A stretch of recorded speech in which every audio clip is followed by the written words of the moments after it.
welcome to another edition of Mixed Combat Radio. If you are watching us live as we speak, you are obviously watching UFC 211. James Vick is fighting right now against Paulo Reyes. It's going to be a good card. Cannot wait to chop it up with everyone on the panel. We got our resident amateur Diamond Gloves champion, Alex Doomsday Lyons. How you doing, Alex? Doing pretty good, Matt. Just excited about this card. I think there's going to be some good matchups, bro. Yeah, I can't wait to get into it. And our other resident, not amateur, can't say another, but he is our other panelist. Good old faithful Santiago, trainer of the year. Santiago, how you doing, brother? Doing good. Just here watching the preliminaries on my computer while I do this, and then watching the pay-per-view on my PlayStation 4. Way of the future. The way of the future. Yes. I'm watching on an old TV, the way of the past, you know, how we do it. So much to get into. Obviously, we have a fight going on right now. It's the 3-minute and 30-second mark of the first round between James Vick and Reyes. James Vick, uber prospect at lightweight. Reyes definitely having some cachet with the fans due to his just exciting fights. With Dong Kim, for example, the other Dong Kim, not the most famous one in the welterweight division. Not really much to address in the fight so far. James Vick is controlling with the jab, giving us a little bit of time just to address the card overall because we haven't done a show on it. We haven't done a previous show on it, which I apologize to every one of my listeners, to all of you Patreon supporters out there. I apologize for that.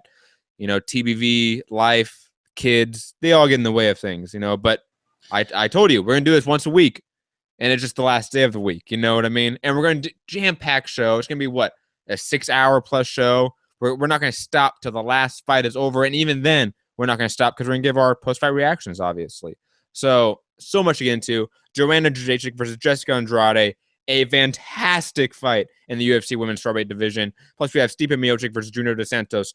We have Eddie Alvarez versus Dustin Poirier.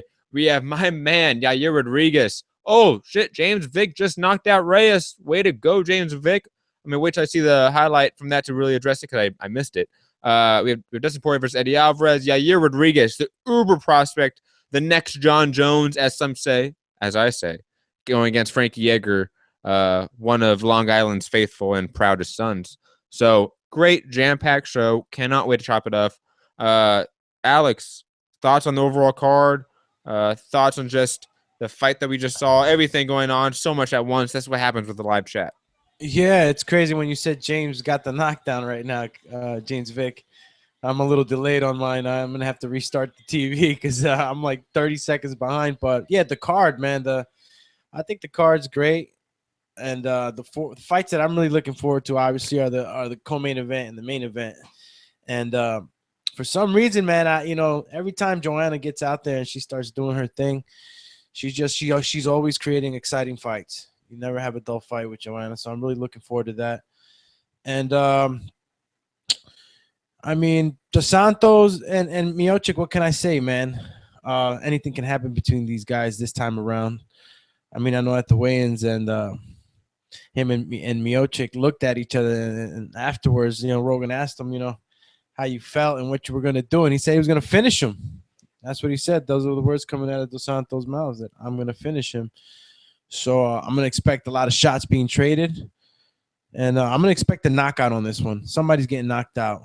I don't think anyone's gonna make it through the whole 5 rounds on this. Even though they have fought for 5 rounds before. Yeah, I think this time is different. I think they're gonna want to finish each other fast. I'm going for Dos Santos on this one. You can never underestimate Miocic. He left the weigh-in saying that he likes being called the champ. So, you know what I mean? He got something. He wants to keep his title, but I think that Dos Santos hit him with enough body shots in the last fight and enough shots. Unless Miocic made the right adjustments and maybe brought in some more boxers to go ahead and spar with him to prepare him. But I'm banking on, if this turns into a slugfest in a boxing match, Dos Santos is going to take the win. Santiago, thoughts on the card overall? Since we haven't really got a chance to chop it up, it's a commercial right now. Thoughts on the overall card? Yeah, I was actually kind of looking forward to this. I don't know if you got my text, but I actually asked if I could come and watch it with you. I'm looking forward to it. Obviously, Joanna is going to be fighting, and I consider her along the same lanes as Roman Martinez when he was first being talked about. So I expect to see a good performance from her and a good fight overall. The card is one that attracted me to it. So, okay, Santiago, I'm about to lay into you right now, only because as a hardcore boxing fan and a hardcore MMA fan, the mere comparison to Roman Rocky Martinez is a I'm little sorry, bit. I didn't mean Martinez. I meant Gonzalez. Oh, God. Okay.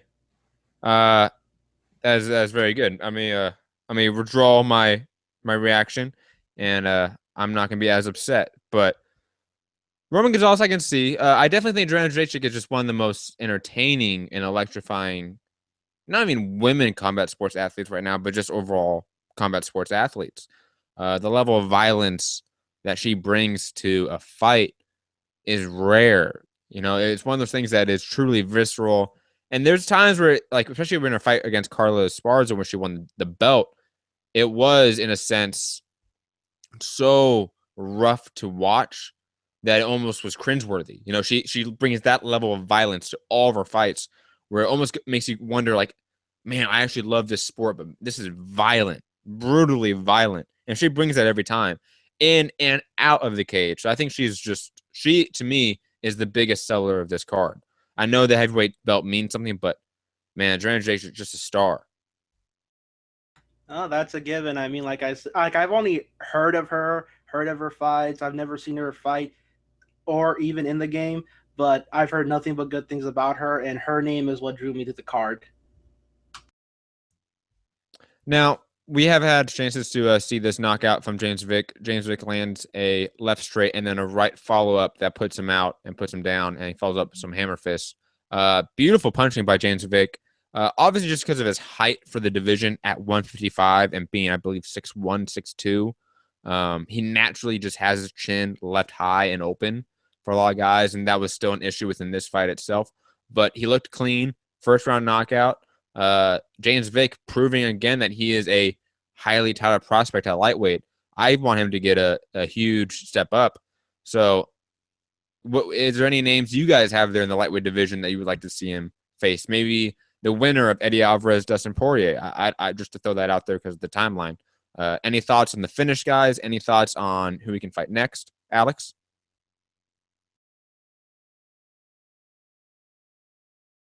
Yeah, sorry. Give me a second, guys. I was having a little trouble with my microphone. Oh, don't worry about it. Santiago, thoughts? Well, obviously, I can't really comment too much on the lightweight division simply because I'm not as fully versed as you are. But regarding the stoppage of the fight, yeah, it was a very, very nice straight that landed to get the knockdown, the hammer fist to basically seal the deal, and overall, I didn't get a chance to see the prelims online, but it looks to be promising for the rest of the night if it keeps going that way. Yeah, there's one thing about cards. You always want them to build a momentum. Oftentimes when in undercards, even in boxing events, you see more electrifying finishes. You see more electrifying fights because of a disparity of talent that leads to finishes. Hopefully, we just get the same level of excitement throughout the card. Especially since the pay-per-view card seems on paper to deliver excitement. So hopefully it does deliver on that, because I don't want to spend $65 and not get a great card. So who are you I saying? feel so bad for you.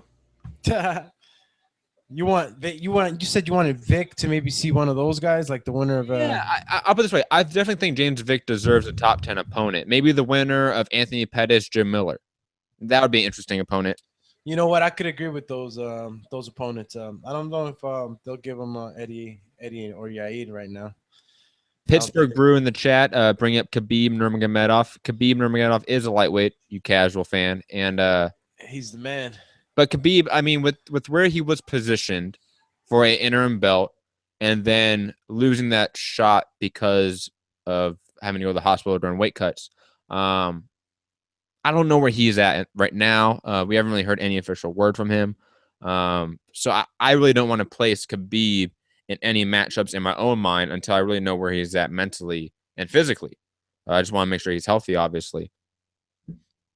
What was his? Do you know his status of how he's been? I mean, as of late, what's in the works for that guy?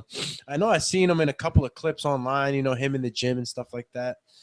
But I haven't heard anything lined up for him. No, and none of us have, unfortunately. Same with like Tony Ferguson. You know, obviously, the word on the street is that the UFC is in a position right now where they don't trust Khabib Nurmagomedov to headline a card, or to be in a interim belt position, interim championship fight, waiting for Conor McGregor to come back. So they've been trying to position Tony Ferguson against Nate Diaz. That has failed completely. Nate Diaz does not seem interested in the matchup, and even has said as much. So Khabib is sort of the odd man out in terms of the hierarchy of the lightweight division. He has not really said much about what is next. Neither has the UFC. I presume that we should know probably within the month what's going to happen with him, what's next for him. As far as I know, he is healthy right now. As far as I know, there's no long-term effects of that bad weight cut. So hopefully he's fine. Hopefully he comes back soon. And maybe even hopefully we get the Tony Ferguson fight. I know for a lot of fans, they're over that matchup because of so many injuries happening to that fight, so many times of it being rescheduled. But that is still the fight in the division of the top two guys in the division, not naming Conor McGregor and Nate Diaz. Who else is fighting on this card, on the undercard? I think it's Christoph fighting? Joku or whatever his name is. Yeah, I forget his name. You know, sometimes it's European. He was in Bellator or World Series of Fighting? I think it was Bellator, if I'm not mistaken. Santiago, do you know what I'm talking about? No, he doesn't. I doubt it. That guy, fighting David Branch, who was in the World Series of Fighting, right? Christoph Joku is not from Bellator, I believe. He's a prospect, Polish prospect. I believe he's teammates with Joanna Jędrzejczyk as well. David Branch, the guy he's fighting, and that's the pay-per-view opener, by the way, is from the World Series of Fighting. He was their middleweight champion, and now the World Series of Fighting is changing to the Professional Fighting Alliance or something like that, which is now going to be a tournament-based promotion similar to Bellator back in the day. So I really don't know what's going on with that. Yeah, I just to address that point. I know coming up next on the card is Chase Sherman versus Rashid Coulter. I could give two shits about that fight, so we can talk about anything else. Because I like I said, I got to catch up to a lot of these as of late. You know, maybe in the last year, some of the younger fighters that have been on the undercards I haven't been following as much, but I don't know. We could talk about John Jones and Daniel Cormier and their Twitter battles, their back and forth battles. You got any wind of that, Santiago, on the social media airwaves? No, not really, man. I don't really keep too much involved with the social media stratosphere of that particular world. Yeah, well, let me tell you, man. Daniel Cormier was, talking a lot of crap. They're talking trash back and forth, he's telling John Jones, to sign the contract. You heard about that stuff, dude? Matt? That whole press conference was something else. And I'll put it this way: it was weird. Like that, I think that's the best way to describe it. Is that whole press conference is weird because almost everyone was shit talking. I mean, is this the same one with Kessia and Kevin? Kevin Lee. Yeah, dude, Kevin Lee lit him up, man. Michael Hey, listen. caught a fade. Fade. I'm not gonna say he caught a fade. I'm gonna say he got chin checked. He got chin checked, but in his defense, he was getting pulled back by a much stronger and bigger guy than Kevin was. You know what I'm saying? The guy that was holding Kessia, like, really literally bear hugged him and just held him and shit. And he couldn't get to Kevin. I'm pretty sure, man. Both these guys are men, and they fight for a living. So none of these guys would have backed down. Thankfully, somebody jumped in and did what they did. Didn't you think that it was weird for Chiesa to react that way? I mean, I understand. It wasn't weird, bro. You know what? It was so fucking funny because he didn't say anything bad about his mom. He didn't mention his mom, but didn't say anything bad. He was like, "Your mom's gonna be at the fight. I presumed he was going to say, "I'm going to whoop your ass in front of your mom." Like I don't know. I don't know what he was going to say, right? But I can understand him because for a man to have that much emotion, and like I said, everybody loves their mom, bro. But That's true. There was something special. And if you don't know, Michael Chiesa famously had his dad pass away while he was filming The Ultimate Fighter. While he was a contestant on The Ultimate Fighter, his dad passed away. Well, you see where all the sensitivities. So I can see now why he was very sensitive about just his last parent and all that, and not even to make light of it, but it was just, to me, when the first watch, I was like, this is odd for him to get this upset. Like this wasn't like to get that upset to charge someone over basically saying that I may whoop your ass in front of your mom was just, it was weird to me. Only because it's out of character. Yes, has not normally been that guy. I'm gonna agree with you. It was a little weird, but then, like I said, I'm understanding him because there has to be something. Look, we all love our moms, bro, but there was something about him mentioning his mom, and it probably, as like you said, current times, he lost his dad, his mom's alone, or whatever the case may be. There's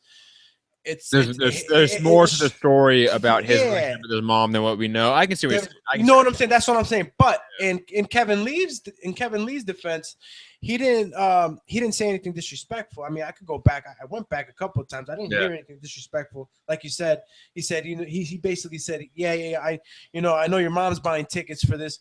That's what I heard. Yeah. So I don't know. At the end of the day, you don't mention nobody's moms. And so what about John Jones mentioning Daniel Cormier's kids? This is the thing with these guys. I don't know if it's like a mind game they're trying to play, but like with John Jones, it is, right? I mean, if anyone hasn't seen that press conference, just go watch the John Jones clip of when Daniel Cormier is ripping into him about using cocaine and fucking prostitutes and shit like that. Oh yeah. I saw that. And then John Jones goes, "I kicked your ass off a weekend of cocaine." Like that was one of the best lines. That was so funny. Ever. And did you see the other part? This was not in the press conference. It was afterwards, where it was a one-on-one interview, and he was asked about, how can the fans be sure that you won't test positive again? And his response was, "I have a prescription for Cialis, so I will not be taking over-the-counter dick pills anymore." Like John Jones becoming full heel, and in a sense, Daniel Cormier as well is making for a very interesting second fight to me.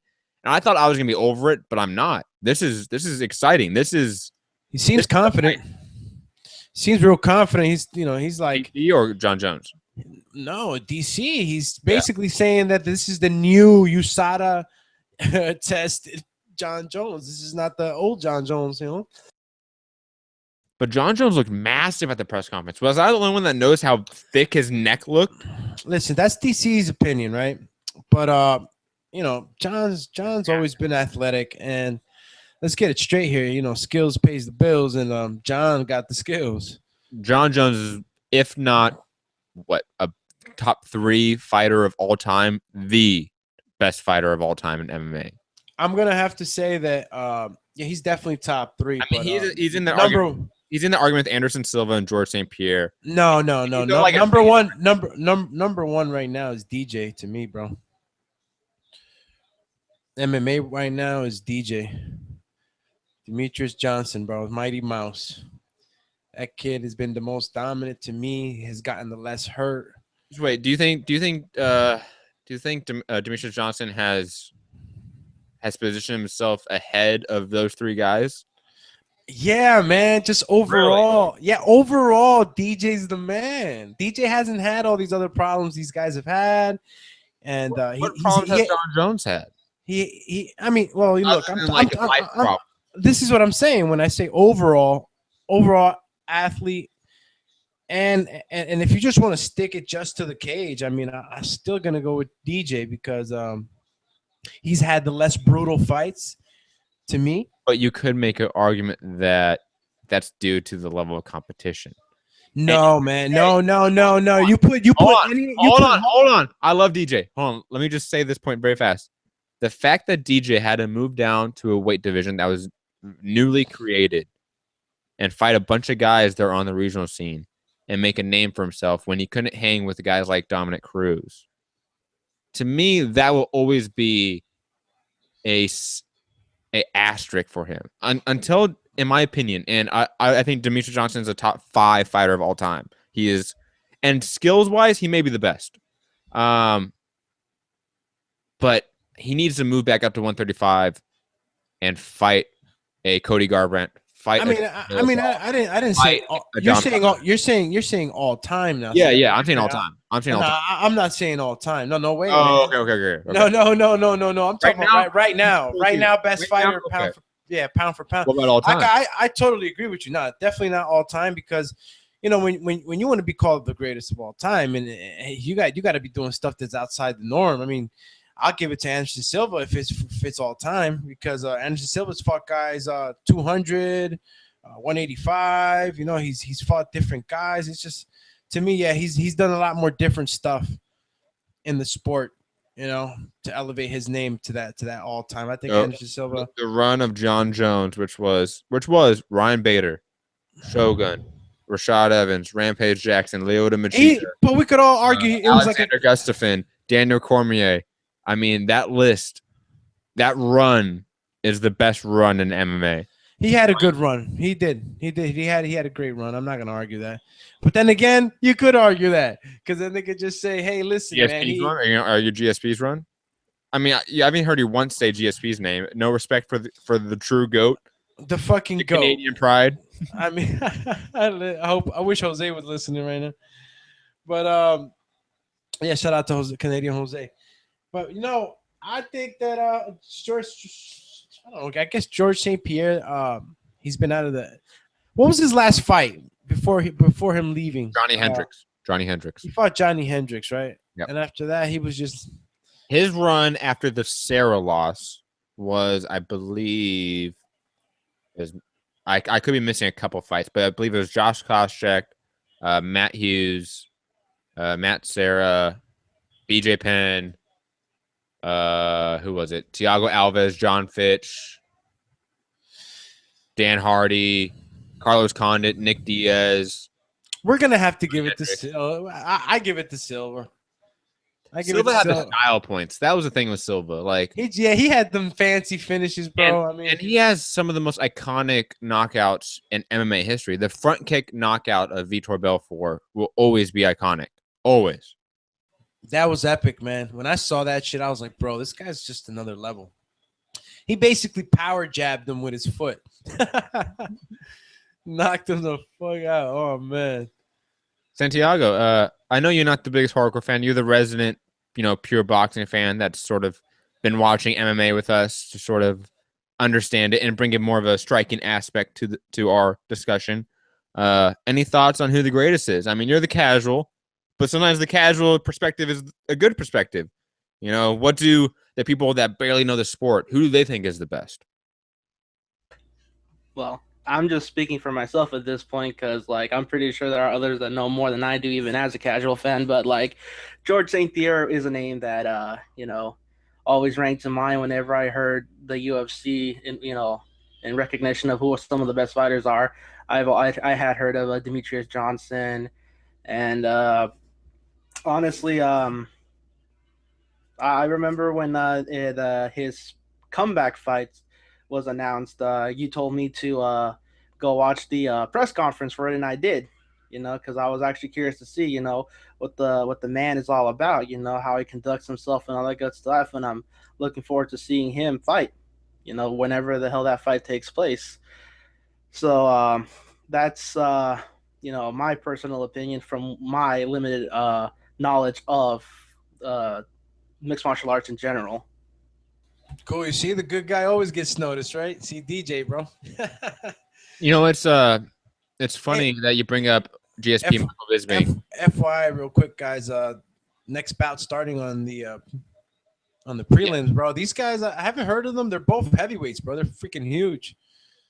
Chase Sherman and the other guy's last name is Coulter. I think it's Ryan Coulter. Ryan Coulter? Yeah. What do you guys think about this right now? Oh, Rashad Coulter. Thank you, Santiago. Chase Sherman is not a bad prospect, but he's a little bit wild, but he has the better gas tank. So I definitely think he's probably gonna win this fight. Coulter has some sneaky power, but he likes to throw single shots. Like you already see it right now. Like Sherman is doubling up on the jab. He's throwing leg kicks. He's definitely adding volume and combinations to his striking. Yeah, he's standing tall, right? Yeah, he's definitely standing tall. That's another concern. And that's a lot of guys who are heavyweights that are young, that are tall. Ooh, the inside have that issue of standing what? tall. Stefan Struve had that issue for the longest time, and arguably still does. What do you mean? They look like a little too high up with their chin up? Yeah, way too much. Like they like right now he's tucking his chin a little bit. That's better. Like, and that's just a thing that's not common in MMA as much as it is in boxing. The art of tucking your chin, and that might be crazy to some that I view that as an art, but it is. The way you tuck your chin can protect from so many different shots from so many different angles, but you don't realize it. Oh yeah, no, it's definitely very important to know how to tuck your chin in, bro. Because I mean, even bro, I've been knocked down one time in sparring, and it feels like they just cut the lights out, bro. That's the simplest way I could put it to you, man. And when you walk into a punch with your chin up, man, it's gonna hit you a lot harder than if you were tucked in. Just the neck muscles flex a certain way too when you got your neck tucked in. Shocks can also actually like kind of ricochet off of you in a way if your chin is tucked, because with the movement, because when you're getting punched, you're automatically going to flinch or try to move out the way. So, you could avoid getting hit solid if you have your chin tucked. And it also makes the angle, not angle, it makes the opening more of your forehead when you have your chin tucked. And if you know anything about science, that curvature of your forehead and your skull actually leads to shots bouncing off, glancing off. That's why if you look back in like military history, a lot of helmets were rounded as to deflect like swords and axes and shit like that. Same with your actual skull. If you tuck it right, it can be a deflecting object for punches. Again, it's not totally, but in a way it is. Nah, great visual you just gave me, bro. I feel like I'm wearing a Spartan helmet now. Oh shit. Nah, but it makes a lot of sense, and it's true. I never looked at that. Damn. Coulter just got hit with a left hook right now. Sherman keeps throwing that left kick.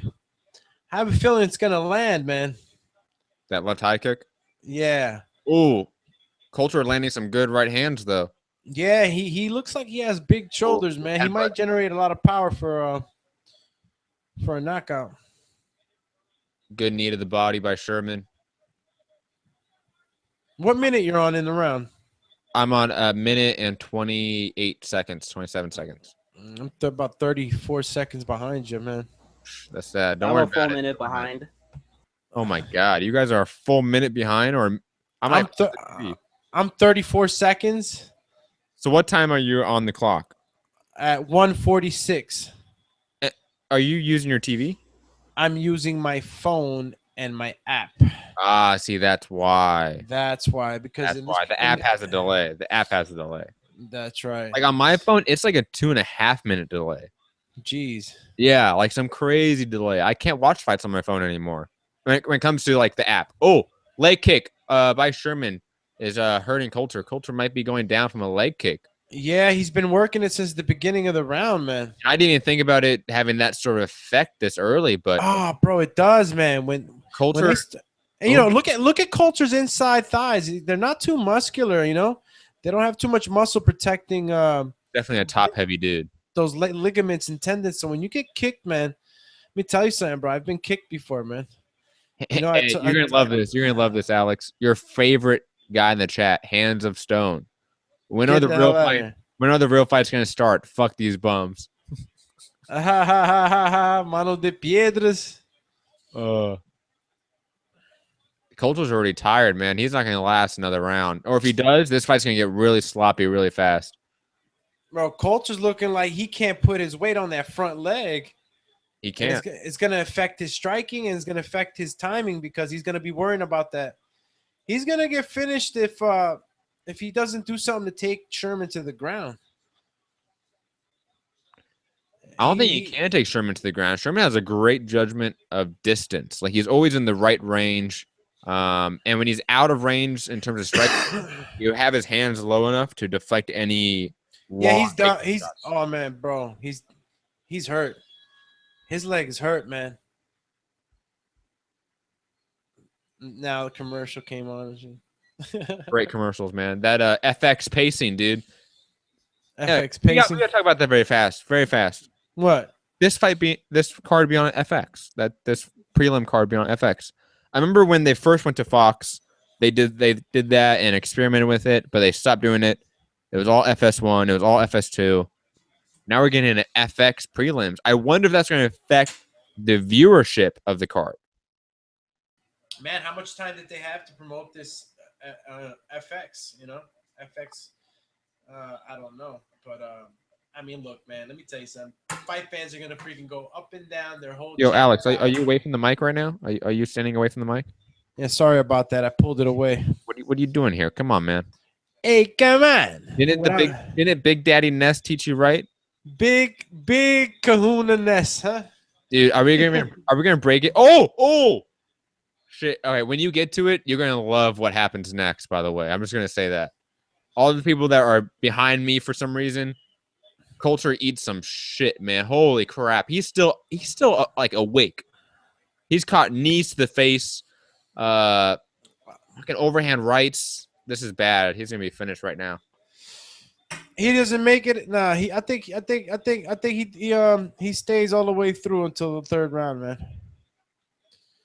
Sherman's not taking advantage of that leg. He should be demolishing the leg or using feints to the leg so that he can just finish him up top. There you go. There you go. He's finishing the leg, man. He should I like what you say, like feint the leg kick and then come up with the high kick. Guys that are more skilled can pull that off. I don't know if Sherman can. That's the only thing. You might be right. He has the speed to pull off like a switch kick like that almost. That'd be difficult, especially for a guy this size too. Yeah, well, he was throwing it up top real nice. You know, he has to have some flexibility because he was getting his leg up pretty far up. Man, Coulter is really you know what's to say? Oh, he's up. They're up. I'm at the 350 mark. Oh God, he's limping around the cage now. Yeah, no, you're ahead of me by like 30 seconds, bro. Now, I'm pretty sure. I gotta ask your opinion of this. If a guy is limping around the cage from leg kicks, yes, so the ref stop it. Absolutely not. It's not up to the ref to give up for the fighter. The fighter has to give up. He has to tap out or look to the. But shouldn't isn't the ref's job to protect fighter safety? Yeah, but right now he's not in. You know, there's measures to it, right? Because right now he's not in danger of losing his life. You know, he's right now he's. I don't know about that. I'm just. No, I mean losing his life. No, he's injured. You don't know. I mean, like look at Pritchard Cologne. I'm just saying, like. No, but Pritchard Cologne. Listen, if a guy has one leg and is getting just picked apart with shots, but he's not getting picked apart. I don't know. He's not getting picked apart. Let me tell you something. God. Knee, Muay Thai knee, and then standing elbow, and then Coulter comes back with a right and a left. Damn, that's a pretty good fight. No, Coulter's showing heart, man. Showing a lot of heart. The guy doesn't want to go down, and like I said, the referee's giving him a chance. He hasn't taken too many headshots. That were like knockout shots. You know what I'm saying? He's taking just shots here and there. Nothing that. Oh man, nice kick by Coulter onto the body. The same leg that he's limping on, he threw it, man. Man, Coulter was up against the fence right there, and you're going to see it soon. But Sherman was just picking him apart with right straights, jabs. Oh, I'm seeing the body. Just some good boxing work at range. He should keep that up. Oh my God. I just saw some thigh clinch. Standing elbow knockout. Standing elbow knockout. Oh, my God. Is out cold. Coulter's out. You're going to see it. Oh, man. It was a nice hook. He gave him off the cage. Oh, he was working the body. See? He was working.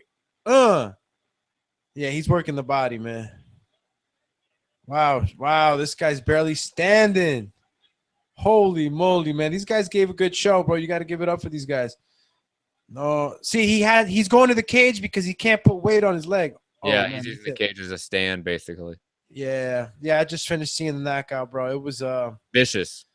It was vicious, and unfortunately for Coulter, he became a standing target because of that leg. But good fight. But again, entertaining fucking fight, bro. 2 rounds. I mean, obviously, this is only the second fight I've seen of the evening. I've not seen the Fight Pass prelim, so I don't know if there's any more exciting fights. But good fight, and if nothing is more exciting, fight of the night. I mean, this was a pretty good fight. I'm just gonna say that and plus we had low expectations for it. Whenever a fight exceeds expectations, it delivers. Santiago, I know we sort of chewed up the entire fight time. Thoughts on the fight? Thoughts on the finish? Overall, just perception.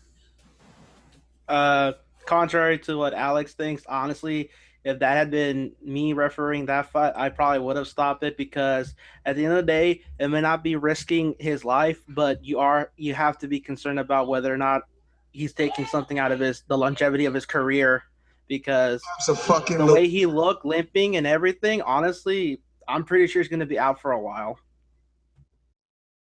Santiago, but really, bro, don't you think that maybe the guy? Well, you know what, you're right, because you know what, when you're in there fighting, you don't want to give up. Yeah, it's that fighter mentality. Fighter mentality. But hold on, very quickly before you interject, Alex, the rule states that if the fighter is not intelligently defending himself, the ref should stop it. Was he intelligently defending himself? Oh, okay, that's the rule right there. That's how it goes. Technically speaking, that is the rule, but the ref's job is also to protect fighters' safety. That's their overarching job, but their technical priority in determining whether they should stop the fight is, in the unified rules, is the fighter intelligently defending himself. It's that question. All right, and even that's ambiguous. But I mean, was he intelligently defending himself? What do you think, Santiago? In my opinion, he may have been doing what he could to fight back, but fighting back does not constitute intelligent defending yourself. He was just trying to fight back with everything he had, trying to keep him off him. But like I said, had that been me in the octagon refereeing, I'd have stopped it, because honestly, some of those shots he took, they're nasty. They just look really, really, really nasty. Given the nature of this sport in itself, honestly, I would rather this guy, live to fight another day than to find out later, oh, you know what, you might have to call it a career sooner than you wanted it to. I see. Santiago's the doc.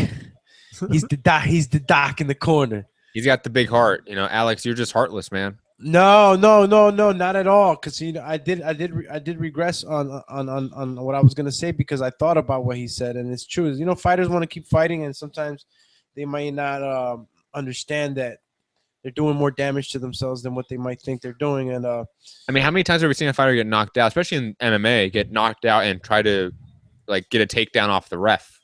Yeah, no, it's where they are. Yeah, I've seen it plenty of times, man. It's happened to Herb Dean. It's happened to Dan Mirliaga. It's happened to a lot. That happens when you get knocked down. But, I also come from the point of view where the fighters go through so much to get that opportunity, right?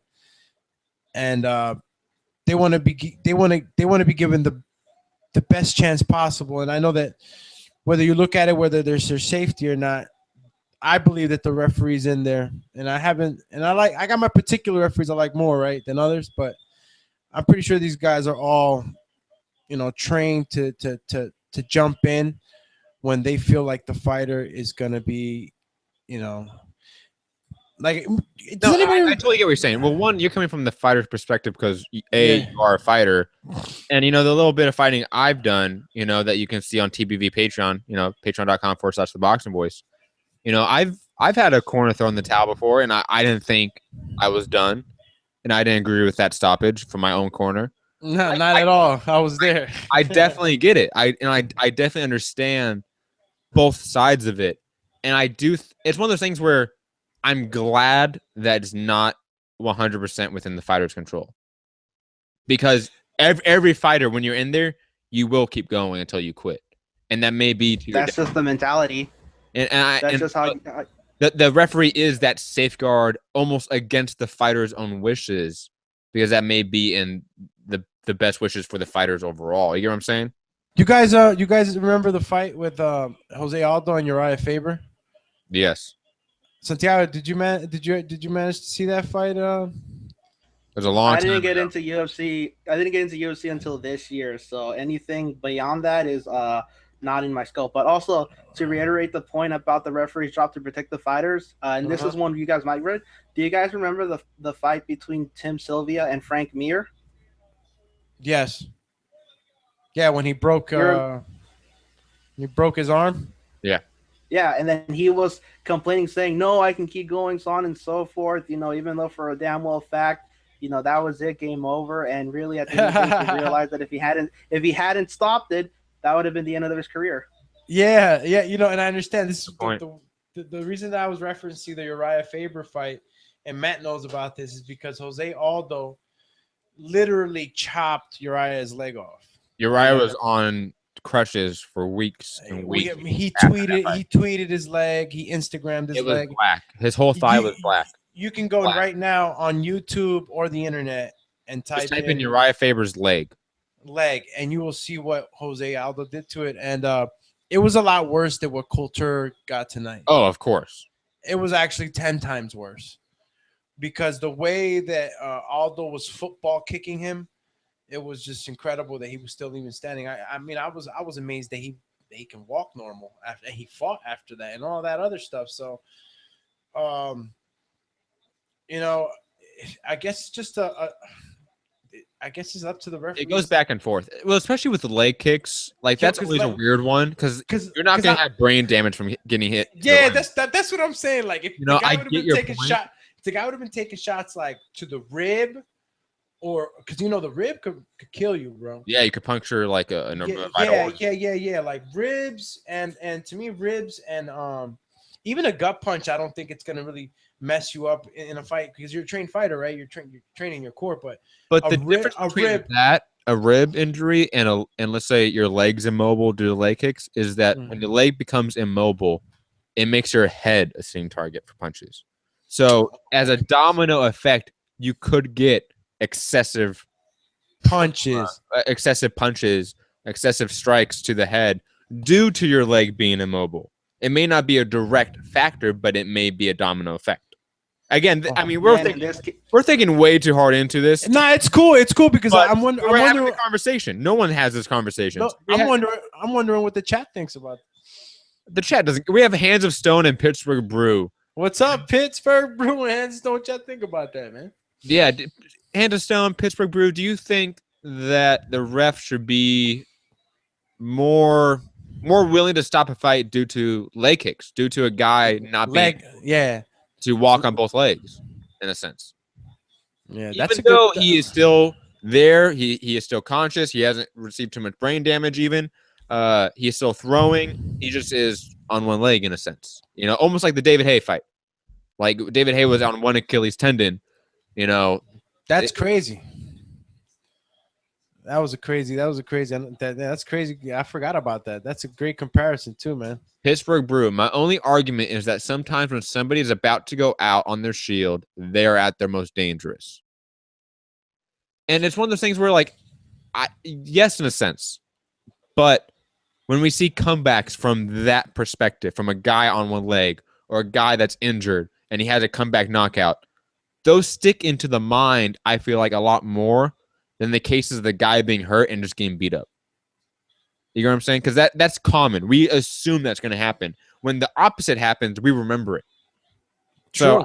So it's one of those things that, yes, you know, we've seen a lot of cases of guys having one leg or guys getting hurt and landing that one punch knockout, and us being just wild about it and us going insane. But again, I feel like that's the rarity, not the norm.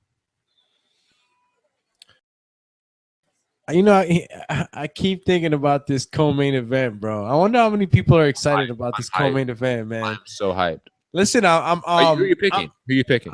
I'm looking at a couple of the highlights for Andrade right now, and I forgot how powerful this girl is, man. This girl's strong, man. She better be she better be willing to take this to the ground and maybe ground and pounding Joanna, because I don't see her winning a striking fest with Joanna. But Andrade is such a brutal monster. I mean, she's strong. On the feet, she's like Vanderlei Silva. She's coming at you with full hooks. Oh, a perfect example. She's coming to take your head off. While Joanna Jędrzejczyk is the sniper. She's the technician. I don't know. And plus, Jessica Andrade is not coming down for this fight, but she has come down from 135.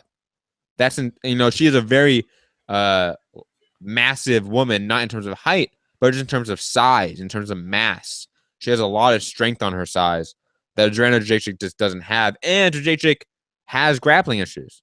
Claudia Gadelha in their first fight really arguably won that fight due to grappling. Carla Esparza gave her a little bit of trouble at first due to the grappling. Jessica Andrade is a decent wrestler with some sick Brazilian Jiu-Jitsu. So, man, I don't know. And like Anderson said, Jonah has looked mortal since she fought Karolina Kowalkiewicz. I agree with that. I think Joanna Jędrzejczyk is a product of her fights, that she has had so many wars, so many back and forth brawls in a way that have been bloody, that it takes a toll on you. Eventually, it takes a toll on everyone. It might be taking a toll on Joanna Jędrzejczyk, and we may not be thinking about it, but it may have. Right now she's the greatest female strawweight in MMA history, I would say, and arguably one of the best female fighters in MMA history. So everything on MMA fighters, period, in my opinion. And so everything going forward is icing on the cake for me, for her legacy. If she goes out there and beats Jessica Andrade in impressive fashion, goes out there and beats a Rose Thug Namajunas out there next, then maybe moves up a division, beats Joanne Calderwood for the 125-pound division that they're now opening up, she could become, I mean, like you said, one of the greatest fighters ever. So I think that whatever she does, I'm gonna be happy. I'm gonna support her. I think she's been an awesome ambassador to the sport and just women's sports in general. I mean, Joanna Jędrzejczyk is the truth.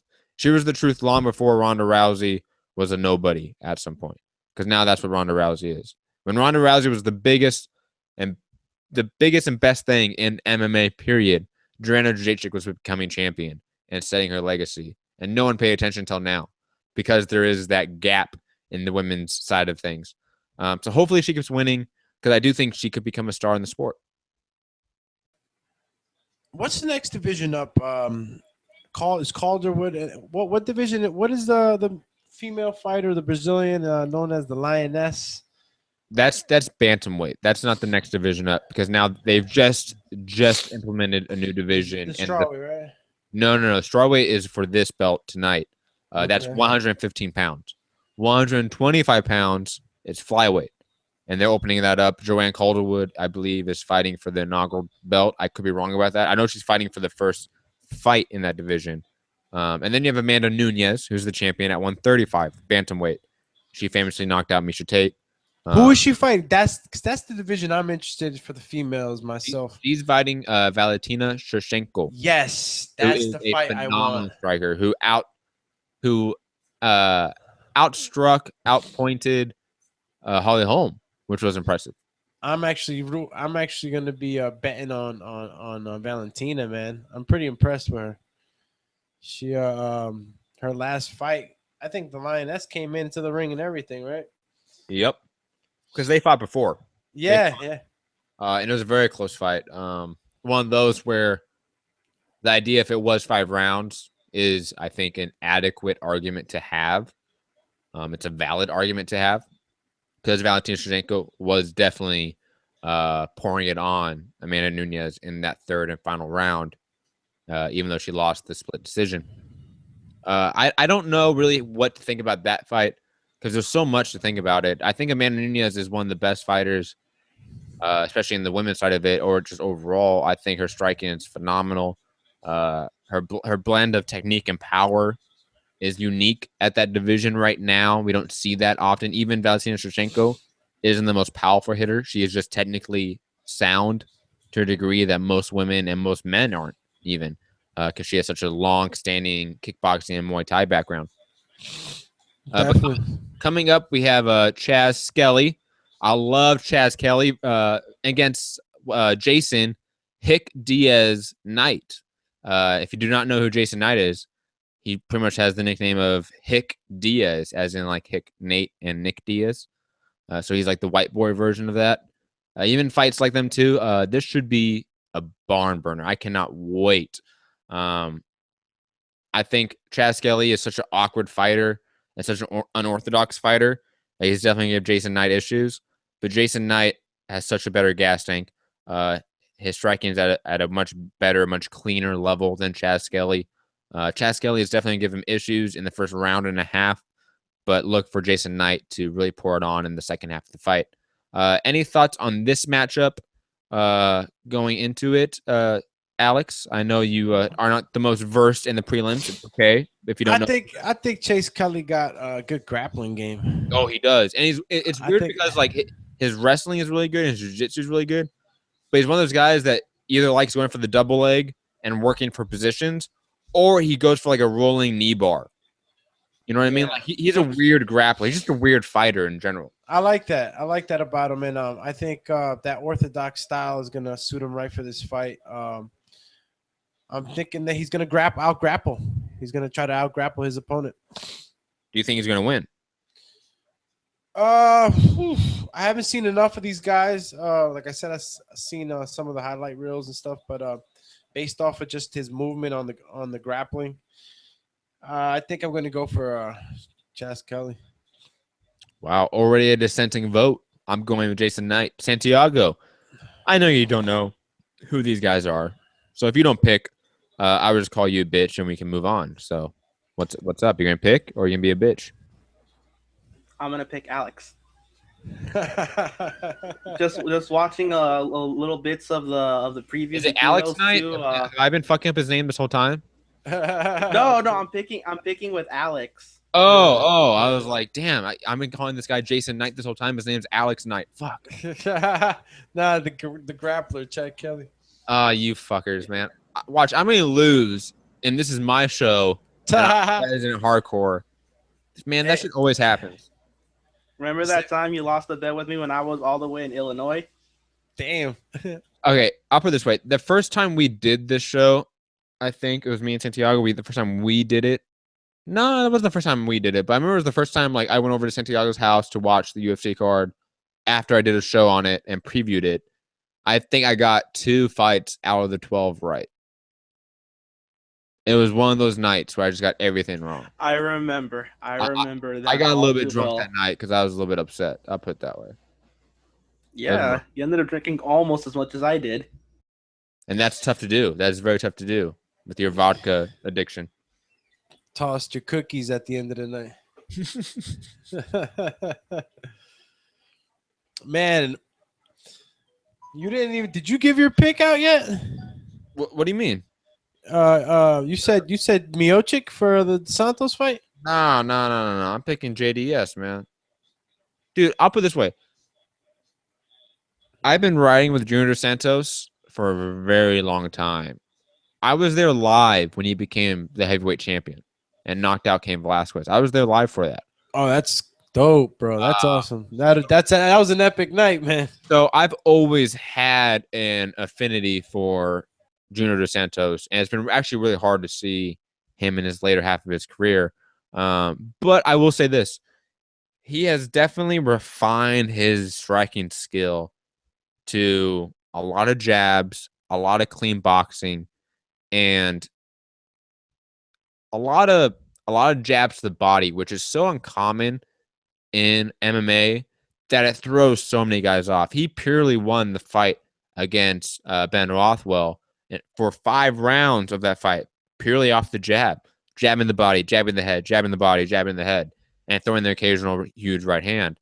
I think he's just going to slow the fight down in a way. I think Miocic is going to come out there all guns blazing because he's so fired up and he knows he lost the first fight.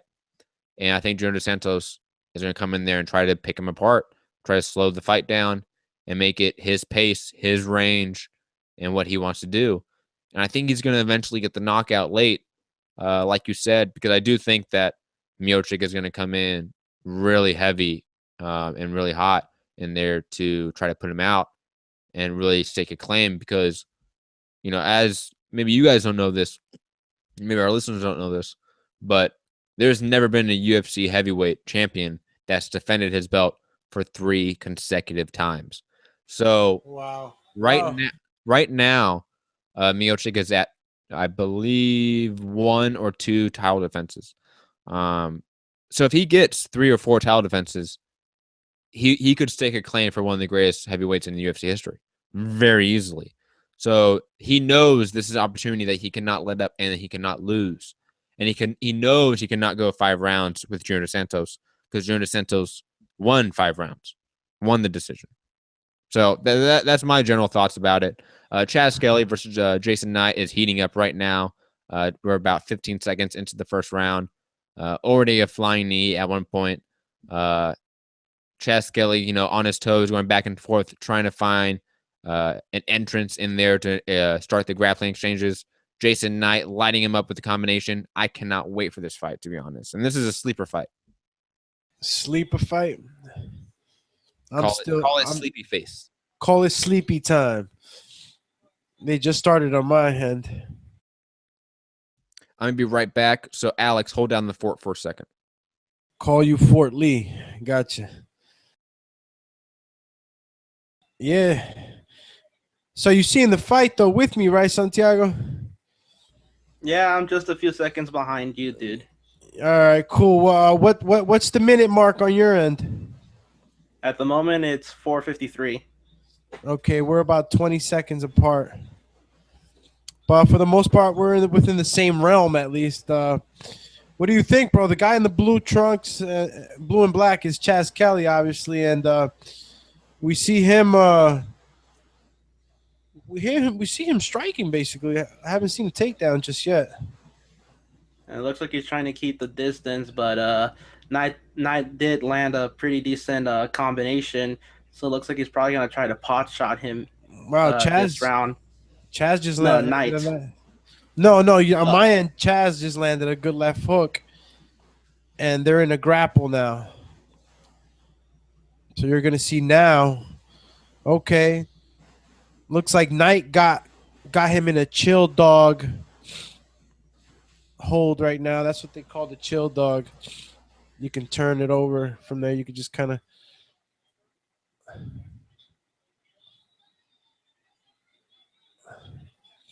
That was a good takedown by Skelly. I believe that's where he's gonna win the fight. And nonetheless, look at Knight.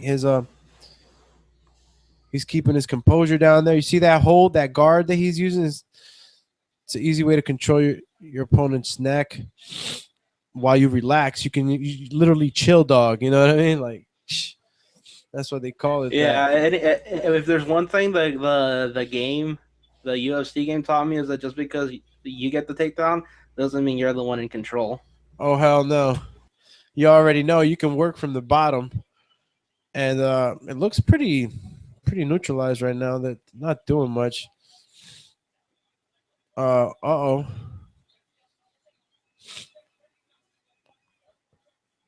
Okay, looks like he was trying to go for some arm lock, but I didn't even know exactly what he was doing. Oh, them up kicks will knock you out, man.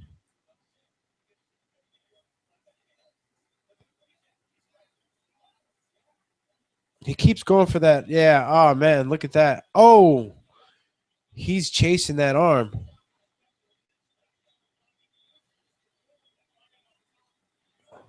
What a nice scramble, bro. You seen this? Yeah, I'm seeing it, bro. I'm seeing it. I'm loving that arm lock to the gogoplata to escape, and now Jason Knight is in full mount. Another scramble. Chaz Kelly's taking the back. Wow, this is pretty good shit. I'm telling you, it's in the grapple right now for going for a Kimura, but he does not have position on it. And Chaz Kelly uses that to escape. Oh, but no! Oh my God! There's too much scrambling there for me to even try to break it down. But now they're back on their feet. Jason Knight. I mean, you got to light this guy up because I think you lost the round. I could be wrong though. I mean, this is gonna be a tough round to score. Definitely, bro. This has just been a big scramble. Good jab by Chas Kelly. Yeah, it's one of those things where it's a round that it's either a round that's going to determine the fight because it's going to be split, or the whole fight's going to be like this, and it's going to be a 29-28 split decision to somebody. And shout out to Pittsburgh Brew, who was bitching about them grappling at first, and then he goes, "Damn, that's crazy shit." Yeah, for real. You know what? They're gonna cuddle, but these guys fucking scramble. They go for chokes. They go for arm blocks. That's fucking right, man. And there's the thing, like inactivity is what is boring. You could be standing on your feet for every minute of every round. If you're not doing anything, it's boring. It's when they start smothering each other, looking stupid. Yes. Same with boxing. Like if they're just smothering each other, there's no activity, no punches really thrown. It's boring. The crowd's gonna boo. And it's the same with grappling. If they're just quote unquote hugging, to use your ignorant term, Pittsburgh Brew, then it's boring. But I mean, if they're going for shit, if they're trying to actually get a finish in the fight, it's exciting. No, these are the type of scrambles that create a lot of action for the fans, bro. Scrambles like this, it's fun. It's fun because for those that are not too privy on the on the jiu-jitsu names of the moves and stuff like that, they're just looking for action. You know what I'm saying? There's not too many casuals that are gonna know exactly when somebody's gonna go for like a kimura. When we might know because we'll know the hand placements, right? Or like, how often do you see casual fans freaking out about a bottom side guillotine out of half guard? And it's like that's never gonna happen. Like they're never gonna finish that choke. I'm sorry. Stop freaking out, people. He's in half guard. He needs to be in full guard. But like that simple positioning, people don't know. It's all right. And it's if you don't got the action going, fans are gonna boo. There's very few of us that are gonna stay there and have the patience to see the whole move through. So when these scrambles happen, it's good. It's good for the fans. It's good for the casuals. True, and it's sort of like a crash course of like what is effective. Like you may not realize it, but the more you see of high level scrambling like that, the more you actually pick up what is effective and what is not.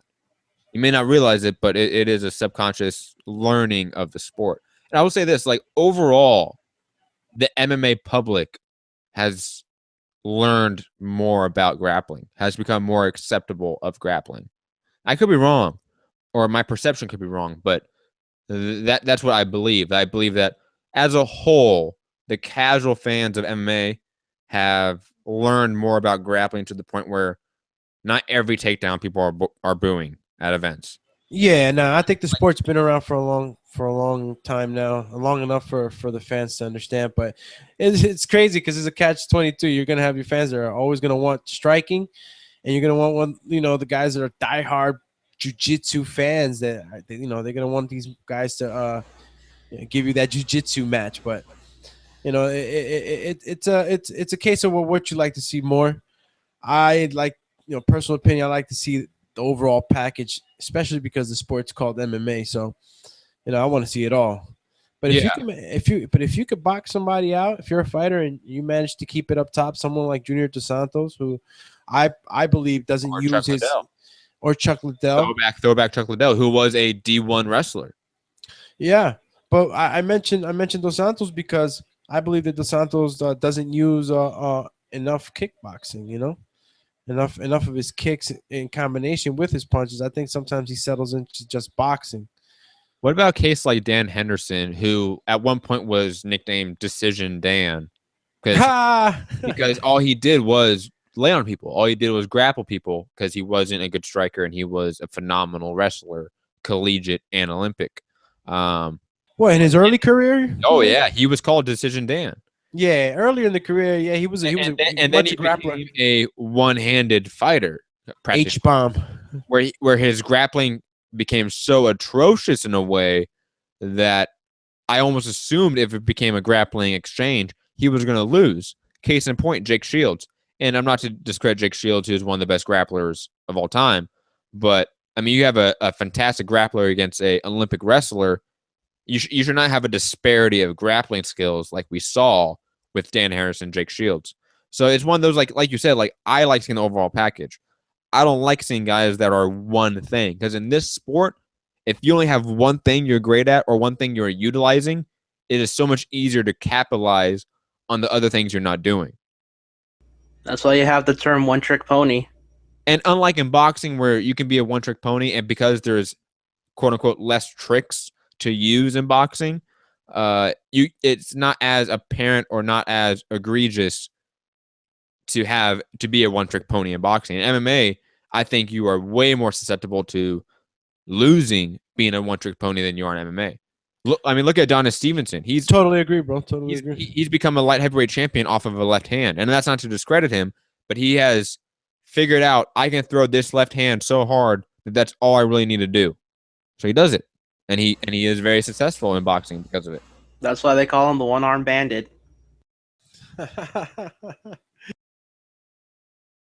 I think that Adonis Stevenson has more than just a left hand, but that's just me.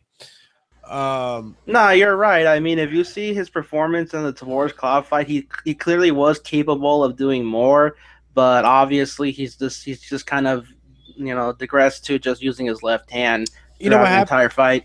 You know what happened, Santiago? Some of this, and this is in regards to MMA and boxing. Wow, mounted crucifix. I'm sorry, I have to address mountain crucifix. It's not mounted. It's actually a bottom side crucifix. But Chaz Kelly gets out of it. Jason Knight has a huge cut on his forehead. That might affect his. Jason Knight gets caught with a huge left kick, and they both go at it, landing huge blows at the end of the second round. Holy cow! Wow. And Pittsburgh Brew in the chat. McGregor doesn't go to the ground much, does he? Question. Yep. You know what? That's true, and that's what I was gonna mention. These guys that depend on their left hand, Deontay Wilder, who's a top heavyweight, he depends on his right, but that's his bread and butter. And Conor McGregor, perfect example, Pittsburgh Brew. Conor McGregor doesn't really grapple. He manages to keep. He doesn't really have a jab either. But he has distance for the shots. Yes. And he doesn't grapple at all. And you know what happened with Nate Diaz the first time around. But here's the thing with Conor McGregor is that his grappling is not bad. Like obviously with the first Nate Diaz fight, he was rocked and then got taken down. Actually, he went for a takedown because he was rocked and he wasn't thinking clear, and then got his back taken, got choked out very quickly. Look, he got owned. If you look at like the Max Holloway fight, who Max Holloway is now an interim featherweight champion and one of the best fighters right now in MMA, Conor McGregor out-grappled him with a torn ACL. No, like I said, it's not mediocre. It's just that's not his strongest suit, and that's why he keeps his opponents up top. But I'm not gonna take or discredit Conor McGregor's way of losing, because the way he took his loss was very noble. So he even admitted it. He got beat, but he made the adjustments and he came back and he won at the same weight, and he got his revenge, right? But this is all pointing towards that one thing, that everybody's going to use their attributes and their best abilities in a fight before they result to their game plan B or C or whatever the case may be. And right now it's looking like energy levels are a little down now. That still in each other's faces. Oh, whoa! I just saw Knight rock him with a right uppercut. Wow, I'm seeing elbows. Santiago, are you with me? I'm with you. Oh, stop the fight! Stop the fight! Knight won. Stoppage, man. Holy crap! Hey, those poor Chaz Kelly, man. Poor Chaz Kelly. Bro, he listen to me. This is perfect example of what Santiago was talking about. He should have stopped it a lot sooner. You got to be able to see the positioning of the fighter's arms when they're stuck in those positions, man. The fighter was unable to tap out. He was just getting rocked. I mean, that was brutal. I mean, check it out now. Oh God. There's about 4 or 5 punches too late. It was that right uppercut. And like I said, was nice. That was a nice right uppercut. I'm just gonna throw that out there. He stepped in, bro. He stepped in with bad intentions. Diaz right there, baby, with the shittiest angel wing back tattoos I've ever seen. Wow. He instantly took his legs from him with that shot. Look at that. You know, look at that elbow he gives him. That elbow was brutal. Yeah, that is a brutal elbow. Damn. Thoughts on the fight? Thoughts on the finish, guys? Brutal finish. I think it's fucking it's gonna be somebody's gonna have to beat that in the main event, man. That was a nice finish. It was a good setup uppercut. And obviously, you know, to reiterate the point, at that point, you know, he couldn't really defend himself. He was in no position to really defend himself. It was a brutal stoppage. And honestly, in one word, fuck. Yeah. I hope Chad Skelly's okay, because that was some brutal punishment right there. Those are the shots that you don't want the guy taking. No. Those are the shots. Those are the shots that can really change shit, bro. Arms trapped under his side. Can't defend himself. I've seen Stefan Struve do it to one of his opponents. I've seen it done a couple of times, man. And I don't know what happens. I guess the referees just kind of get in the zone and they're just looking at the shots hit the face. They don't get to see the arm trapped or something, you know. Adrenaline's pumping for those guys too, I believe. But yeah, maybe like 2 or 3 punches too much, if you ask me. Yeah, I think it was too much as well. Wow. That's all I can say. Wow. I'm at a loss of words. We've had some good fights so far, gentlemen. Hey, but he stood up. He stood up and walked across. I don't know where he thought he was going, but he stood up and he walked. So he did not know where he was going. That's for damn sure. He didn't know where he was going, but he got up. He got up. He looked like Gene Fulmer after he got knocked out by Sugar Ray Robinson. Oh, throwback. Call him throwback Santiago. Human box rack Santiago. Jason Knight. I mean, what do we think of Jason Knight, guys? Is he a good prospect for the 145-pound division? I'll agree with this performance because he was high energy, and right now at the beginning of this round, I was telling Santiago while you stepped away that it was like, oh, you know, they look low energy, and as soon as I said that, like a couple seconds later, Knight just came in with those shots and landed that right hand. So he's definitely hungry, and he has the endurance and the takedown defense. He managed to even on the scrambles, he managed to always find a way out when he was in trouble, and even sometimes at some points out grapple Chad. Yeah, he's definitely someone that I would consider watching again in the future. Like if you bring him up in a conversation like, oh, this guy's fighting this Tuesday, Friday, wherever, I'm gonna see him. I like how you picked out random days in the middle of the week. I don't know why. I just like it.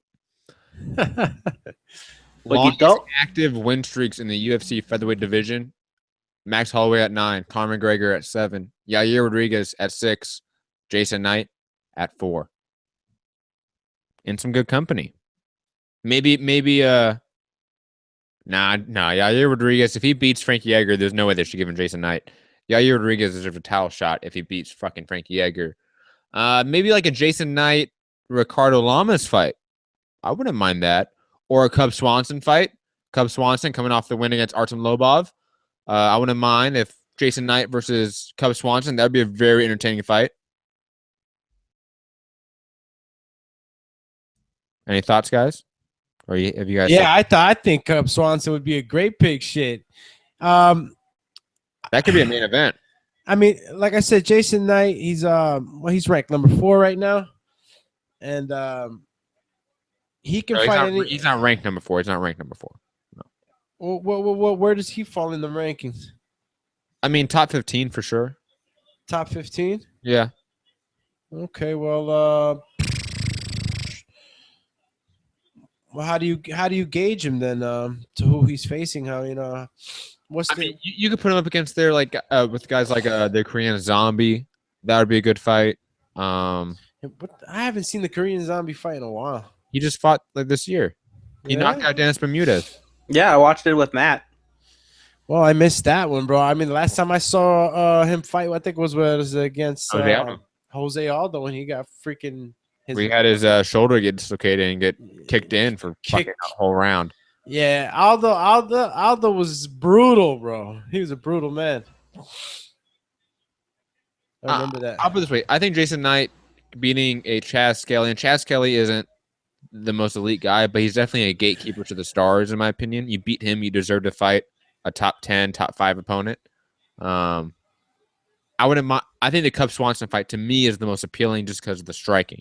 I think Jason Knight's striking mixed with Cub Swanson striking in the cage for 5 rounds is beautiful. That to me is just beautiful. What's up with Weidman, man? Dude, is he insane? Like literally, like clinically insane for him to fight Yoel Romero, Gegard Mousasi, and now Kelvin Gastelum, all guys on win streaks, all guys. I mean, red hot fire streaking, and he's just gonna go for what, his 4th loss in a row.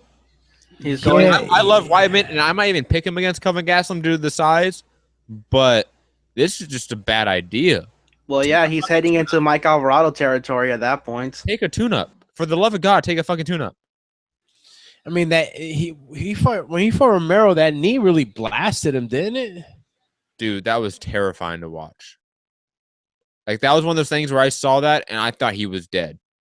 Like, I thought somebody shot him. It was brutal. It was very brutal. Who did he fight after Romero? Gegard Mousasi. This is the latest fight, right? And he got finished with the same thing, a knee. Yep.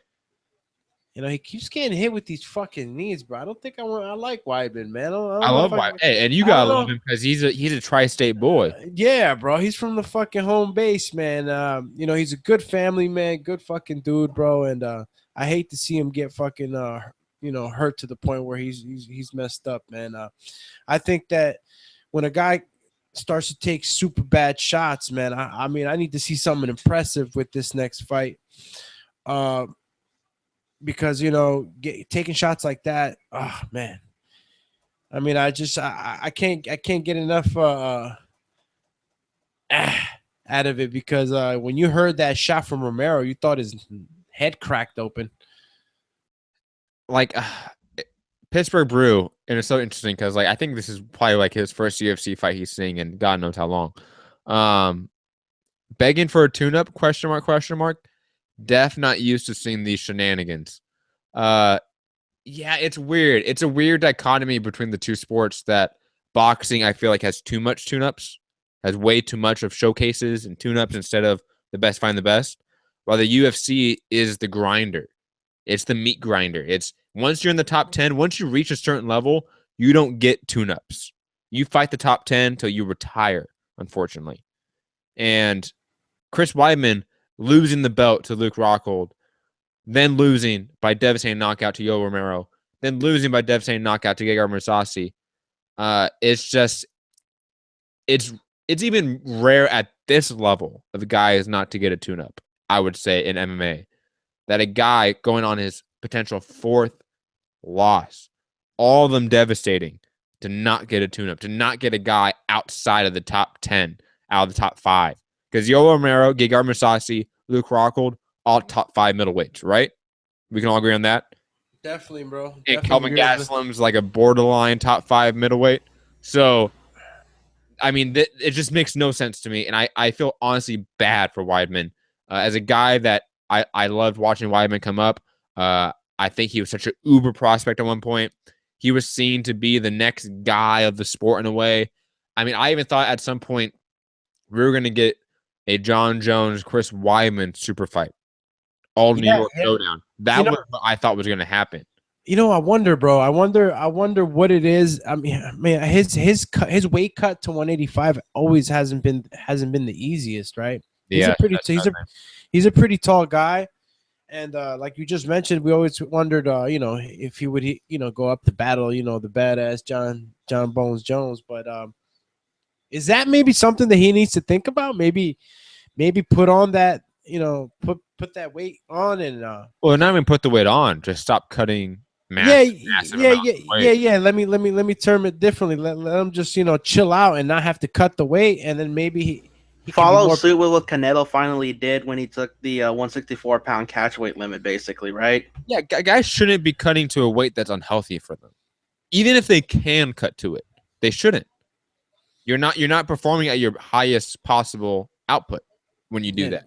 Super disadvantaged, bro. Especially because there's this false belief that by cutting down in weight to be the bigger man, you're holding an advantage, and really you're taking that advantage away from yourself just by cutting so much weight.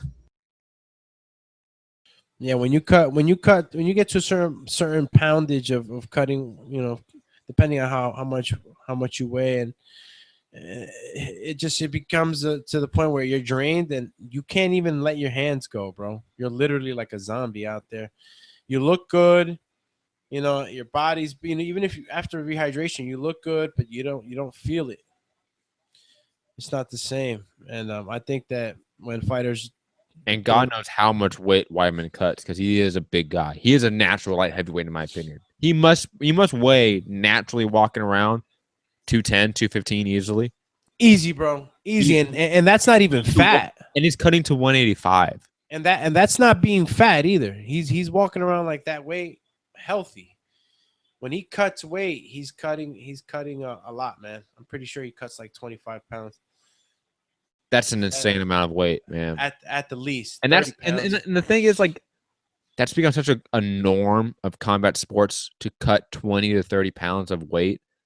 It's insane, man. Like, that needs to stop. And like, you may not have been on the show as much, or may not be hearing the show as much, Alex, but like I've sort of ranted on that for a while now on MCR that weight cutting is the number one thing that needs to be fixed in combat sports. The culture of weight cutting needs to be changed fundamentally, just due to the amount of people that have A, died from it, and B, the amount of injuries, amount of fights that we have lost because of it. Well, didn't it change recently for the UFC now? They get more time, I think, to yeah, but even that's a positive and a negative, because yes, you're allowing more time to rehydrate after the weight cut, but in essence, you're also limiting the amount of time per the weight cut. You have less time to actually cut the weight, even though you have more time to rehydrate. You know what I'm saying? So yeah, it's a catch-22. Some guys and some women, it's been very beneficial in my opinion, and they've even talked about it. Some people, it has not been, and I don't think changing the time is a way to change the culture. There is something that fundamentally, like a massive rule change that needs to happen within combat sports to really alter the attitude of cutting 20 to 30 pounds of weight for a fight. I think that cutting weight is gonna, unless something huge happens, but I don't see this sport changing in the aspects of weight divisions and stuff like that. No. I'm not saying the weight division change, but like, here's what I say: that walking around, you have to be within a certain amount, percentage wise, pound wise, from your weight class. That you can't walking around be 240 and cut to 205, or 230 and cut to 205. You have to be 220 and cut. That's part of the sport, though, bro. It's forever going to be part of the sport. You don't think they can alter that from a sanctioning standpoint? But no, because it's always going to be pointed against the fighter as a personal responsibility for him to be able to maintain his weight and the discipline to do so. If we have the mindset of it's on the fighters, it's their personal responsibility, then we should take out the refs of fights. It's on the fighters to stop the fight. No. Because we can't compare. It's oranges to apples, man. I don't think so, because I think weight cutting is detrimental to the athlete's health, right? And I think the athletes are always going to use that to their advantage. They're always going to do detrimental things to their health. It's upon the sanctioning bodies and the athletic commissions and the promoters to make sure those fighters are not doing detrimental things to their health.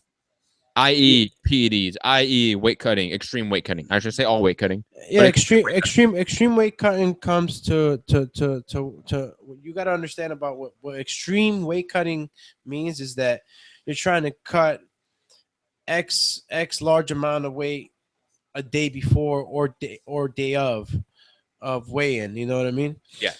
So if you're not doing that, like it's very different to cut 25 pounds over an 8 to 10 week period gradually than exactly it cut 15 pounds within 48 hours. So this is why I referenced it to being a personal responsibility to the fighter, because in the end of the day, and this is what I'm saying, man, I totally agree with some of your points, but it's just at the end of the day, the weight cutting is forever going to be a part of the sport in my belief. That's true. No, 100% weight cutting period will always be a part of the sport, but weight cutting we should avoid. And extreme weight cutting has always been dangerous. You ask any of the coaches, I personally myself have helped somebody drop X amount of pounds. I put them in the bathtub with hot towels and all that stuff, bro, and it's pretty brutal, man. And I give a lot of props to some of these fighters, what they do to try to make it into the ring, because that sometimes it's a fine on your purse if you don't make the weight. So sometimes these guys, they're trying to protect the money they're about to go earn fighting. So it's a very, very gray area, man. It's a subject that obviously is an issue without really any clear solutions. We'll have a show on that maybe sometime soon. Maybe some of the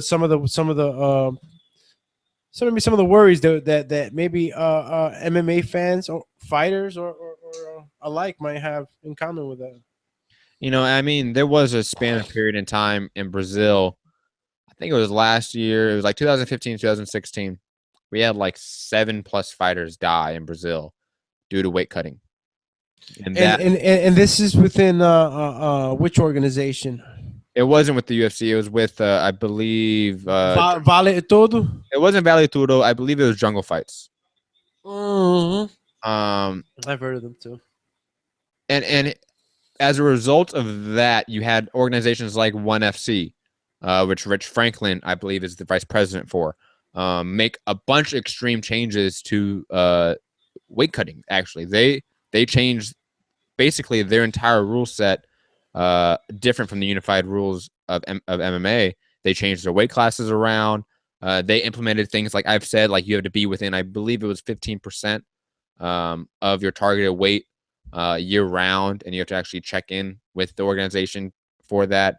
A number of things they added to their rules and regulations as a promoter to hopefully curb extreme weight cutting. We do not really know yet if it's really been effective. Obviously, that's one of those things that time is really going to tell more than anything if it's been effective. But something is being done. Obviously, in the UFC, if you do not know, there's such thing as I forget the technical term for what they actually call it, but basically, when you fly into town for the fight, you get weighed in right there by the athletic commission, and they will say that if you're not within this certain limit, you will not fight, or you are put on almost like aware notice. Like everyone's aware that you may not make weight. So it's one of those things that in MMA, we definitely seen at least some changes, some movement towards let's try to figure it out. Boxing hasn't at all, other than just the implementation of new weight classes over the century plus of its history, that it added more weight classes in hope to curb extreme weight cutting.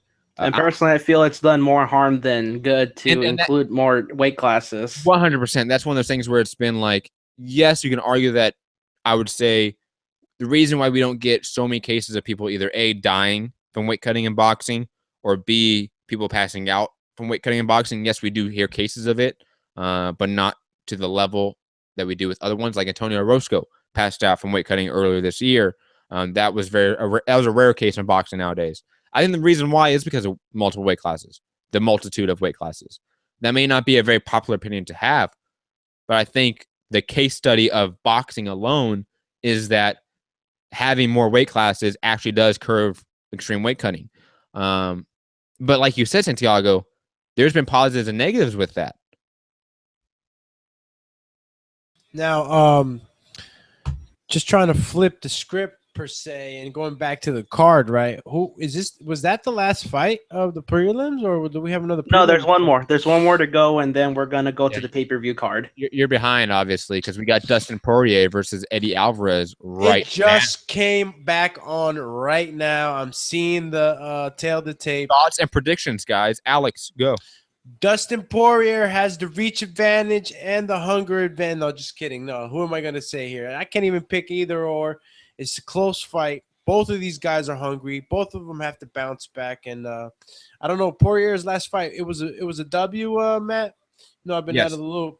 Yes. Okay, so I'm going to give the hunger strike to Eddie Alvarez just based off of his last performance. Didn't he lose to McGregor?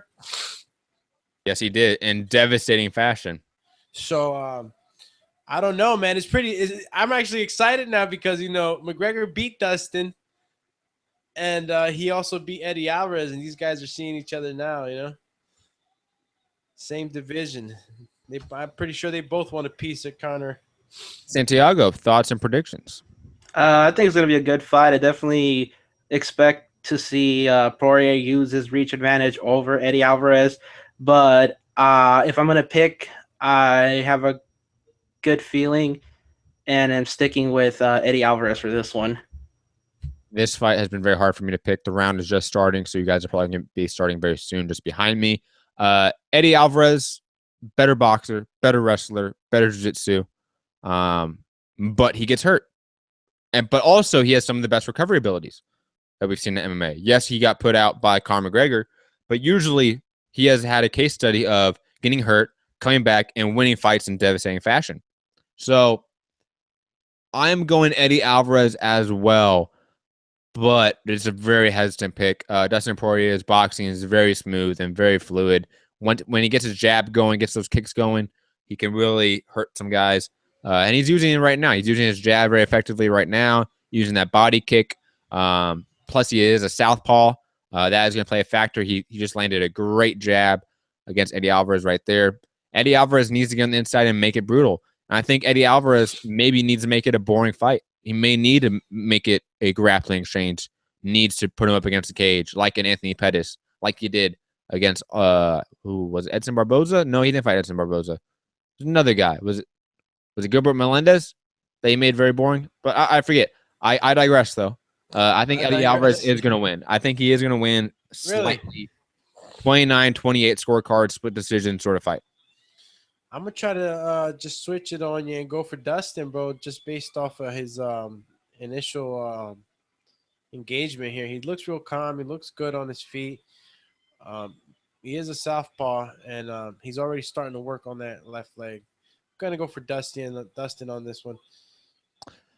And the thing with Dustin Poirier is that thank God he's moved up from featherweight. He looks so much healthier at lightweight.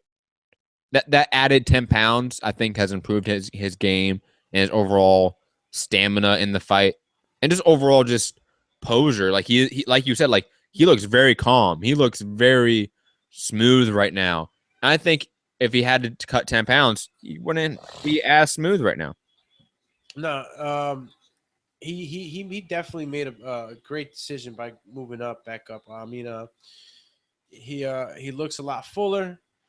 I think that when a fighter feels like we were just mentioning before, when he doesn't feel like he has to cut so much weight and give so much of himself in that weight cut, you just feel a lot stronger. And plus, it allows you to work on your other technique, your other skills. You're not just cutting weight and working on conditioning. You're working on your skills, your technique, different aspects of the game, different arts of the game. Most definitely. Instead of just cutting weight, instead of having a fat camp. And you manage to keep some of that endurance too, because like I said, when you weight cut, you get drained a bit. So when you're not weight cutting so much, you keep more of your endurance, and that helps you in the later rounds. Dustin keeps kicking him with that left body kick, and he keeps hitting him with shots up top. I'm seeing that Eddie Alvarez doesn't seem like he's gauged his distance. He's throwing his right hand pretty wild, and he's throwing it like he's throwing a fastball, and he's he's missing. Yeah. Man, Alex, I can't wait till you're not sick again and sniffling and snorting into the mic. Can't wait. Well, you know, this is what I'm doing. Look, check it out. I got to keep doing this, and sometimes it comes out. But hey, but we appreciate you coming on your sick days. Bro, sick day. See, with the hoodie on. Dude, Ness would be so upset right now. Oh yeah, Ness be hitting bat flips right now if you saw the show. You know, probably Ness is watching this, logged off and being like, bunch of traitors. You know what? I bet Ness is listening right now. I bet he's listening to the show. I'm about to hit up Ness right now. Like, yo, bro, I'll hit him up because I can't even use my phone and shit right now. Just sad. Dude, Eddie Alvarez has not pulled the trigger at all in this round. No, he's pulled the trigger, man. He's just very far away from the target. I mean, Dustin Poirier's jab is definitely controlling this round. Definitely a Dustin Poirier round, 10-9. Eddie Alvarez needs to make it dirty. Yeah, he needs to take a page out of, I think it was the Jessica Andrade fight where she basically made herself being the short fighter an advantage instead of a disadvantage. Because right now, Dustin Poirier is the one who's keeping the distance, keeping the rage, fighting like the longer, taller fighter. And Eddie Alvarez's left eye is already getting marked up from that jab. It might swell up very early in this fight, which it has a tendency to do. Bro, he's killing that leg. And mark my words, by the end of the second round, if Eddie Alvarez doesn't do something to at least catch that leg or start blocking that kick, he's going to end up just like poor Coulter in the last fight against Sherman. A lot of these fighters know how to use those attacks to the legs, know how to injure the man, or if not, get him to thinking that you're going to keep hitting that leg and you're already in pain. So you're going to try to block it in some way and set up a punch for up top. Look out for that, in my opinion, for the later rounds if Eddie doesn't make that adjustment. Now, on a technical level, because you're the amateur boxer here, Alex, how do you get around that jab? If you're the orthodox guy going against the southpaw, what little things can you do to get out of that jab and get in on the inside? Well, Eddie Alvarez, obviously he's the shorter fighter and with the least amount of reach. I think Poirier was 72 and Eddie was 69. So when you got that amount of reach and height over your opponent better be trying to work you to the ground in MMA. You know what I'm saying? Because if not, if you're trying to box, this ain't a boxing match. This is MMA. So remember, even though I never competed in MMA. I practiced MMA for like 5-6 years. Jiu-jitsu, judo, Muay Thai, all that stuff. So I think that Eddie has to find a way to either try to block the kick and try to go for a takedown, or if not, if you're trying to get around the jab, lateral movement, side to side, or maybe start kicking back. But, he kicks and he misses, Yeah, right now, Eddie Alvarez is pushing up against the cage. Eddie Alvarez landed a couple punches that seemed to a little bit like stumble Dustin Poirier. He used that, to go for a double leg. He did not get the double leg, but he definitely pressured him against the cage. That's what he needs to do. Make it an ugly fight. You're not going to win a beautiful striking match against Dustin Poirier. I'm sorry, Eddie Alvarez. You're a good boxer, but for some reason, when guys have the longer reach on you and have a good jab, you struggle automatically. So make it ugly, make it a grind fest. Don't worry about the boos. You gotta worry about that L, because you cannot catch 2 L's in a row to these guys, especially a guy that lost to Conor McGregor, who you just lost to. That would look very bad. Good uppercut by Dustin Poirier right there. Dustin Poirier just picking apart right now, standing. I think this fight is contested on the feet for the entirety of the fight. Dustin Poirier is going to win a clear decision.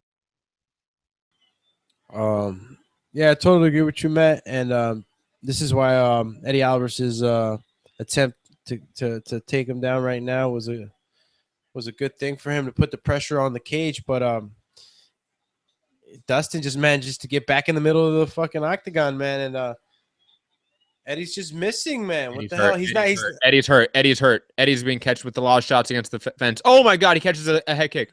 Eddie's on and oh my God, he's on roller skates right now. Eddie Alvarez just ringing punches back, trying to land something. Man. This is not good. And I'm I'm at the 3-minute mark now. Eddie Alvarez attempts a double leg, but misses. Dustin Poirier just landing more shots. Wow, Dustin Poirier looking good right now. No, Dustin's been looking. Oh, huge good. Left hand. Oh man, I'm right Dustin here. Poirier gets hit with a huge left. Yeah, you can Dustin Poirier's against the fence now, getting eat up with shots.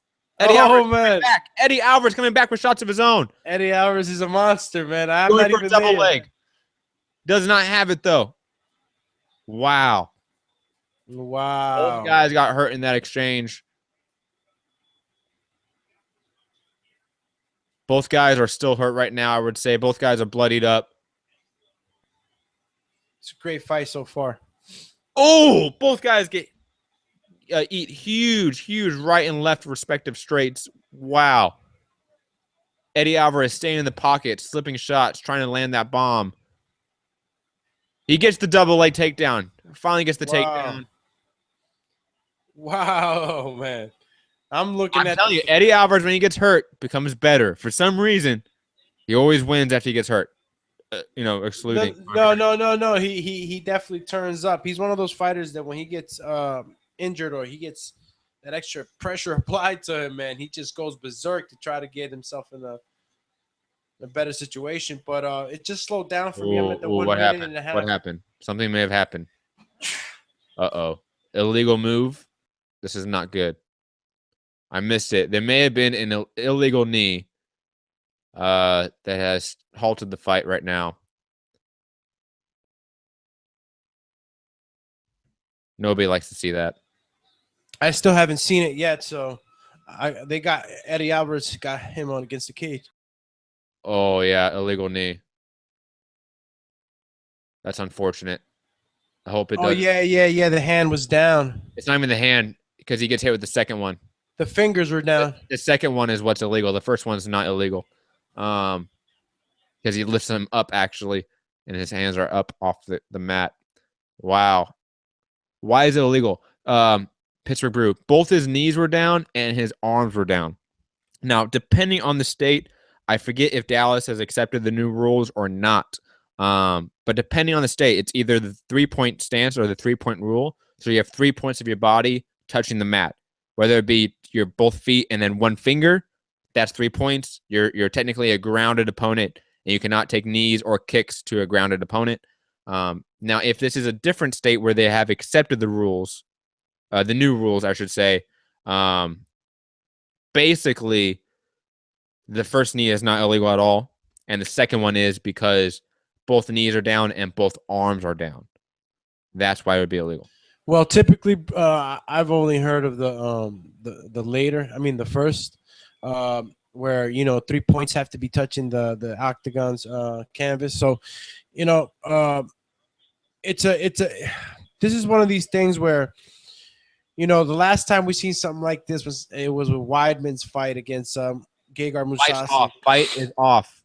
They have stopped the fight due to the illegal strike.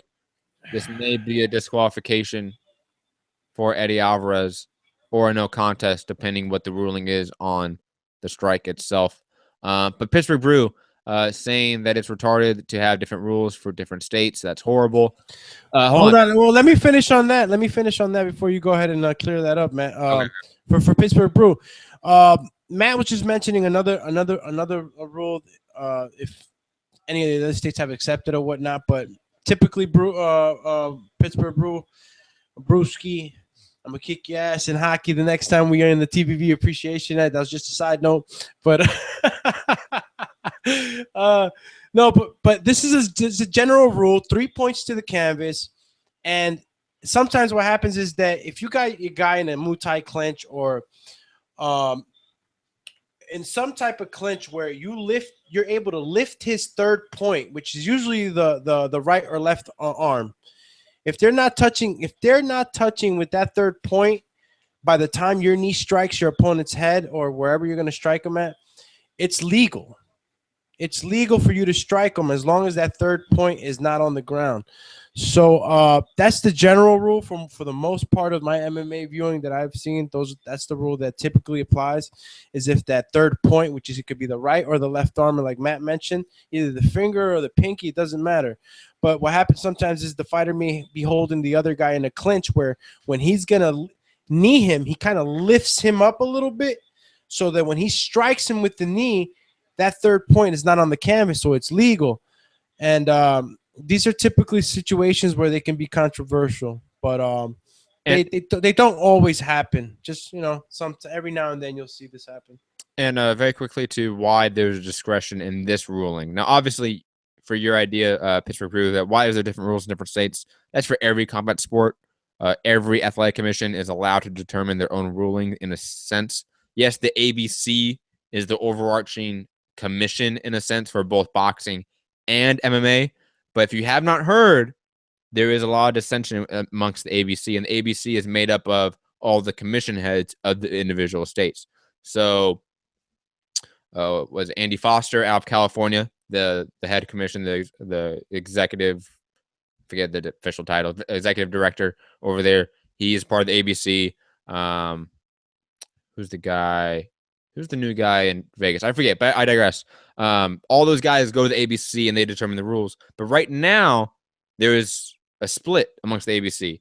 I believe it's New Jersey, California, Texas, and there's a couple other ones. I believe I could have the states wrong, but I know for a fact it is New Jersey. One of them is New Jersey.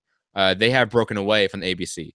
They have decided to no longer accept their ruling when it comes to either A, the unified rules of boxing, or B, the unified rules of MMA.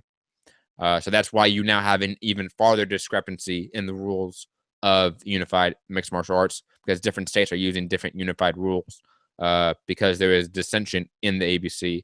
Now, as to why there is that dissension, I do not know. Most of the people in the industry do not know either.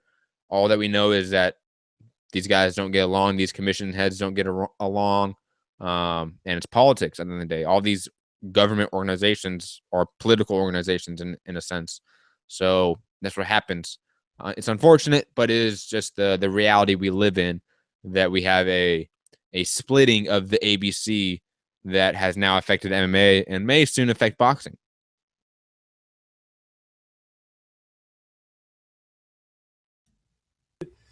All I'm saying is, okay, very quickly, the official decision of the fight is a no contest. It is not a disqualification. I'm happy about that because it was an accidental knee, especially with these guys both being hurt at the time. You know that there was no intention behind it that was egregious or malicious.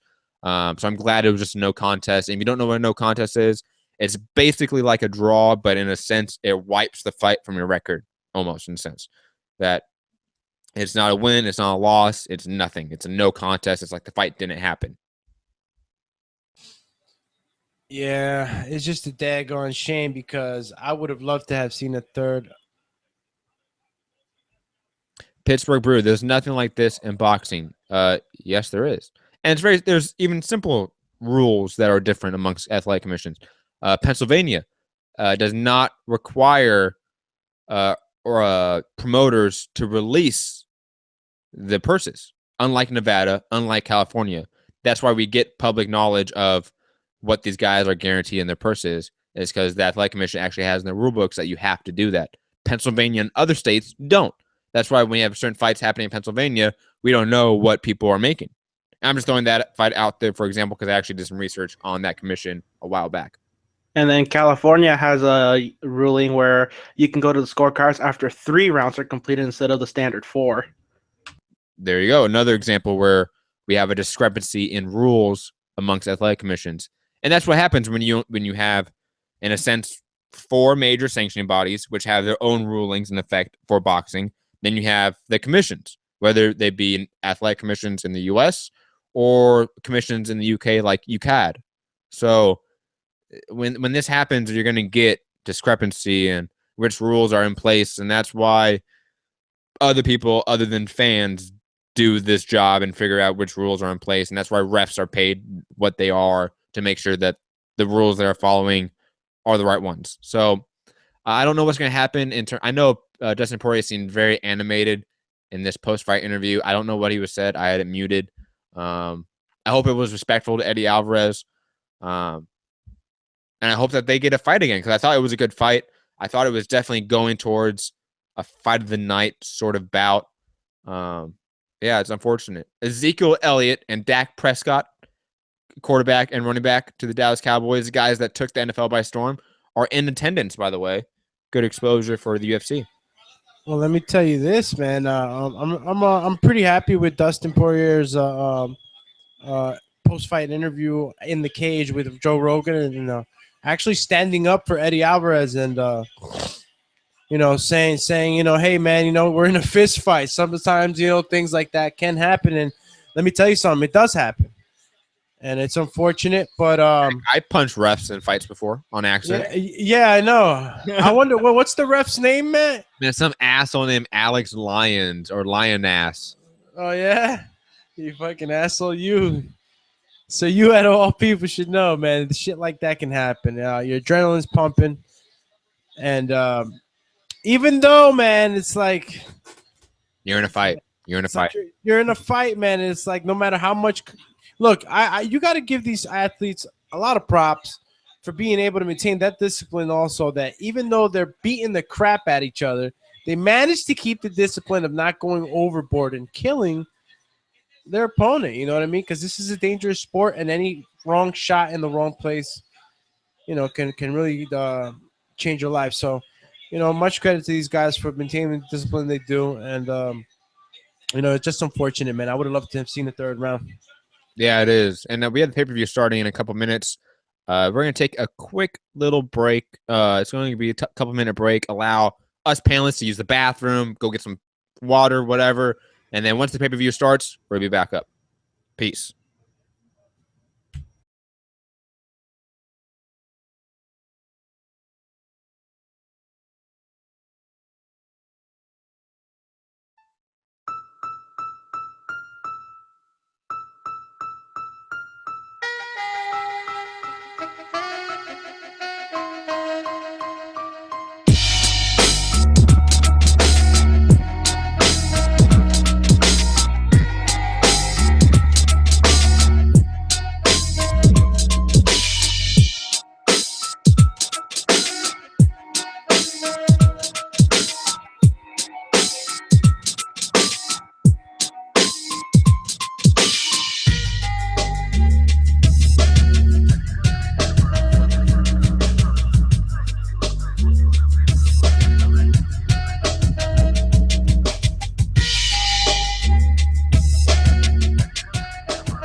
Dollar DiBiase production.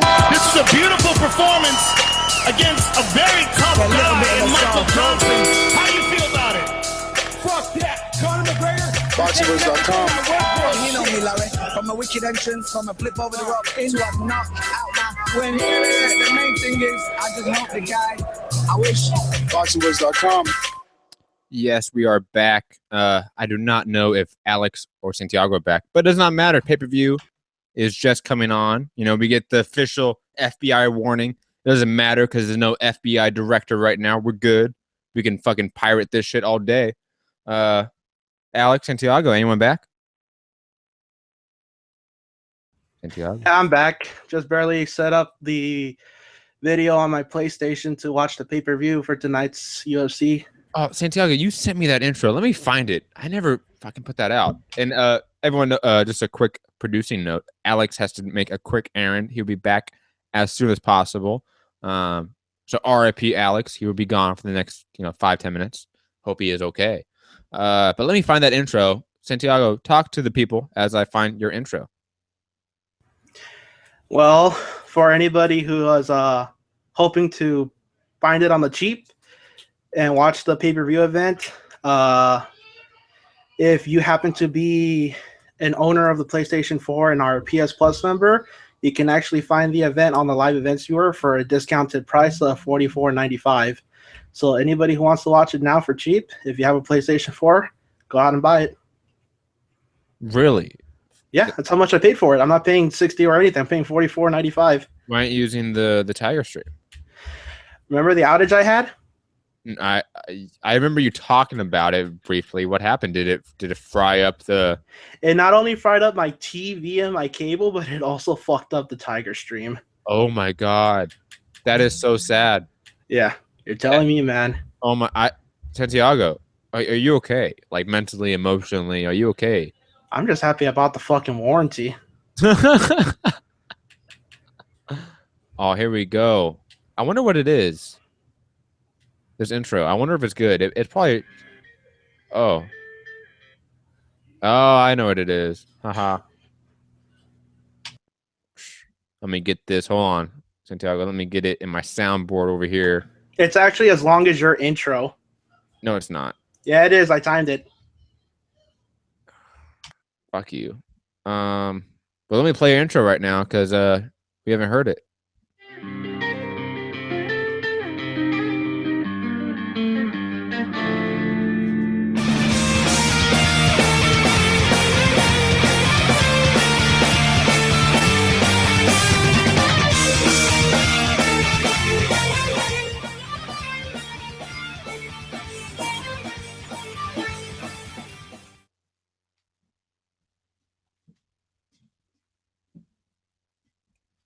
What a great intro there, Santiago. That felt so good to listen to. Dude, you didn't even put like any words on it, man. Like no like quotes, nothing. That's very bare bones. Hey, you still can't beat a good instrumental. Yeah, you can. I mean, as the Floyd Mayweather says, Abso-fucking-lutely. of course I can fucking just better than instrumental. That's why we created singing as a species. To improve on just playing fucking the bongos and shit. But I digress. Fights, finally. Pay-per-view is starting. All we're seeing is montage of people getting knocked out and shit. I'm actually curious how far behind I'll be from you since I'm watching this on the PlayStation. Yeah, I wonder too. I mean, where are you at right now? What's playing right now? The montage. I'm seeing JDS and Steve Miocic face off in the first fight. UFC 211 Miocic versus Dos Santos 2. How far behind from you am I? Is it so when you said the Miocic versus Dos Santos 2, did it show them like photoshopped in front of the crowd in a way? Kind of. I mean, right now they're showing. Right now they're showing that. Okay, so I'm only a few seconds ahead of you. We're pretty good. It's nothing like before. We should be fine. Sweet. And this is the first time I've ever bought pay-per-view on the PlayStation. Thank God for the discounts. I've done that once before. It wasn't on PlayStation Plus. It was before PlayStation Plus. I think it was on the PS3, not the PS4. But I remember having a lot of issues with it, so I never did it again. And Pittsburgh Brew says, or you can text me and get the link for free. Well, Pittsburgh Brew, we do not support piracy at Mixed Combat Radio. You fucking degenerate. He's got the hookups just like Fern had that hookup for the Ricer code for the Tiger Stream. True. I know somebody mentioned in the chat, but yes, Joe Rogan always wears that black shirt. for UFC fights. Always, without a doubt. And we do know without a doubt that he is high off his ass right now. So God bless the man. I hope he continues to do what he is doing because the guy, I mean, in terms of podcasting, obviously he made his bones as a comedian, as a UFC commentator, and Fear Factor. Obviously Fear Factor. But in terms of podcasting, the guy is levels above most people in the podcasting industry. I mean, what his show does on YouTube alone is insane. So just kudos to him. You know, the guy puts in work. The guy hustles. You know, we shit on him for being bald, short, and being like very red in the face all throughout a UFC event. Like he's just been yelling the whole time and sweating. You know, we make fun of him for that shit. And plus just the times Joe Rogan has freaked out on air over shit that really isn't happening. That's more Mike Goldberg. RIP Mike Goldberg, you know, the guy that got booted by the UFC. But I think Joe's a hustle. He's a hustler, you know. I know this is a tangent that doesn't really mean that much, but just wanted to say it. There's not much to talk about. Hands of Stone, shitty comedian, bad podcast host, mediocre commentator. Damn. Yeah. He gets hated just as much as a certain host gets hated on at times on a certain podcast. Yeah. Hands of Stone hates on me a lot in that podcast, but not as much as that one person. Remember the one person that called me an American imperialist on this show? That was my favorite.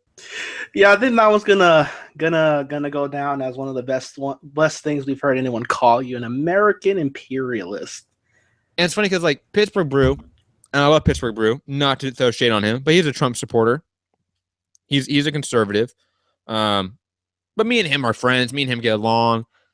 I mean, if he heard somebody call me an American imperialist, even he'd be like, what the fuck are you talking about? Like, Matt's a liberal hippie. Like, come on. Pittsburgh Brew is a great guy. I'm glad I got to meet him and take a picture with him when I went to the TBV party in Vegas. I still have that saved on there and for memories. Dude, Pittsburgh Brew is the love child of Tyson Fury and Eminem. Just saying. Take that for what it is. But just to address Hands of Stone's point, because we have nothing to talk about right now. Shitty comedian. I can understand that. I don't think Joe Rogan's the best comedian. There's definitely been skits or bits that he's done that have been funny to me. But to sit down for a whole Joe Rogan live special or whatever, Comedy Central special, Netflix special, like that is hard. That's not the most appealing thing to do. He is no Dave Chappelle, obviously. Bad podcast host. I think he can repeat himself a lot on his podcast, but I think he's actually a fantastic podcast host. You may not think so, but the way he is able to conduct interviews is very seamless. And that is one thing that I think he has a gift for, is interviewing people. I think he is the best at interviewing people in the ring or in the cage, at least in the UFC. I don't think John Anik does a better job. I don't think Brian Stan does a better job. I don't think Dan Hardy does a better job. I think Joe Rogan's the best at it at this point, at least in MMA. And you can even make an argument in boxing too. I mean, not Steve Farhood. What's his name? Showtime guy. What's the Showtime's guy name? Mauro Ranallo? No, Jim Gray. Oh, Jim Gray, the guy. I think the one guy I think you actually hate on. Yeah, you know what, Jim Gray is the worst post-fight interviewer of all time. Like just like, yeah, he's pretty monotone, to be frank. And he's just like, he has that weird like psychopath look in his eyes and that smile. Like I'm not saying he is a psychopath, but he has that look. Hand of Stone saying, bro, he talks over his guests a lot. And then when alcohol gets involved, it all goes to shit. My thing is that that show is meant to be a conversational interview. Basically, that's the format of that show, if you did not know. So talking over people happens. It happens on our show. Hey, and also just a quick FYI, they have not adopted the new unified rules of mixed martial arts. They just posted that up right now. Thank you for letting me know that. that's good to know. And I'm not surprised that Dallas is behind the learning curve. And not Dallas, I should say. Texas overall. Because, it's Texas. Love everyone from Texas. Shout out Eric Cruz from Dallas for buying me dinner that one time. Much love to you. But it's Texas. I mean, it's a little bit backwards, especially in the commission part of it. Come on. But yeah, I mean, the idea of what is an interview and what is a debate or conversation, like those can be the same in my opinion. And when you have an interview become a debate, and I'm using debate as not as with a negative connotation to it. I think debate is a very good word to have. I think podcasts, the format of podcasts in general are debate formats. So to be upset with people talking over other people, I just think makes a little sense to me. You heard of London Real? No, I have not heard of that. Is that a podcast, Hands of Stone? And if it is, what kind of podcast is it? It's an American living in London who does really good podcasts. I'll check it out. I'm assuming it's on iTunes. If it's not on iTunes podcast, let me know where I can find it, Hands of Stone. But we got Doomsday back in the for shizzle, back in the house. Shizzle for sizzle, my nizzle, my steaks they sizzle. Mano de piedras, you there? Dude, that bar you just dropped. Oh my god, that was legendary. This is La Legenda. Got it from my big homie Snoop Dogg. I used to live next to Snoop Dogg. That's fucking dope. When I say next to, I meant like he lived maybe like 5 houses down from me. I'd have been burning with Snoop every day. I was like a kid though back then. I was a little kid. Like he moved out of our neighborhood. And when I say moved out, like that was one of the houses he had. It's fucking Snoop Dogg. That motherfucker had houses for days. But he must have moved out of the neighborhood when I was like 6 years old. And of course, when you're 6 years old, you don't know what's like how awesome Snoop Dogg is. Absolutely. I mean, you have no idea why that motherfucker is like the greatest thing alive. You hear your music, and let's say you like hip hop at 6 years old. Snoop Dogg isn't the greatest lyricist of all time. Let me tell you, at 6 years old, you're worrying about fucking video games and other shit. If that. And remember, this is 6 years old. This is 2001.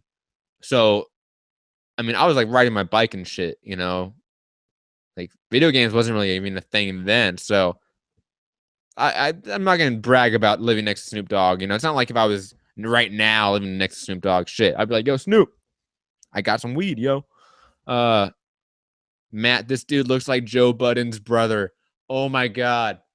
That's fucking hilarious. I was ready to tell you, Matt, like I haven't seen much of this Branch kid because, took a layoff for MMA, but this guy looks like a hulked out he looks like a hulked out Joe Budden. Yeah, Joe Buttons and shit. Or maybe a little resemblance of fucking Roy Jones for a second. Oh, I can see that. It's the beard. The beard is the beard, bro. It is. The beard, man. Like if he didn't have that beard, he probably looked like Earl Spence. Like, come on. Who caught that? Who said that? Who said that? That was Pittsburgh Brew, man. Oh man, Pittsburgh Brew's a huge Joe Budden fan. Huge. You gotta be cracking up right now. And Christoph Jotko, who is a phenomenal middleweight prospect, definitely one of those fights where if he wins, man, he deserves a top 10 fight, similar to James Vick, similar to a Jason Knight. It's one of those fights where if this guy wins, he deserves a top 10 opponent. Well, he's on a 10-fight win streak. Like I said, I haven't seen much of him, so I wouldn't know what his past competition has been. Maybe you could throw some light on that. But if he's been fighting any guys that are within the top 15, top 10, and winning decisively, I guess why not, right? But I'll judge his performance off. I'll judge what type of a fighter. Well, no, you can never judge a fighter off of one fight, right? But never. I'll get to see what's going on with this guy on this fight. And like I said, this Christoph kid, I thought it was somebody else that was named Christoph, but I haven't seen this kid. You think of the guy that fought like Forrest Griffin back in the day, huh? What was his name? Yeah, and it was Christine or something like that. No, it was Christoph something, I think. I could be wrong. It was Christoph Christenstein or something like that. Oh, I'll go back, but he actually did some movies too. This Yeah, he did. Just Jotko's record. I pulled it up very fast. One guy he has beat in the top 15 is Talis Leites. Talis Leites famously fought Anderson Silva. Even though that fight was shit, and Talis Leites was actually let go because of his bad performance, he definitely rebounded. He has looked very good back in the UFC. Not the greatest, but he has looked very good. So that's a good win. Tamden McCrory, good win. And the rest of the guys are sort of so-so regional guys in the UFC that he has beaten. But the guy looks good. He beat Talis Leites. That's a big win. Yeah, I was ready to tell you, but you said Talis Leites, and I got a lot of respect for that fighter. And plus, that's you a also good have to think about the age difference. David Branch being 35 years old, Jotko being 27. Yeah, that does turn into a factor at certain points, but remember, depends on how much the younger fighter, how much damage he's taken himself. It doesn't really matter too much sometimes in that age gap. If the younger fighter's taking hard fights and it'll even out, it'll even out. But you would know more than that if Christoph has faced if he's had hard fights or whatnot. But the last fight that David Branch lost was in 2012. And guess who he lost against? 2012? 2012. It's a name that has recently retired from MMA. Whoa. Recent. I know you like him. I know both you guys like him. Is it Vanderlei? I mean, no, Anthony Johnson. Really? Anthony Rumble Johnson was the last guy to beat him. He won by decision in Titan FC 22, May 25th, 2012. The last loss before that was Rousimar Parharis, who was famous for getting guys in knee bars and, tearing their ACLs. He was a dangerous person to be fighting with, bro. He would lose his mind sometimes, that guy. Yeah, and that was his last fight in the UFC, and he was released after that fight against Rousimar Parharis. Beat Dominic Steele, lost against Anthony Johnson, has not lost since. Beat some good names like Yushin Okami, Jesse Taylor, Vinny Magalesh.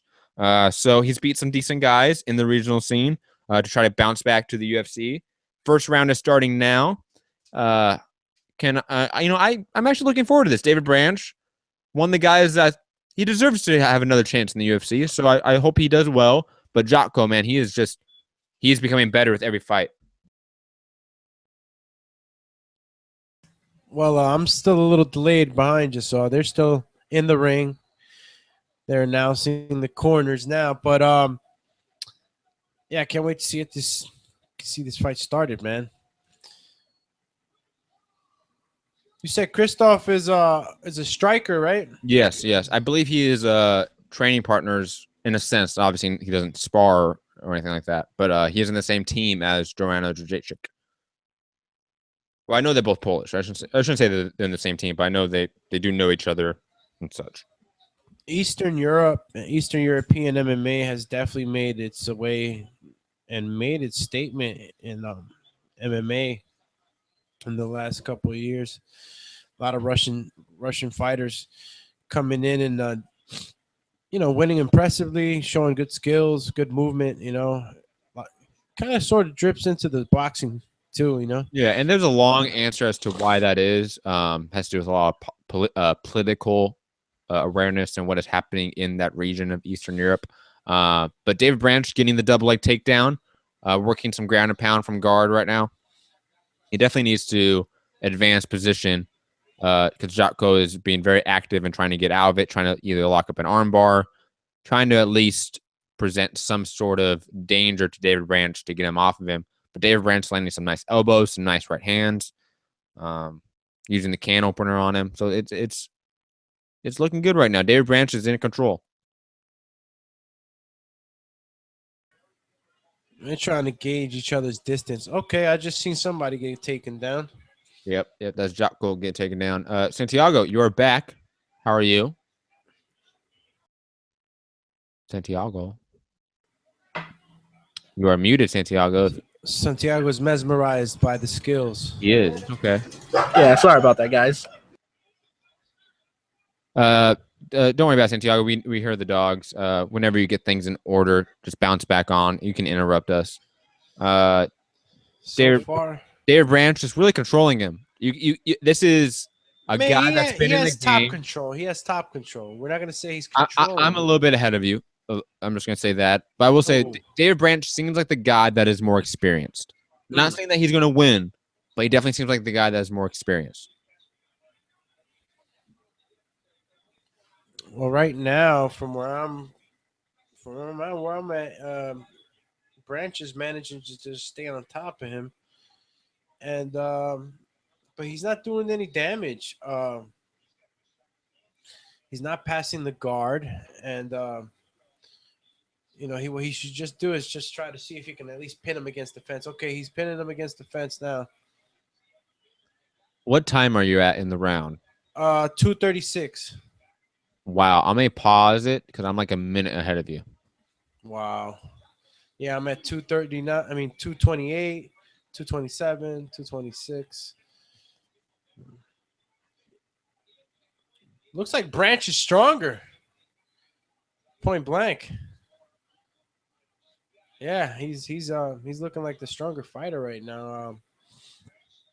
In the grapple, at least, I'm at 2-6, 2-5, 2-4, 2-3. Yeah, I lost my remote to the TV, so hold on 1 second as I find it. Just talk to the people, Alex. Let them know who you are. Well, it's Alex Doomsday Linus. And, just here with my boy Matt on Mixed Combat Radio, giving you guys a play-by-play as we watch this card that we're excited for. Co-main event members, Joanna versus Andrade. And for the main event, Junior Dos Santos versus Stipe Miocic. And I forget what team Stipe Miocic. He's from Minnesota, right? No, he's from Cleveland.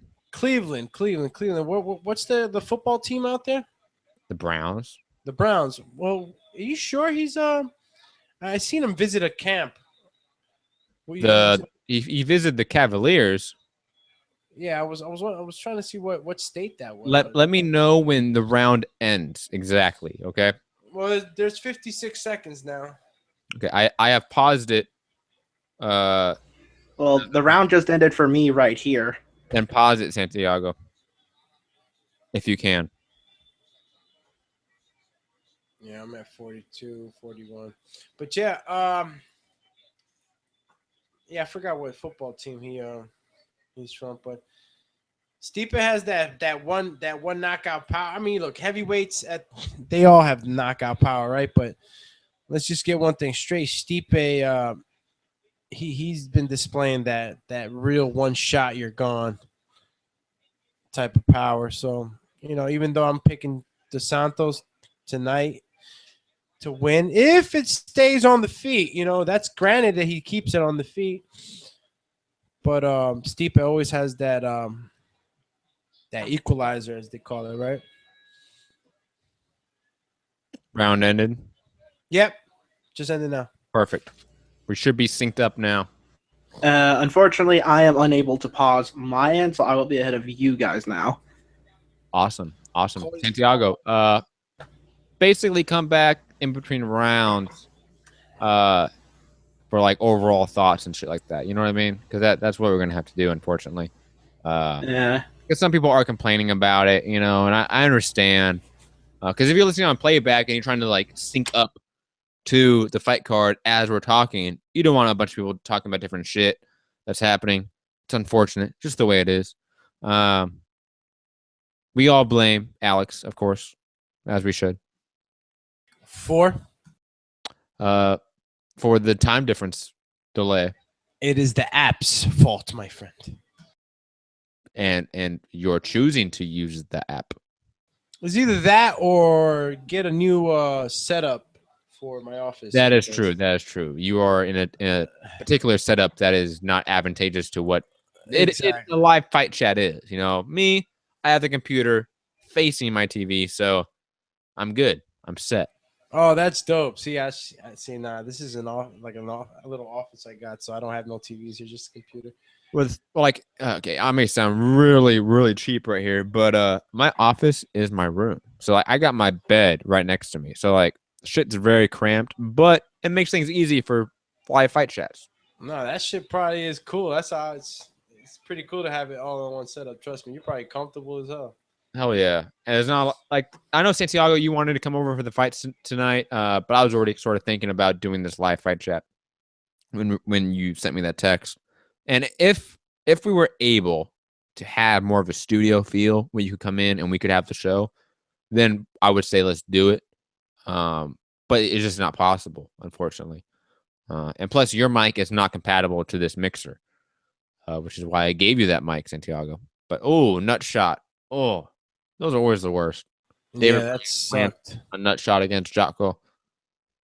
Not too egregious, not too painful. He looks fine, giving the thumbs up. But man, always makes you pause. Yeah, getting hit in the junk is no good.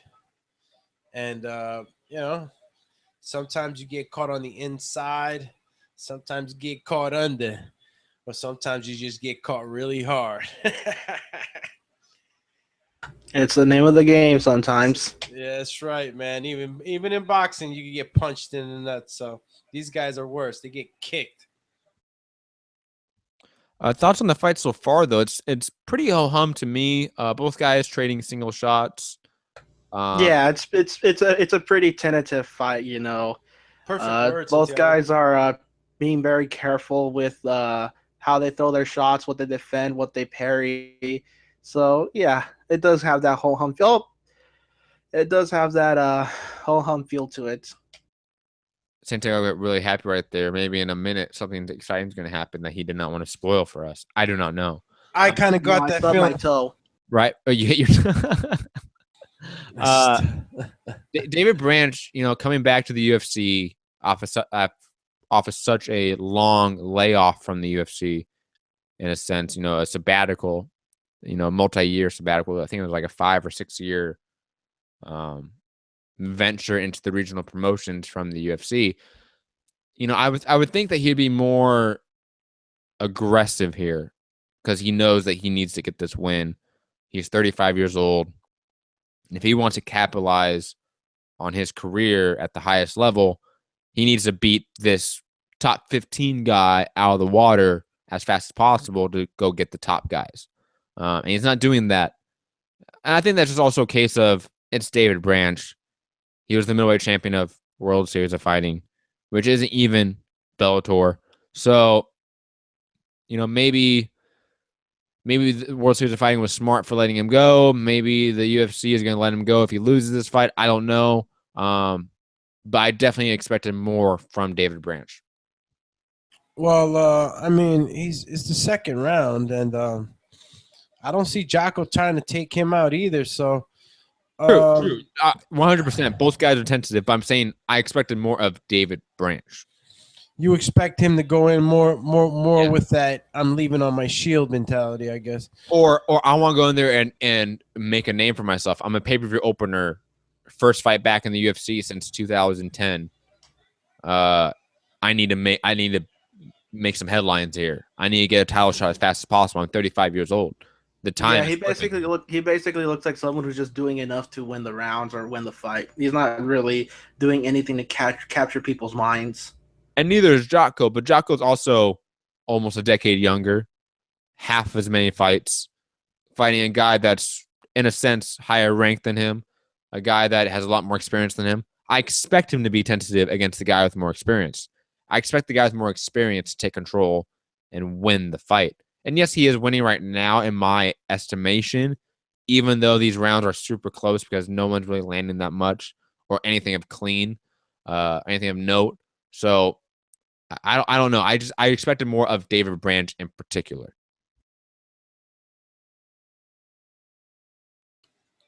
I still see like some they're not fully committing to their shots with follow up punches, man. It's just 1, 2, 1. Yeah, they look like they're more concerned with the follow up towards them and just going at it one punch or one kick at a time. This could be a result of both guys being on a stage that they're not used to. You know? Or both of them just being, at a certain level where they're both, kind of nullifying each other. True, just could be a bad style matchup. That happens a lot more than people like to think about. But Jocko looks gassed right now. I mean, they're shaking his arms. He had his arms over the cage, looked exhausted. Joe Budden over there looks pretty good. I'm just saying. Shout out to Pittsburgh Brew again, yo. I think Derek Branch is looking pretty fresh in there. Hopefully, he comes out in this last round and really, puts exclamation point on it, because he may be losing the fight. I don't think he is. I think he's won the first 2 rounds, but God knows what the judges are seeing.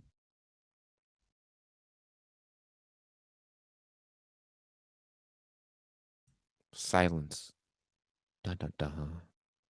Dun dun dun. Everyone busy. It's okay. Joe Budden over here, taking the center of the ring, throwing out that jab. Let's go, Joe. Let's go, Uncle Joe. I'm going to always call David Branch Joe Budden now. Because always. Fucking Joe Budden.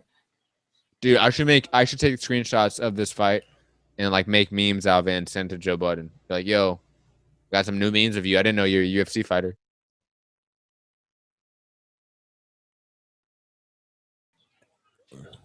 What we're in sync now on the rounds, right? We're 4 and 24, Mark. Yeah, yep. And this is the third round. Am I not right? Yes, third round, last round of the fight. And I can't name you one significant thing that's happened in the fight so far.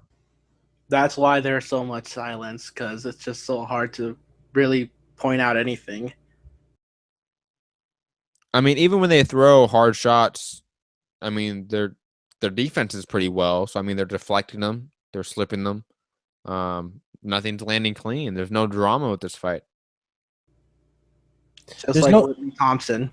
There's nobody setting up the shots. It's just single shots, and then it stops.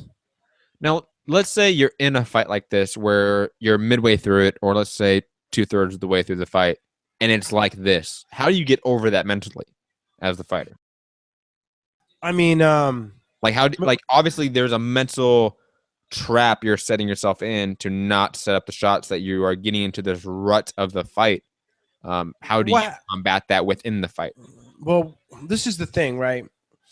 And mentally, you're in the fight and you're going shot for shot with a guy. You can get caught up in the that slugfest mentality, or you could just quickly kind of derail yourself from maybe a game plan that you have with your corner. So, I see that if your corner is not telling you, hey man, do this, that, and the third, you're doing too much of this.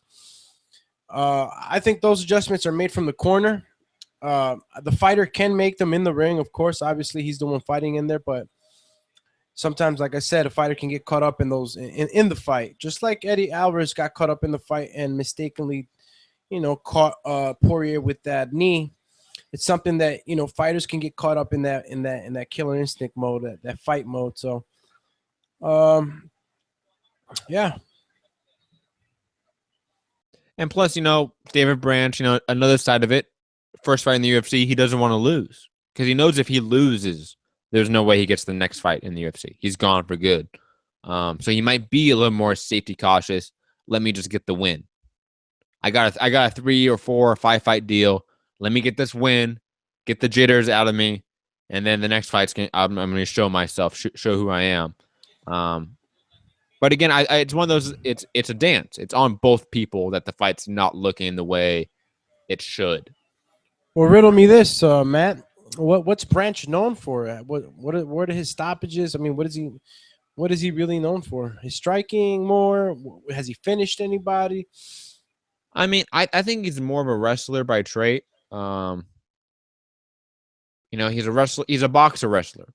That ilk in MMA of guys that are decent college wrestlers who can throw some heavy leather and aren't bad at it. I would say that's what he is. He's decent at everything.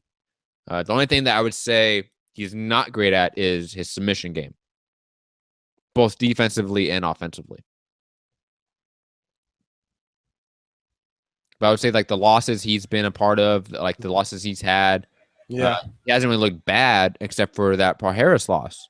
So we're at the last minute, man. Well, where do you have this fight? So I'll be honest, I have it right now. If nothing really happens significant going forward, I give Jotko this round, but I give the first 2 rounds to Joe Budden, aka David Branch. Have it 29-28 for David Branch, but that would be my scorecard as well at this point in time. But I don't know. I mean, this is. I'm actually gonna see it for Jocko, man. Really, you think Jocko won this fight? I mean, right now, this last round I'm not saying that's ridiculous. I'm not saying that's even like. No, is it this last round is looking like he's way more active and. The second round was close too. You know what? I think it's gonna come down to who got the most takedowns, and you might be right. David Branch got those couple takedowns. Yeah. But bad fight on both. Bad pay-per-view opener, and comparative to the other fights we have seen, even the Dustin Poirier Eddie Alvarez fight. Oh man, worst fight on the card. Worst fight on the card. Thus far. Yeah, definitely not too many happy fans with that one, but as you can see, the takedowns really are going to help with the W. I love how you had the microphone really far away from you and you're lining up a joint. I just love it. Great. I'm only jealous. It's okay. I'm not mad. Just jealous. I just ordered a pizza on my end. Of course you did, Santiago. You fucking pizza addict. Man, so we have the panel split right now before the decision's read. We have one of our panelists going for Jotko, 29-28, I'm presuming. And then we have 2 of us going with David Branch. I mean, ho-hum fight, not exciting, can go either way. And let's be honest, I think neither guy is going to be a middleweight champion. Yeah, the performance doesn't give you any indication of something special. Let's see what the other 3 judges have in store for us. Well, I'll definitely tell you this. They left it in the judges' hands.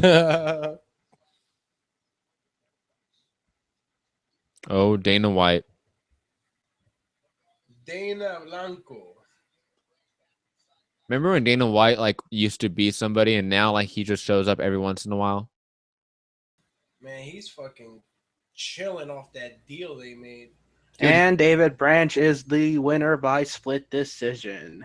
Knew David it. Branch. Knew it. Dana White making over $360 million. Yeah, man, that was a hell of a deal. That's fuck you money right there, right? That's fuck you money for my entire next 3 generations. Yeah. Pretty much. And Dana White used to be a semi-balding, fucked up teeth. I believe he was a cardio boxing instructor. But jazzercise. So it was like one of those like dancing ones for girls. So, and now he's a 100 millionaire. So good for him. Fucking asshole. Kudos to fucking Dana White, huh? Uh-oh. We got some exclusive footage behind the scenes over here of AKA Drake, AKA Canadian Jose on the pads, man. Have you seen this? I actually haven't. Who was on the pads? Canadian Jose, man. I want to see his pad work. Well, did you play it? How's he looking? Oh, my God. Terrible? Oh, my God. Well, the speed's good. He has good hand speed. Oh, my God. Dude. First off, he definitely sped up this video. I'm saying that right now. Man, I think Enrique is going to ice this guy. Poor Jose. I can't wait to see it. Dude, it's on the TVV Border Wars group chat. Go check it out. Yeah, well, I would if I wasn't watching the fight. Oh, that's right. You're watching the fight on your phone. Oh. Hey, it's okay. Yeah. I mean, there's no fight right now. You can go watch it really quick. Well, yeah, nothing but commercial for the time being. All right, give me 2 seconds. Cause I got the fight on UFC app, Oh shit! Look at Canadian Jose.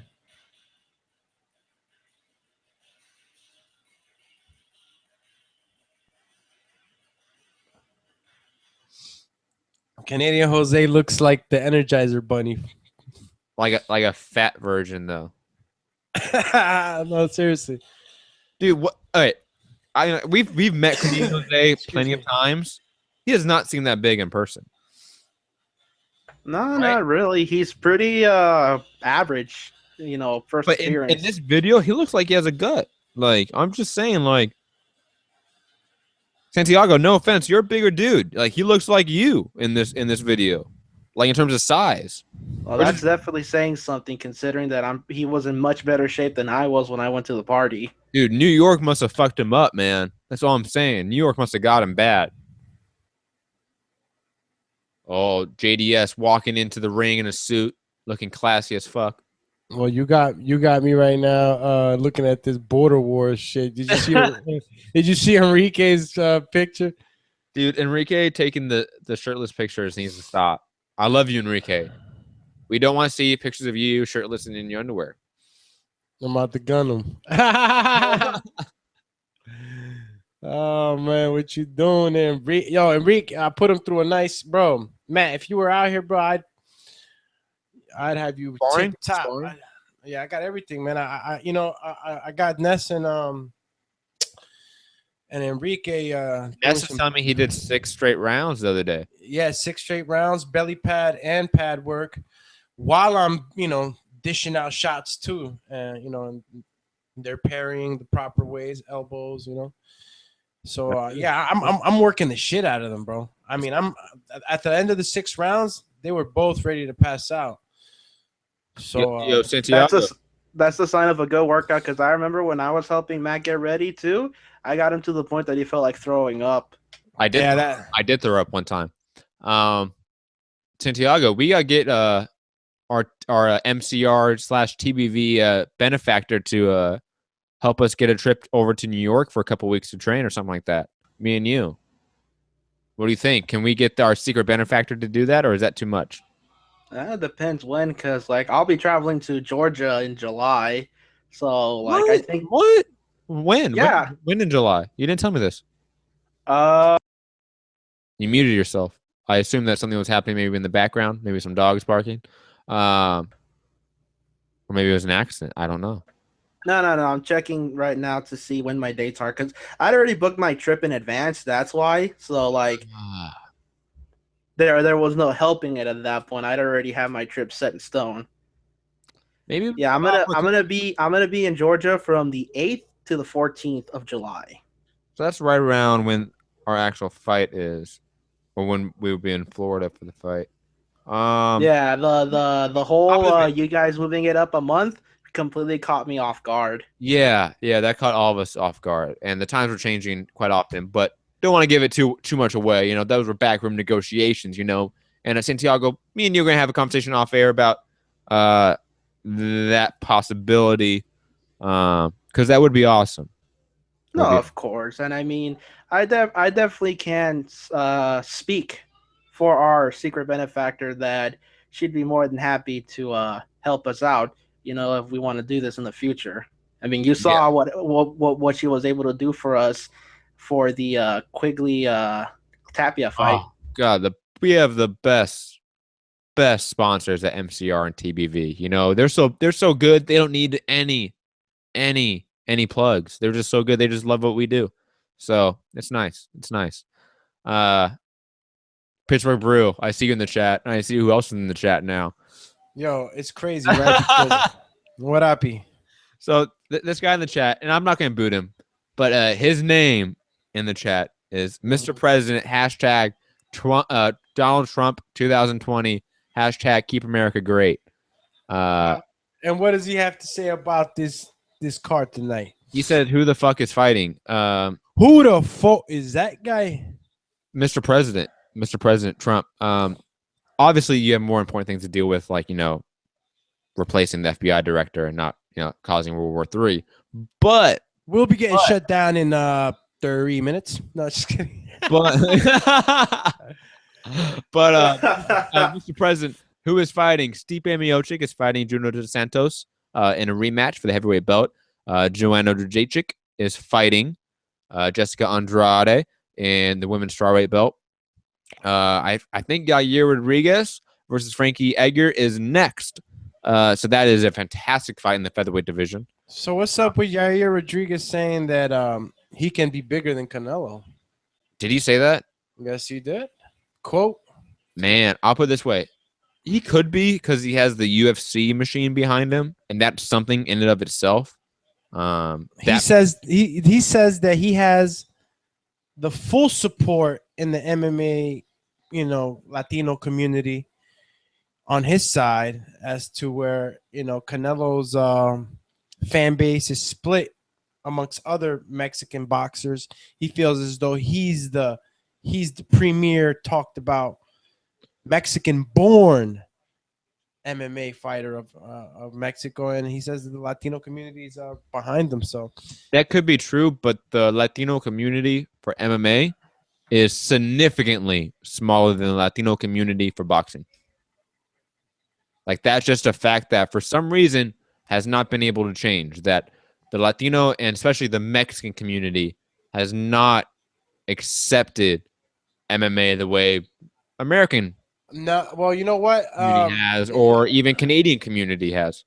Well, you know what? You're right in the aspect that the sport's been in America, Eastern Europe, a lot more than it has. But you got to Even Asia, way more. Yeah, but you got to understand that jiu-jitsu's been around for a long time. But jiu-jitsu is not a Latino.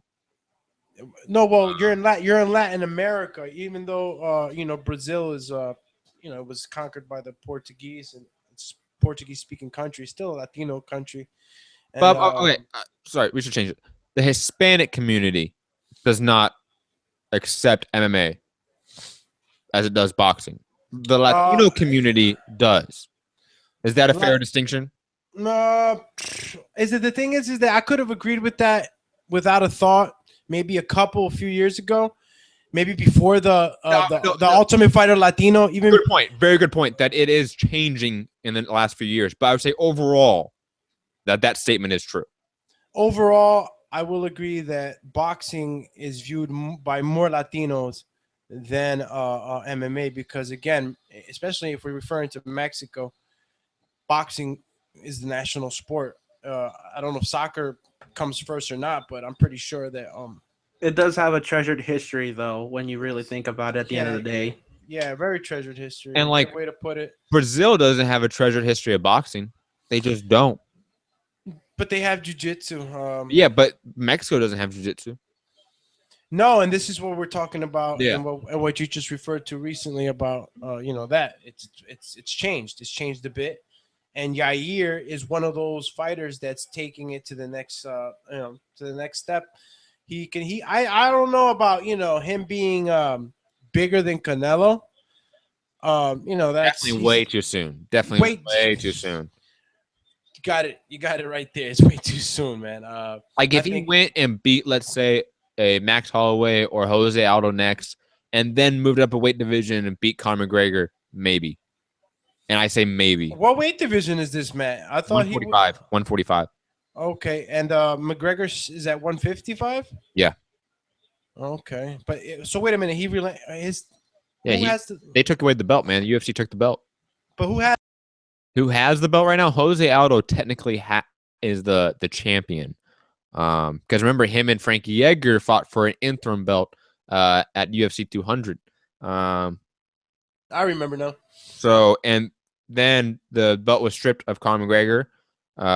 Jose Aldo was elevated to a champion. And then Max Holloway beat... who did he beat? I feel so bad for forgetting who he beat. Was it like Ricardo Lamas? I forget who he beat. But he beat someone for the interim belt. And now we have an interim belt fighting the interim belt, fighting the interim belt for technically the quote-unquote real belt. So... This been happening more than often on the with these belts and interim titles. It's unfortunate, but yes, we're getting way more paper belts in MMA and in the UFC specifically. Bouncing in between sports, right? Boxing too. interim titles. I think the interim titles are just I guess I don't even know. Sometimes there's just too many of them out there, if you ask me. It's a glorified number one contender spot. Yeah, just look at the WBA. Seriously, just look at the WBA alone. And even the WBA doesn't even use it as a number one contender sometimes. Right? I mean, how often do we see the WBA regular champion unifying Eddie's votes with the super champion? Eddie's traditional run into the ring walk, man. It's epic. You mean Frankie? Excuse me, Frankie. Eddie does the same thing. You confuse all these tri-state area guys, huh? It's unfortunate. Nah, bro. I'm lucky I'm still on right now. I'm still getting over this flu, bro. But you know, the sacred herb helps me. And Frankie Edgar is one of my favorite fighters of all time. He put on one of the greatest fights in MMA history against Gray Maynard. I believe it was in 2000. Wow, what year was that? That you took it back on that one. The second Gray Maynard fight, where it was a 10-8 round in the first round. Yeah, Frankie Edgar was knocked down 2 or 3 times, and he came back to arguably win it. He didn't win it. It was a draw, but I thought he won it. Frankie Edgar's always been a warrior, and he has embodied the blue-collar-like workman. And plus you add on his actual skills, elite-level wrestling, elite-level boxing. My home state, New Jersey. Yeah, whatever. Yo, and check this out. Anybody, especially anybody that's a boxing fan out there, Eddie's boxing is pretty damn good. You mean Frankie or Eddie's? Fucking Frankie's, man. I keep messing up. Sorry. It's funny because they don't even really look alike. I'm coughing up a lung in between mutes right now, bro. Yeah, I think his vision's affected. But what are your guys' pick? Because right now I'm gonna be sticking my pick to Yair Rodriguez. Yeah, I'm picking Yair Rodriguez. I can't. This may be too soon for him. This may be too soon for him. Frankie Edgar is one of the best lighter weight fighters in the sport ever. I just can't pick against my man Frankie, man. It's hard to pick against him. I've always loved Frankie, but I got to pick Yair. I mean, Yair, this game is more about momentum than we like to think. And Yair Rodriguez has all the momentum in the world. Frankie Edgar does not. He's an athlete too, man. I'm not just ringing him out. I'm just saying I'm gonna go with my hometown boy. Both guys are athletes. Both guys got cardio for days. Home state, yeah. Frankie, he's known for his cardio, big time. He's nonstop, and he'll get knocked out and he'll pop up like a zombie. So I don't know. When was the last time we seen Yair get tested on the chin? I can't remember. Yeah, but it's not like Frankie is a heavy hitter. I mean, no. Let's not say he has a nice pop. He can pop, but he's not a heavy hitter. And I would say in this game, your chin gets checked at a much earlier point in your career than you do in boxing. You know what I'm gonna give Yair? I'm gonna give Yair the kicks, bro. God, insane. This kid's talented when it comes to creativity and his kicks. He really puts on a show, and that's what I like about him. He's gonna have to either catch Frankie with something spectacular, something that Frankie doesn't see, or else I really don't see him winning a boxing match with Frankie. He's gonna have to use his kicks, man. Not only that, but don't forget that Frankie's the one with the height and reach disadvantage too, so he's definitely got to get it on the inside or take him down. And Frankie's a wrestler, right, Matt? Yes, D1, and obviously he's training with what's his name? I forget who his name is, but he's been improving the boxing over at the Serra Longo team for a while now. He's practicing wrestling with somebody? No, he's been practicing his boxing lately with somebody else. Oh, okay. Who, Longo from a Wide Men's Camp? Yeah, that's where they all train at. Oh. Yeah, he's a Serra Longo guy. Along with like Al Quinta, Edson Barbosa, some other guys in there. Really? I thought Edgar was training down in Jersey. With Edson Barbosa, but I didn't know they were in Wide Men's Camp. They also work in not Thomas Almeida. What's his name? It was another Almeida back in the day. He used to fight in the UFC. I forget his name. He has another. Hey, Frankie's already applying that pressure, man. Yeah, but come on. I mean, Yair is just landing some shots here and being creative at the same time. And takedown defense. Awesome takedown defense by Yair Rodriguez. Yeah, most definitely. Putting the underhooks in, trying to turn him. That's what he needs to keep doing. He needs to get that other underhook in. He almost has it. But yeah, Frankie doing a good job of just being on him right now. Frankie's pressure is something else. When Frankie wants to pressure you, it's something very difficult to deal with. And not for nothing, he had a nice guillotine there for a second, and Frankie managed to get out of. But did you notice that he used the threat of the guillotine to get his legs in position for full guard? Yes. Even though Frankie got out of the guillotine choke, Yair advanced to a better position.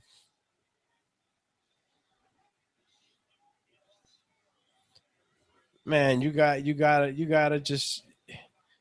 give Frankie that credit, man. His pressure is phenomenal right now on Yair. This is what you got to do to somebody that's as creative and fluid, with kicks. Don't give him space. Don't give him no damn space. And suffocate the hell out of him. Santiago's like, give him hell. Kill him. Sweep the leg. Hell of a way to make a Karate Kid reference. Dude, you have to make Karate Kid references when you're watching UFC fights. It's acceptable. I got all four original movies. Yeah, not the fucking remake with Jackie Chan and fucking Jaden. That does not deserve to be mentioned. Fuck that shit. That does not deserve any mention. I'm sorry, but I'm gonna have to agree. I'm gonna have to agree with you, bro. Frankie Edgar landing some good shots, but I mean, Yair Rodriguez is doing a great job of, threatening with submissions. Yeah, true. He's staying active. It's a very back and forth guard game right now. He's staying active. Frankie is winning, but he's staying active enough, threatening with triangles, threatening with arm bars. But one thing, when Frankie Edgar lets up like that, you have to move. You have to get up. And I know he doesn't want to because he knows that Frankie's going to bounce on him again and go for like another takedown, but he has to get up. Right now, get up, scramble. Like whenever Frankie Edgar gives him any space, use that space to push him off with your legs and stand up. He's got to get creative with his movement, his momentum too. You can't just let it sit there. Steven Hernandez in the chat. Didn't Yair say BJJ didn't matter in MMA? I don't remember him saying that. And where'd he get that? What's your source, Steven? Yeah, little Stevie. Where'd you get that one from? Because I mean, I always hear Yair Rodriguez speaking about how he's always trying to improve on every aspect. Every aspect is important. His jiu-jitsu game is his best part of his grappling is his jiu-jitsu. He's not a great wrestler. He's great at latching up submissions. Look, I'm gonna tell you right now, it only looks this good because Frankie's pressure is incredible. But he's managed to block a lot of the big shots coming down on him. They've been landing on the forearms and elbows. But like I said, it's Frankie's incredible pressure that makes it look like Yair's not doing nothing from the floor. But let me tell you something, he's doing the right thing not to get hurt, and he managed to throw up some submissions. But this is how the round is gonna end, I guess. Yeah, Frankie Edgar round clear 10-9. Yep, 10-9 for Frankie Edgar. He kept the pressure up. He didn't give him room to do his thing. Can't see it any other way.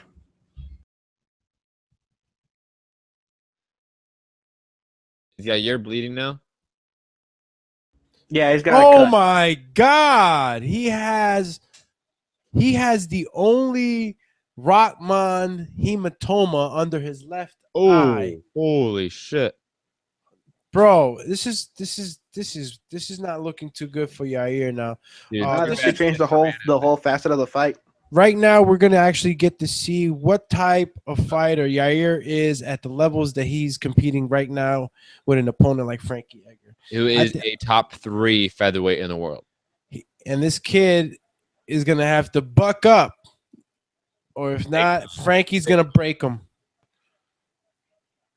Man, what a great round by Frankie. Is that a 10-8 round? Oh, hell yeah, bro. Oh, my God, bro. Look at his eye.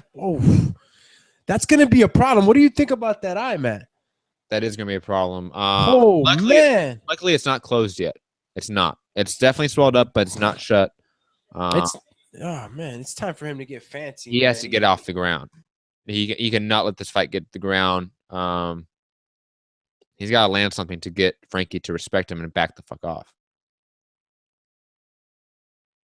I don't know, man. I'm a huge Yair Rodriguez fan. And like you said, we're going to find out what he's really made of. He is thrown in there with the Sharks. This is his highest level opponent to date. And Frankie Edgar, at this point in his career, is a different animal than BJ Penn was when Yair Rodriguez knocked him out. Just a different level, different place in their career. Man, Frankie Edgar's hand speed is looking great right now.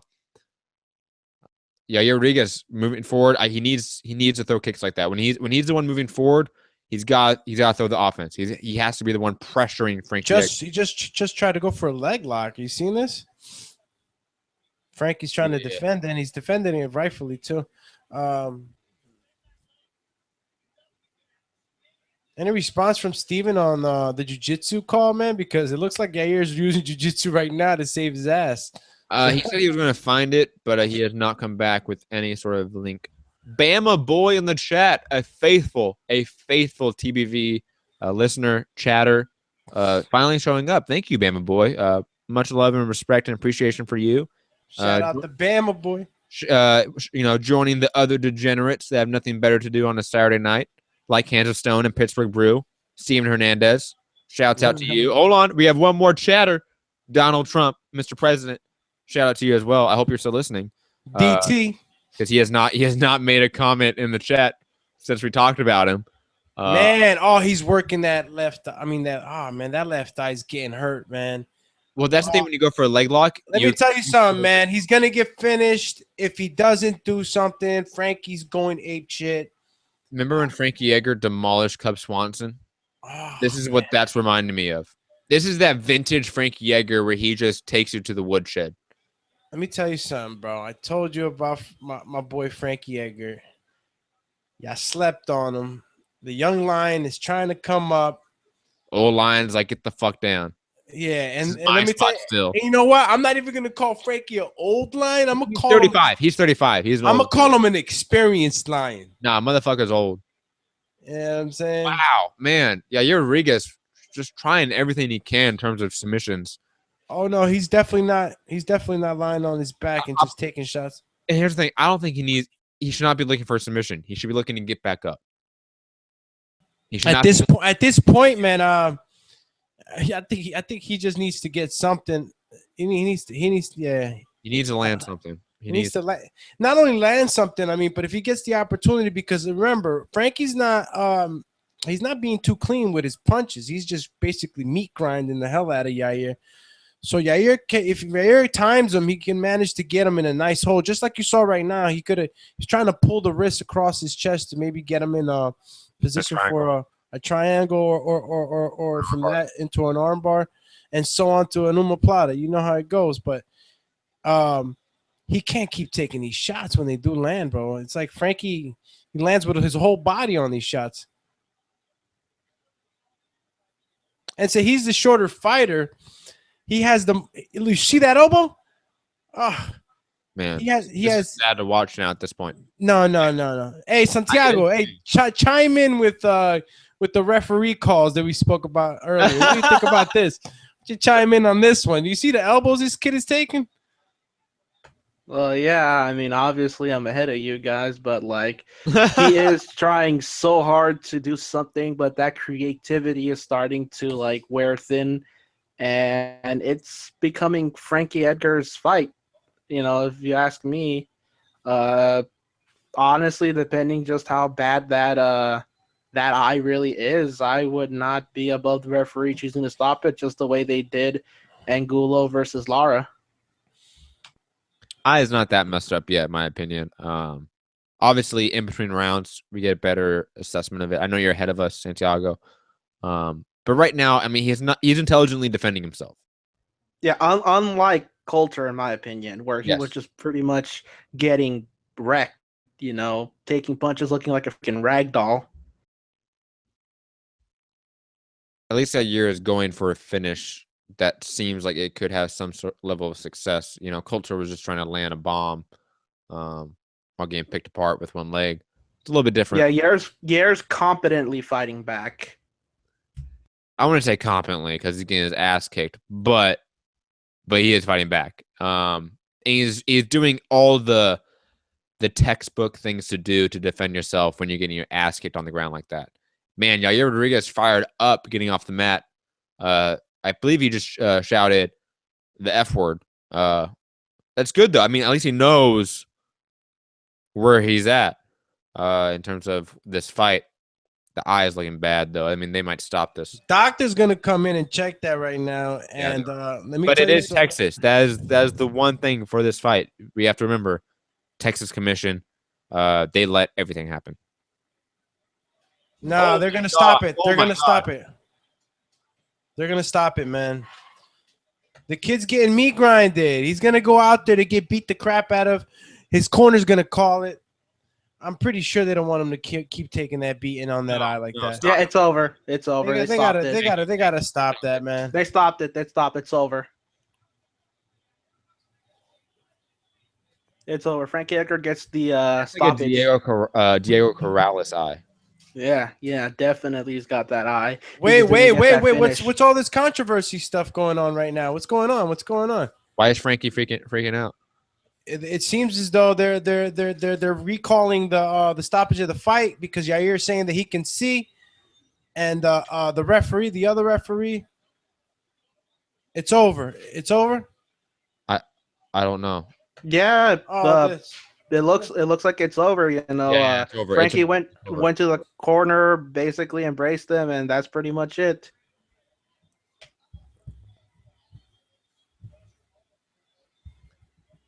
Wow. Steven Hernandez via mixedmartialarts.com. I'm assuming is because I know it doesn't let you post a link. If you have a Twitter, Steven Hernandez, go to @mixedcombatnews. Tweet me that link so I can find it much easier. If you don't have Twitter, go to Instagram @MattHunterTBV. Facebook, Mixed Combat Radio. You can look there. Excuse me. And easily post a link on any one of our posts on there as well. Man, devastating loss to Yair Rodriguez. Does it hurt his stock? Does it hurt where he can potentially go? I mean, does this ruin the potential star power or star potential that was Yair Rodriguez, or can he bounce back from this, guys? Man, I just think that he stepped up in the levels of competition and he got introduced into the elite levels. I strongly believe that Yair concentrates a lot on his striking more than anything, and right now maybe he should just go ahead and start concentrating on his wrestling. I think his wrestling could have saved him on this if he would have had a better takedown defense. Or it's not even just the takedown defense, like, because I thought he was doing a decent job defending takedowns. Frankie Edgar is just that good of a wrestler.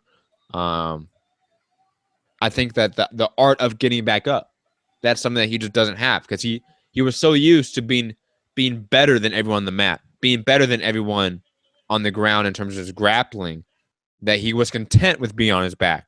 But when you're with a guy where you are not winning on the ground, you're not winning on your back, you need to get the fuck up. And he didn't have an answer for that.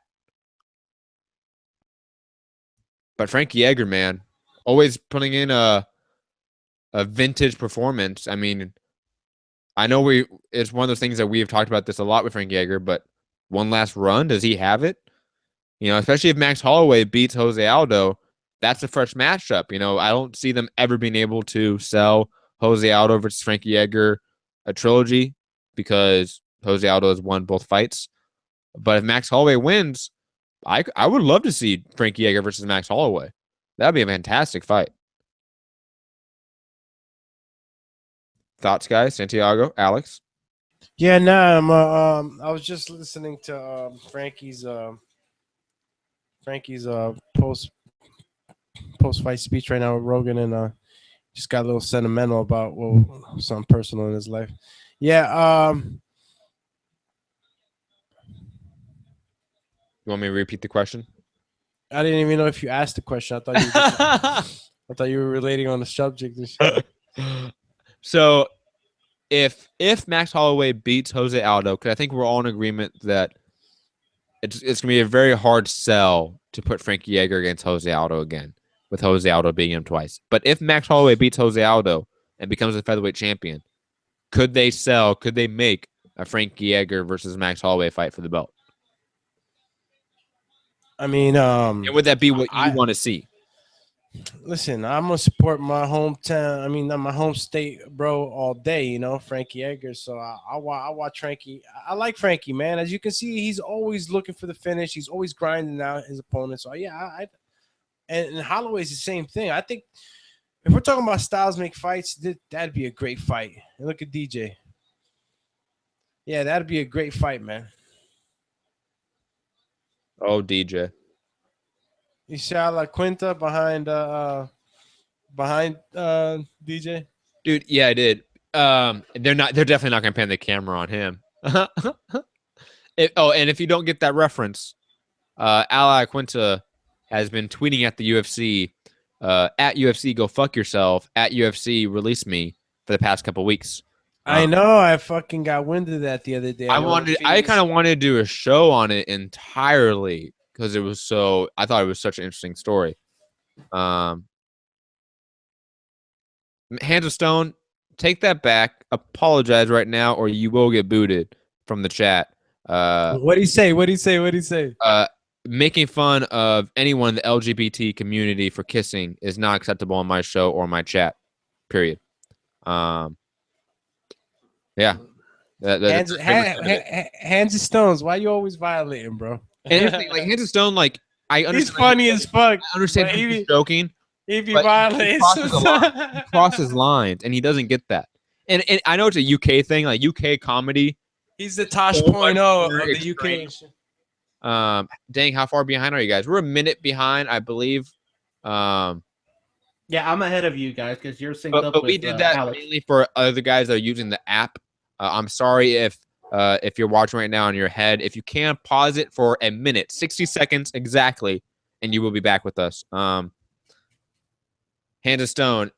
I'm talking kissing in general, not just the bitch Amanda. See, you could just have left it like I'm talking kissing in general, and I would have been like, yeah, that's cool. Like, you don't want to see displays of public affection. I get it. You're that type of person. But then you go, not just the bitch Amanda. Like, okay, man. Like, I see you. Like, we see what you are. It's just okay.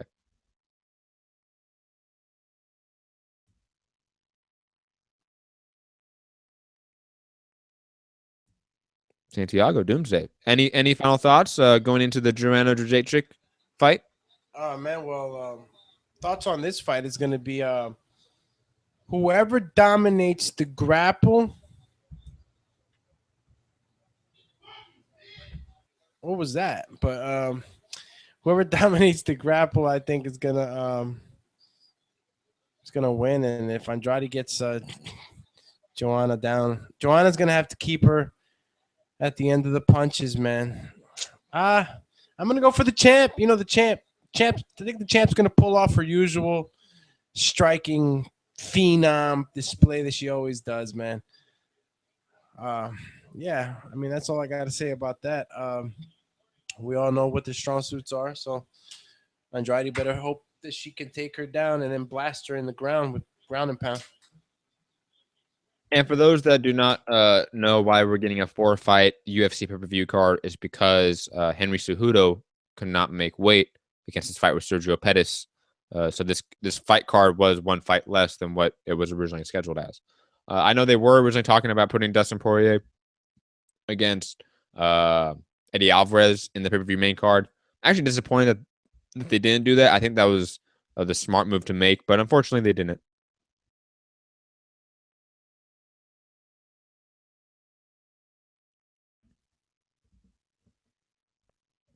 Santiago? Well, my official pick for this co-main event is going to be Joanna. It is going to be interesting to see if those wars have finally taken a toll on her. Jessica Andrade is a good fighter. I expect her to make it a tough fight for her to get on the inside, work her wrestling game, work her boxing game, and basically make it a rough fight for her. But I think that Joanna's going to pull through and defend her title tonight. Yeah, I agree. I think that if Jessica Andrade wins, it's due to several factors, in my opinion. One being her pressure, similar to what we saw with Frankie Edgar. Like, pressure can mean a lot in this sport, more so than I would say in boxing. And maybe Joanna Jędrzejczyk has finally had some wear and tear that's caught back up to her. Oh, fuck, I did forget about one fight. Damn, I feel so bad. Yeah, you forgot about the motherfucking legend. Damn. Pittsburgh Brew's right, man. How did I forget about that shit? Pittsburgh Brew, you caught that. And this is mixed combat radio right now. Oh my god. Oh my god. I wish I had the gun sound bites. Yo, bro. I deserve a gunshot for that. You need the machine gun Kelly your face. Oh my god. Do I have anything that would be that could equal something like that? Hold on. Shit happens, man. Shit happens, you know? Or I can have an excuse, you know, like I actually had some injuries that happened. Some, you know. I broke my back. What do you mean by that? My back is broken. What, a vertebrae or what portion? Spinal. You know, I had some spinal issues, so I mean, I just forgot about it, man. Bro, if you don't know who's coming up right now, George Masvidal is a great fighter too. You know, he's I don't think he's ever been a champion, right? No, not in any major promotion. But he's always been a top contender, and what I can tell you is his opponent, man. We know Damian Maia, don't we, man? I'll put it this way: Damian Maia took a combined four significant strikes over the past, I believe, 4 fights. So on average, people are only landing 1 significant strike on Damian Maia in the last 4 fights. So for all the MMA casuals, this guy is one of the best, if not the best, ever in terms of Brazilian Jiu-Jitsu and MMA. His ability to wrap you up in the clinch, get that the trip takedown, advance to your back, and choke you the fuck out is incredible. And there's something that is unlike it in the entire sport. Wait till you guys, like I said, for the casuals and the people who haven't seen Damian Maia fight that are with us tonight, you're gonna get to see the grappling and wrestling aspect, jiu-jitsu aspect of the sport, especially with this fighter Damian Maia, because you know he's a multiple jiu-jitsu champion, world title champion, world champion, Abu Dhabi champion. He's the legend in jiu-jitsu. So don't get turned off by him trying to take the fight to the ground, because you guys are gonna actually get to see something special. This guy's able to just blanket over his opponents. It's like an anaconda just wrapping around a mouse, bro. It's crazy. And Jorge Masvidal, if you do not know him, he's always been like the ultimate spoiler. He harkens back to the Boatyard days of Kimbo Slice. There's old video you can find of Jorge Masvidal, complete ponytail, no beard at this point in his life, fighting in the backyard barefisted for the pseudo Kimbo Slice promotions that was backyard fighting back in the day on YouTube. Before World Star Hip Hop, you had Kimbo Slice, you know, RIP to Kimbo Slice. Very unfortunate about his passing last year. Definitely affected all of us in the community because he was such a great person off the camera. I had the pleasure of meeting him a couple times. Very sad. Jorge Masvidal was a very dear, good friend of Kimbo Slice. Came up in that environment. That hard just person, you know, one of those people that they were never offered any privilege in their life. So they grew up very fast, and that is reflected in their fighting career. Jorge Masvidal has taken fights that he shouldn't have at a very early point in his career. So he's naturally efficient in everything. He is so adept. His boxing's unbelievable.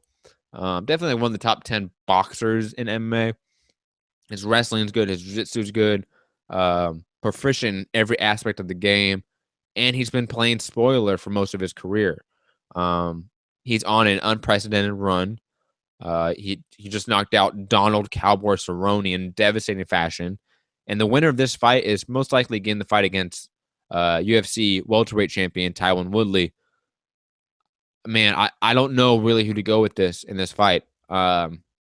Both guys are on momentums that I'm gonna have to tell just to interject quickly, not to cut you off, man. Fight's ready to start, but I'm looking at Damian Maia, man. Ever since he made that drop, he always comes in looking so much bigger than his opponents, and he's still lean, like he's still lean, phenomenal shape, bro.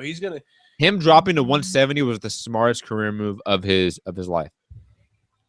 He's looking real strong, bro. And Masvidal, he's gonna have to run and uppercut and do whatever it takes, man, because he's looking strong right now, bro. And he gets a hold of him. Look at that, man. Well, we all know who I'm going for. Yes, Damian Maia is 39, but his fighting style and the amount of punishment that he has not received in his career means that he is a younger 39, in my opinion, than what the age says. Like Frankie Edgar, in my opinion, is older in fight years than Damian Maia. Would you agree with that, Alex? Absolutely, and something we touched on earlier. It's that. How much has the fighter? How much pain? How much hard fights has he taken? And like you said, Damian Maia hasn't taken too many of those fights. Jorge Masvidal has, but Jorge Masvidal is one of those guys that's just his nature. Man, I haven't made an official pick yet. I need to make one. Wow, Jorge Masvidal is the favorite. Jorge Masvidal is the favorite. How is that possible? Well, obviously Alex has Jorge Masvidal. I'm sticking with Damian Maia. So let's see who you side with, Matt. Wait, Alex, you went Jorge Masvidal? No, absolutely not. You went Damian Maia. Yeah. I'm Damian Maia. So you guys are both Damian Maia. Okay, on paper, I can't believe he's the underdog, which is just ridiculous. But Maia should win this. On paper, Maia's grappling trumps anything that Jorge Masvidal can do. But man, I sense upset in the way. I'm going to Jorge Masvidal to win by knockout. I just sense an upsetting of the apple carts. I sense plain spoiler again. I don't know. This is definitely not from any sort of breakdown I've had. But man, I am picking Masvidal. I got that feeling right now. Spoiler alert.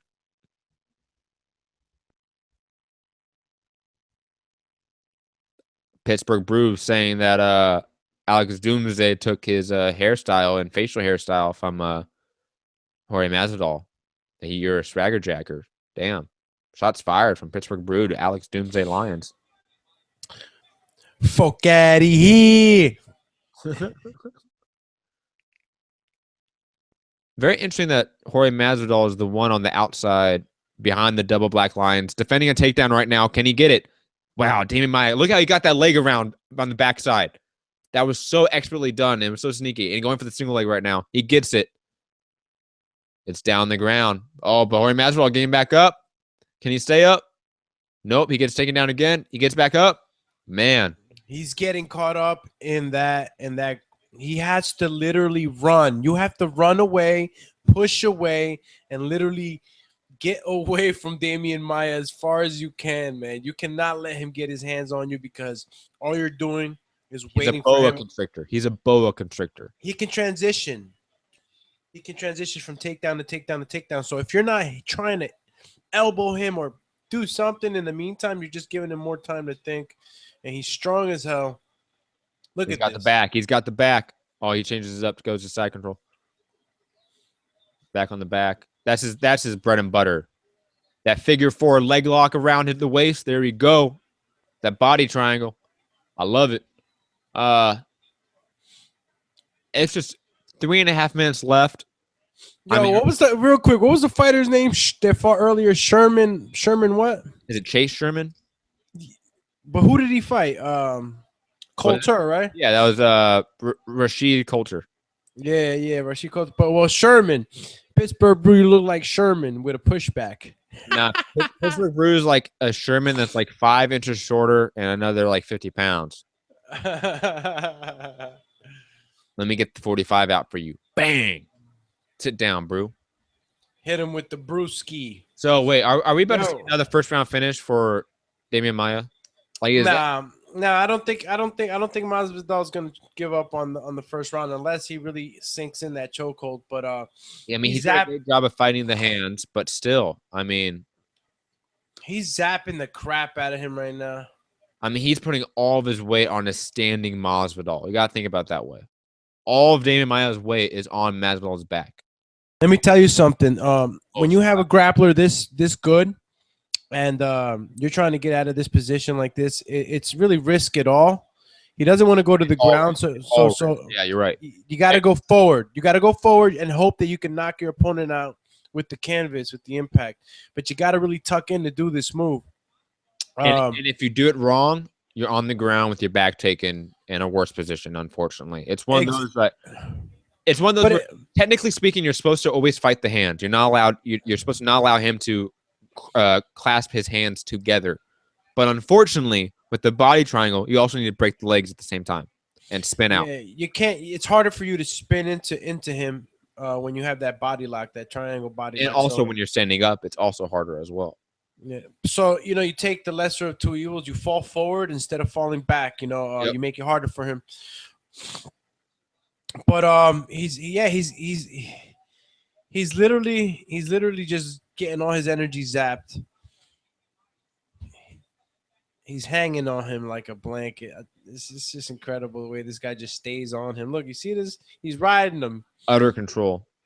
And this guy can't do nothing. They're just so fearful of going to the ground that he'd rather just stay up. Now, you've done jiu-jitsu before, Alex. Me and you have talked about it. When we have rolled with, let's say, the black belts of the gym, it's just a different level. It is. It really is. When you roll around with somebody that is clearly levels above you, everything you do is wrong in a sense. And even if it's not, you start thinking that way. That I go this way, he has an answer to it. Everything I do, he has an answer for it. That's what Maia is. And you're fighting a guy that is a black belt. Masvidal has a black belt in jiu-jitsu. But it doesn't matter because these two black belts are not created equal. Oh, my God. Masvidal switching positions. Oh, my goodness. He's landing shots, man. This is what he has to do, though. Capitalize on all the little things like this. Yeah. Should he get up, though, or just keep punching? No, he should just keep punching him, man. Yeah, you got 10 seconds left. Doesn't matter. Knee him to the stomach. Finish the round. And there you go. Good for Masvidal, man. For confidence. For confidence alone. That last flurry, bro. He really gave it to Maia. Maia actually has a slight. No, he has a slight cut. His legs are probably a little numb from keeping that position at that body lock around the body. You're right. So Masvidal with the flurry, shit. I thought he was gonna finish him for half a second, man. But he's been carrying Maia for a long time, and he just let out that flurry. You see his freaking chest contractions. He's fucking out of it right now. Yeah, he's tired. Look at Maia. It's just another day at the jiu-jitsu gym. Dude, I would love to see Damian Maia versus Jake Shields in like an all grappling competition, like Submission Underground or like Eddie Bravo Invitational. That'd be so dope. I'm just saying. Damian Maia versus Jake Shields, all grappling. Oh, that'd be nice. 10th Planet? Hell yeah, man. Even though Eddie Bravo is a crazy, crazy motherfucker, guy's a legend in the game. A true savant in terms of grappling. Creative. Yeah, he was. I mean, the amount there it goes. Started again. Created in jiu-jitsu is just incredible. A real industry mover in a way, Eddie Bravo, especially in jiu-jitsu. What's happening? Is there no mouthpiece in? Oh, tape on the glove.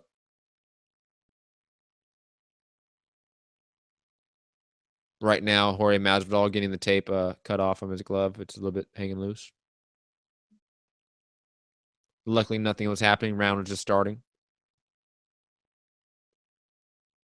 Jorge Masvidal looking very heavy on his feet right now. Let me tell you, seeing them now, Masvidal doesn't look too much smaller. Masvidal is tall too. That's the one thing he's always been, is a very tall guy. Oh, great leg kicks.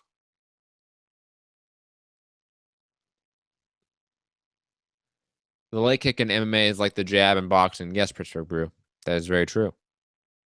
Plus, the leg kick is a farther ranging strike than a jab. You can get off from a farther distance. It's just attack the legs, man. You could affect the you affect your opponent's movement. You get them thinking, and then you could catch them with those top shots. Oh, My God! Oh, that shit was crazy right now. That kick and inside leg kicks, while harder in terms of a technique than an outside leg kick, they hurt way more. It's that sensitive, less meaty part of your knee. I think people have their knees get blown out from those kicks. Oh yeah, bro. They're getting hit right on the tendons and ligaments. That MCL. Yeah. Oh man, you seeing this? Dude, Damian, the way he gets people to the ground, it's so sneaky. It's so sneaky. All he needs is to get his hands latched around a part of your body, and he tries to go for a takedown. Now, Jorge Masvidal doing a great job of keeping this on the feet right now. Oh, man, pulling guard right now. Damian Maia.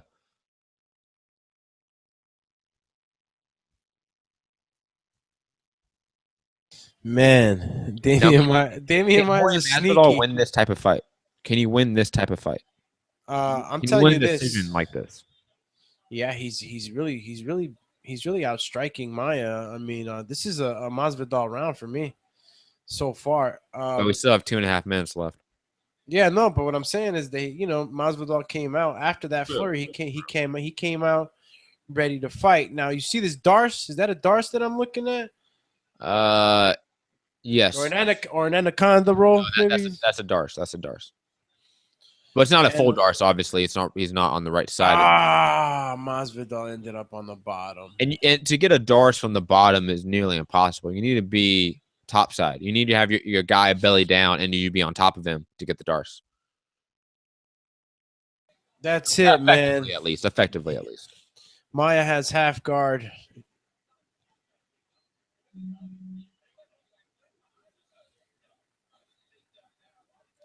Man, this is where we see the difference in grappling technique and experience.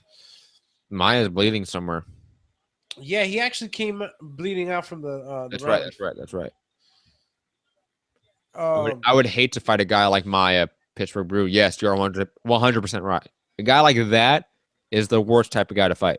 Yeah, a lot of fighters don't want to mess with that type of grappling. That it's it's very uncomfortable. And also, like, it's easier to transition. Let's say like you're losing the striking battle. If you're the better grappler, it's easy to transition to the grappling aspect of the fight than it is to the reverse. Let's say you're winning the stand-up battle, but the guy is taking you down and wrestling you at the same time. It's much harder to combat that, to negate that, and keep the fight standing, other than the reverse. You get what I'm saying?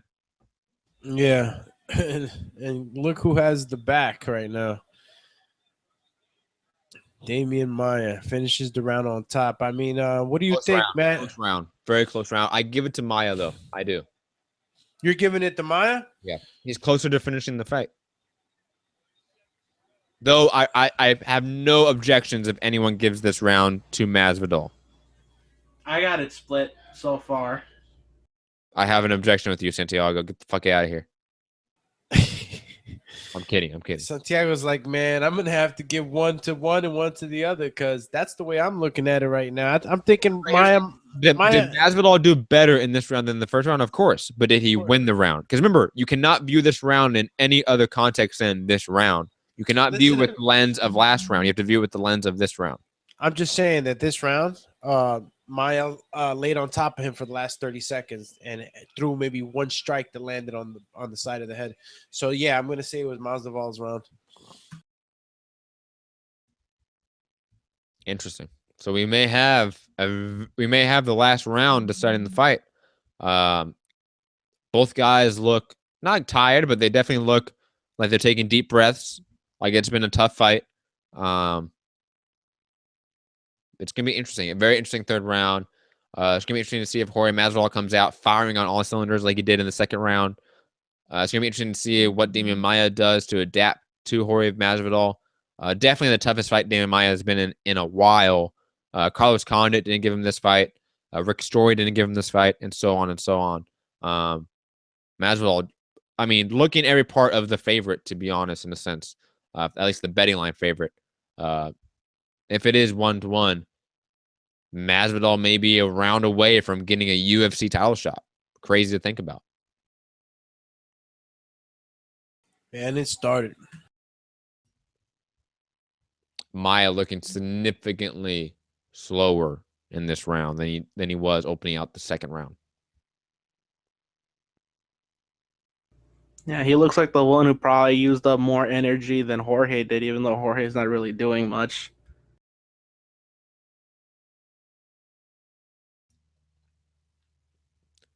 Masvidal is looking for his Man, did you see that? The leg kick? Yeah, I thought it was a nut shot for half a second, but that was a good inside leg kick, man. And he winds up with it. I'm surprised Maia isn't deflecting these leg kicks at all. No, they're coming out too fast, bro. Can't even grab that shit.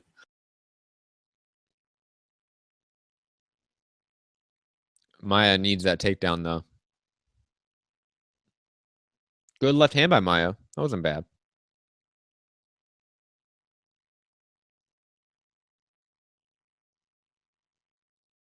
So quiet. I'm probably going to turn on the sound on the TV because it's so quiet. I'm actually what is this? Eating some wheaties. Some wheatins. Yeah.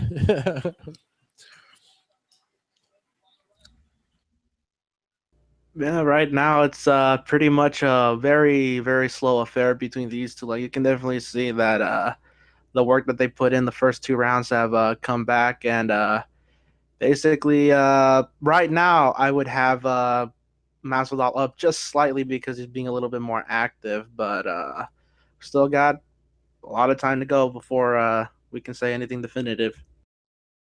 Yeah, 3 whole minutes. So it's gonna be interesting. I really Masvidal should be doing more here. I mean, nice head kick. I don't know if it really landed. It looked like it did. But Masvidal needs to start pouring it on, in my opinion. Maia looks tentative. Maia looks a little bit gun shy. For whatever reason, if I'm Masvidal, you need to start pumping out that jab more. Do something more. Yeah, no, I think Masvidal doesn't want to get taken down. Doesn't want to end up on the last round. Oh my God. Maia with the attempted single leg throws Masvidal into the cage and takes his back as a result. 2 minutes, 22 seconds left in the round. Man, Maia, if he continues with this position, he may win it. He can actually crank Masvidal's neck from that position in itself and kind of like. That's what he did with Rick Story. Remember when he had like the blood pouring out of Rick Story's mouth? Man, that was an epic sight, man, because I never seen something like that in my life. But he can do the same, man. Damian has enough crank on his chokes. And as you can see, he just almost gave up his back right there, Masvidal. Yeah, he did actually. Oh man. That body triangle again. Plus is on the ground this time. Maia's not going to let go of this control.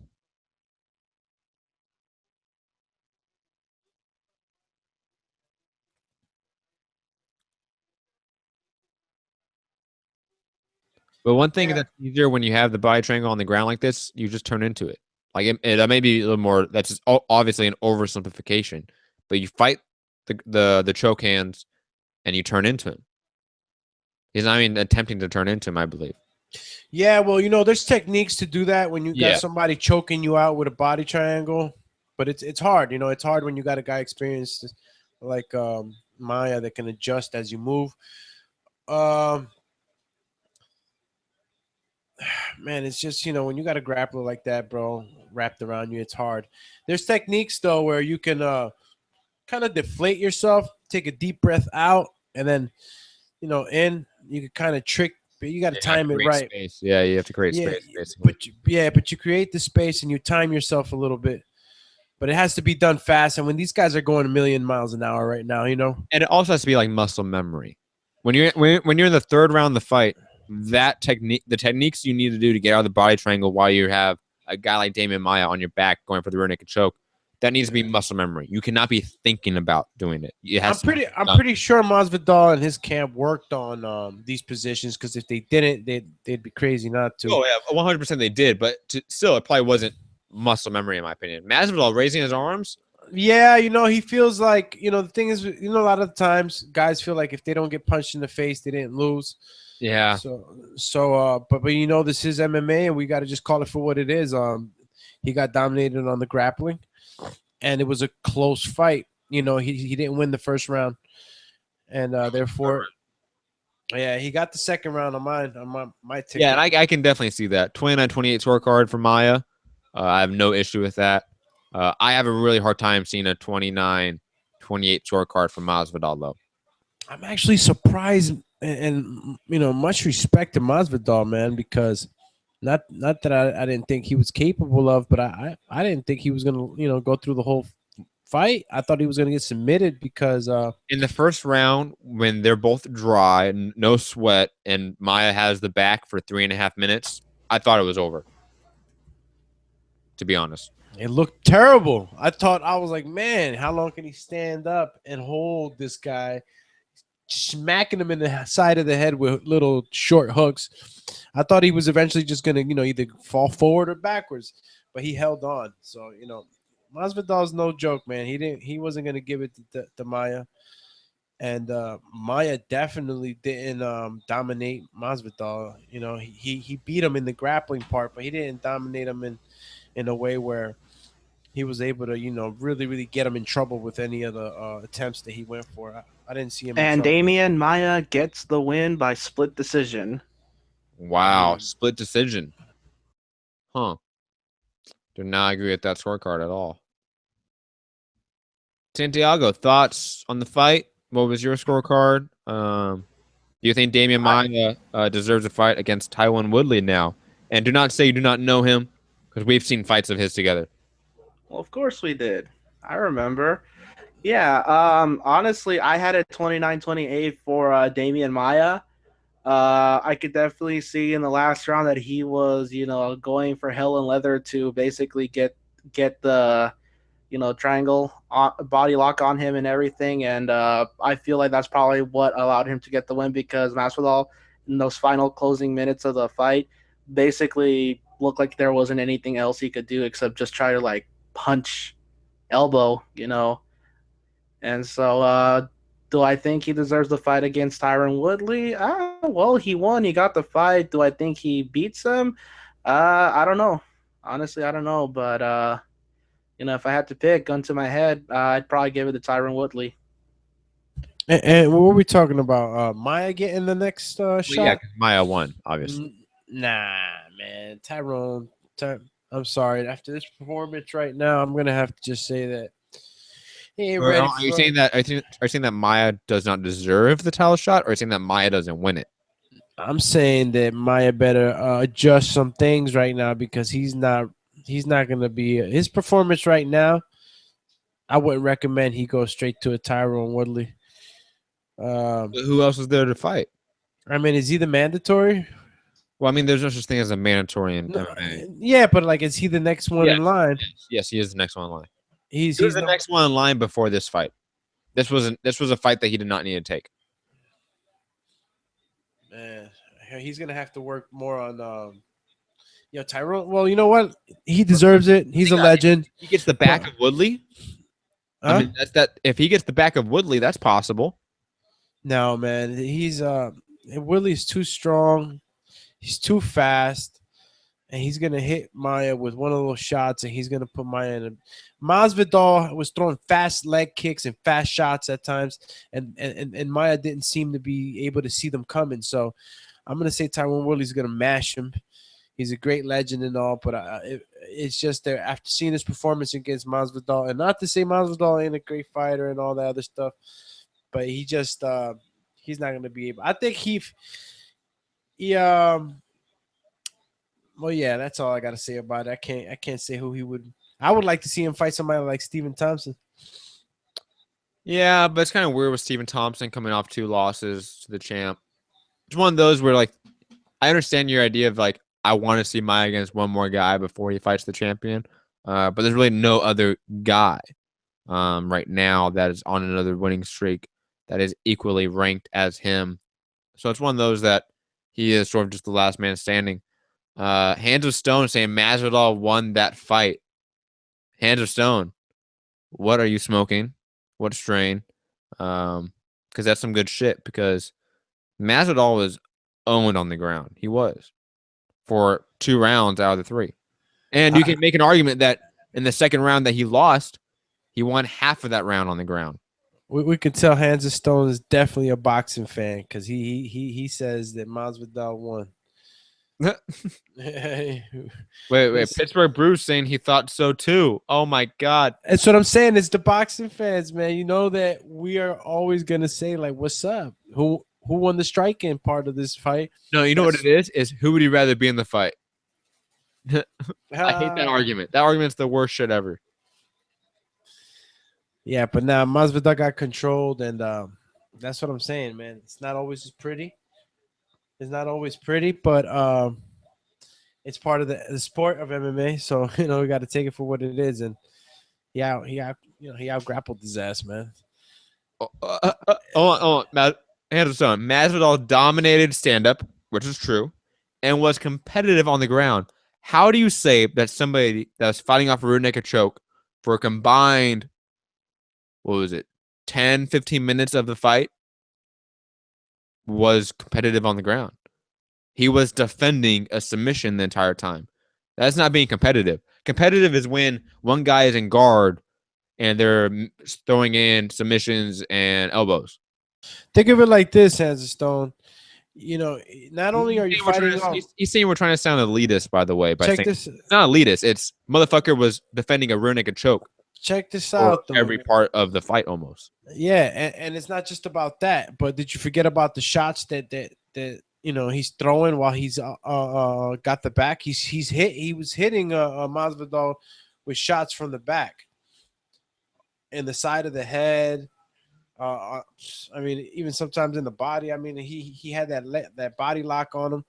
All of that shit is ring control. If you want to really.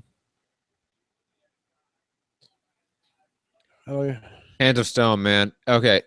Yes, I may have been exaggerating with the 10 to 15 minutes. It was 8.5 minutes of a 15-minute fight that he was defending a rear naked choke. I'm sorry. It was 3.5 minutes in the first round, 2.5 minutes in the second round, and 2.5 minutes in the third round. That is 8.5 minutes. That is more than half of a 15-minute fight. I am sorry. But if you're defending a rear naked choke, if you're defending somebody that's on your back, the worst position to be in grappling, if you do not know that, that is the worst position to be in, is to have somebody on your back. Yeah. You have to defend that for a majority of the fight, and you were competitive on the ground.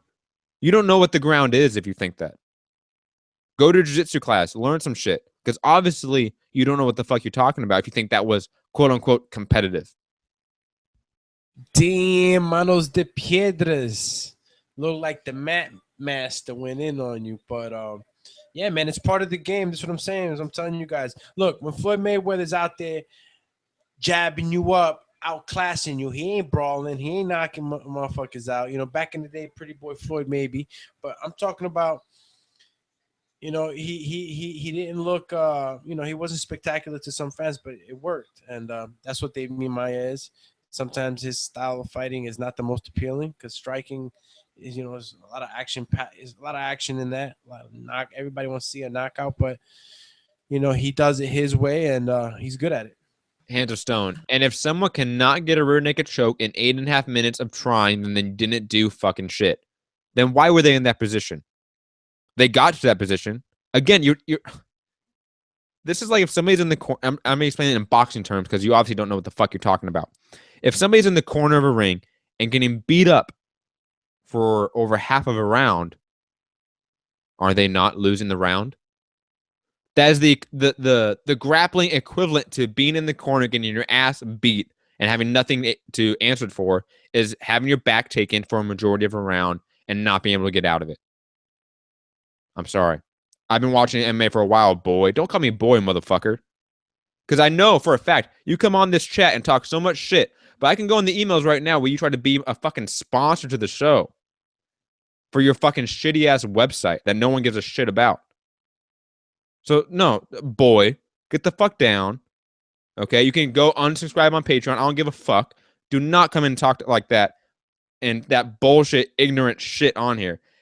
Pittsburgh Brew is a casual fan that doesn't watch MMA. So him thinking Masvidal won is something completely different. You're saying that you watch MMA, that you know this shit. And if you know this shit, then you know he got his ass beat. So sit the fuck down, hands of stone. Go be a little boy somewhere else. Damn, Matsky, looked like somebody struck a chord on you. You can't let Manos de Piedras do that.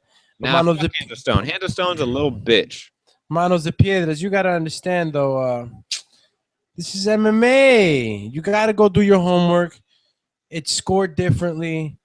You got to really, really know what the scoring system is in MMA for you to really get a grip on what happened. I guarantee you Hands of Stone has never been in a jiu-jitsu gym, like a legit jiu-jitsu facility and trained with black belts. Probably not. Or maybe secretly he's like, I don't know, like a Gracie. Yo, Hands of Stone, guess what? Bye-bye. Blocked. Get the fuck off my chat. What the hell happened? Nah, just bring up shit I don't want to talk about. Well, let's just keep it at that. Yeah, the fight's about to start. The co-main event. This shit is fucking great because any of y'all that's right now listening or on the chat or whatever, man, guys, this is what's sparking up boxing for women right now. That the females in MMA started it, man, and Very true. These two girls right now that are entering the ring are hungry. One is a champion and has been defending her title for the third, fourth time. Yes. And you're going to see the set of skills that these ladies possess, man, that they show. And I was from the rip telling everybody I'm excited about the girls fighting tonight, man, because, Joanna is just she's mean, bro. She's brutal. I like it. And Jessica, she's just as brutal too. But I'm just going to have to give Joanna the striking advantage. You obviously going with Joanna Jędrzejczyk as well, right? Yeah, I got to go with Joanna, man. I'm an underdog all the time, going for the underdog. And, as much as that I would like to see something like that happen, an upset would be great for somebody like Andrade. She's a good person. Great fighter, too. Great fighter, and she's a hard worker. So, she has her chance. This is the sport of combat fighting. You always got a puncher's chance, or in MMA, man, you catch a submission. So it's a whole nother level of chances that she has and opportunities to win. But she has to use those advantages. She has to wrestle Joanna down. If not, expect that Muay Thai clinic. Yeah, I am going to Joanna Jędrzejczyk as well. Either a third or fourth round finish for her. But man, this fight, this is concerning for her. This is, to me, her hardest opponent to date is Jessica Andrade. Her level of striking, brutality, grappling, wrestling is something that Claudia Gadelha didn't have, something that Carla Esparza didn't have, something that, was it Heather Jo Clark? No, it wasn't Heather Jo Clark. Who was it? It was the other chick that she beat up, Jessica Penne. Yeah, pretty bad too, man. I mean, oh my God. And then obviously Jessica Andrade also beat Penne by brutal fashion. I actually saw that fight live. But man, this fight, this is the people's main event. I put it that way. And I hope I don't overhype it and it ends up being a dud or it doesn't meet our expectations. But with these two match up together, I doubt this fight isn't what it was sold to be. I just do not see a way that these two match up together does not equal a good fight. Hell yeah. And Andrade does have good striking too, very aggressive striking, but I just don't see her being able to win that exchange at any time because her reach advantage is just such a disadvantage. I know that Joanna's gonna keep her at the end of the punches, man, and yeah, man, it's gonna be brutal, man. Look at her, she's coming out now. The Polish flag. Oh yeah. She's always been a bully, man. That's what I like about her. And she's always been sort of the bully outside the cage as well. You know, sometimes we get people that have a certain persona inside the cage and it's very different outside the cage. John Jones was like that for a very long time. I think that's what hurt his stardom in a way, is that there was a seeming lack of being genuine because there was a dichotomy of who he is in the ring and who he is outside of it. That's obviously a very surface level way of thinking of it, or a different way of looking at it, more of a metaphysical way than just obviously his antics in his own life being a result of that. But I think that's sort of the case with Joanna Jędrzejczyk. She has quickly become a star within the sport. Maybe not a star outside of it, but a star within it because her fighting style, the way she is in the cage, is exactly her personality outside of it. So I'm pumped. I think Jędrzejczyk is going to just wreck her. Santiago, thoughts? Nah, I mean, obviously, I'm also someone who's heard of this lady. You know, I've never seen her fight. This will be the first time I've ever seen her fight. I've never even seen her fight in the video game, but like the video game even makes it seem like she's a beast in what she does. So, you know, obviously I'm siding with her, but like I stated earlier, you know, if Jessica Andrade can get inside, you know, work the inside boxing, dirty boxing, and go for the takedowns and work her wrestling, it could be a really, really tough fight for Joanna.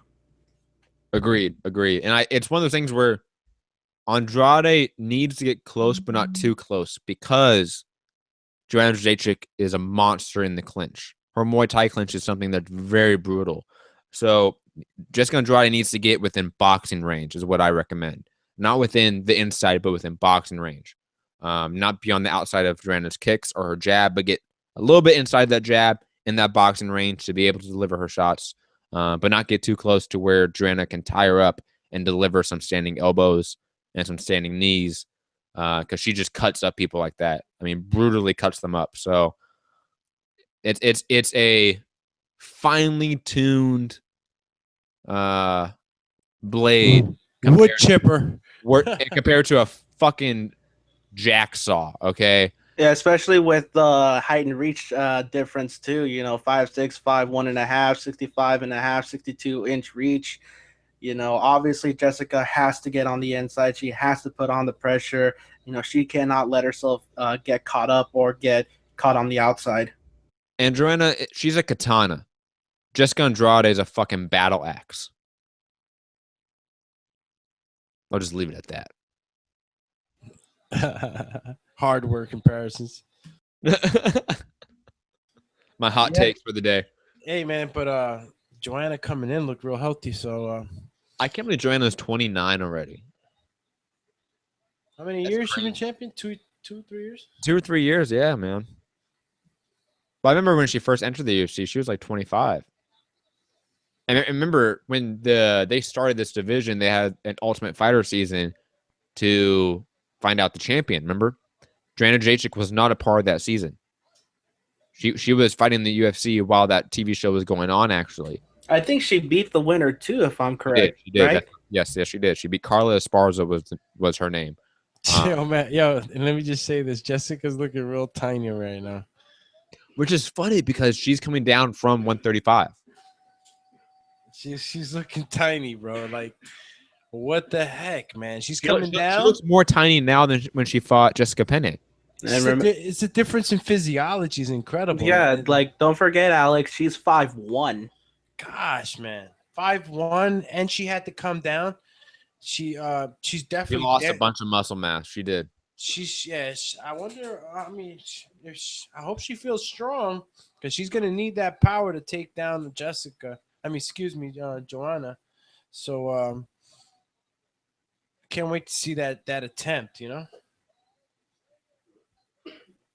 Me neither. I'm gonna go get some water really fast because I'm out already. I've been drinking like a motherfucker. So hold down the fort. Straight water master. Pure water weight. Yeah, why does she have the football lineman stance right now? Like she's ready to take off from that corner. Just wait till you look at the face off right there at the center of the octagon. Damn, her mouthpiece said champ.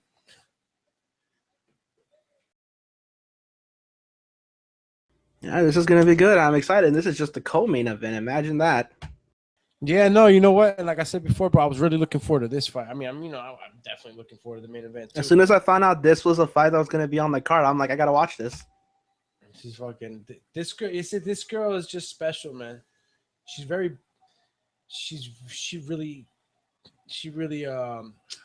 esteems her title as a champion. She doesn't want to let it go, man, and she's very brutal in protecting it. Look how tiny! Oh my god, this is crazy right here, bro. Yeah, that's what you get when you see 5'6" versus 5'1". Holy moly, that looked like it was like different weight classes. Yeah, expect an early clinic. Matt said round 2 or 3. I say, I don't even know if he said 2 or 3, but I'm saying that, yeah, early round 2.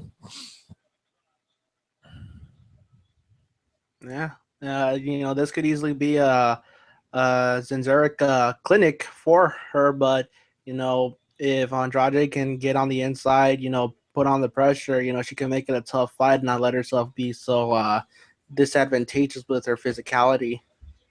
Joanna Jędrzejczyk looks massive. She looks way bigger. She looks a weight class above. It's insane. Jessica Andrade. It is. It's insane, bro. As Thiago said, that's what 5'6" looks like when it gets next to 5'2". Great right hand by Jędrzejczyk too. Her hand speed and just her overall striking ability is on such a different level. It really is. Wow. Good hands by Andrade. Yeah, Andrade's really She put so much torque on those hooks. You know what? And she has good legs, man. To the way she lunges forwards with those shots, she ends up in a good position to land.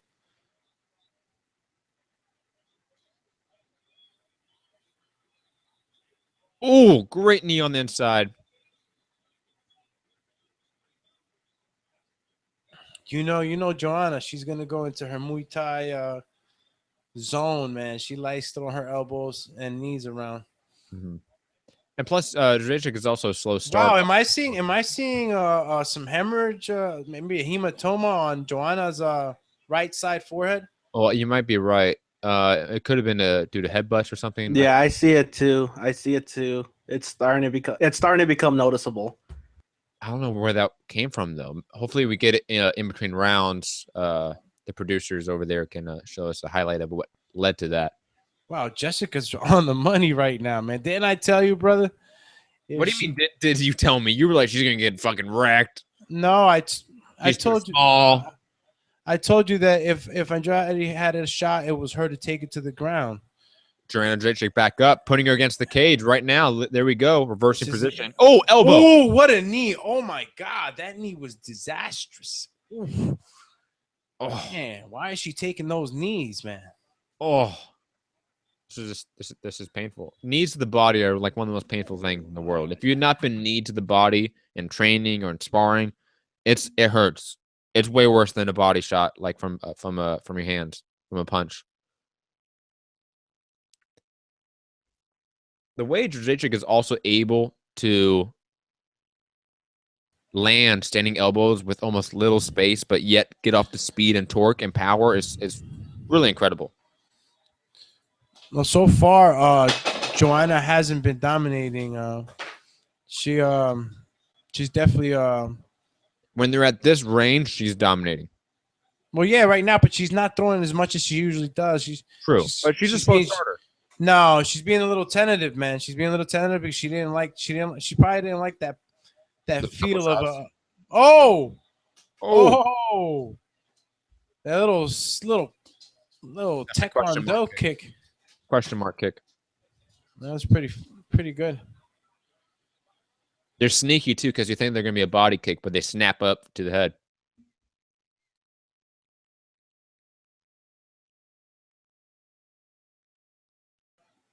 Man, how many people are watching this with us right now? 8. This is a good match right here, man. All of you 8 people, you degenerates. Thank you so much. Hit that like button. Hit that share button. What do you guys think about this match? Let us know what you think about this matchup in the live chat right now. Join Pittsburgh Brew and Steven Hernandez. Talk about it. Go to patreon.com/Mixed Combat Radio.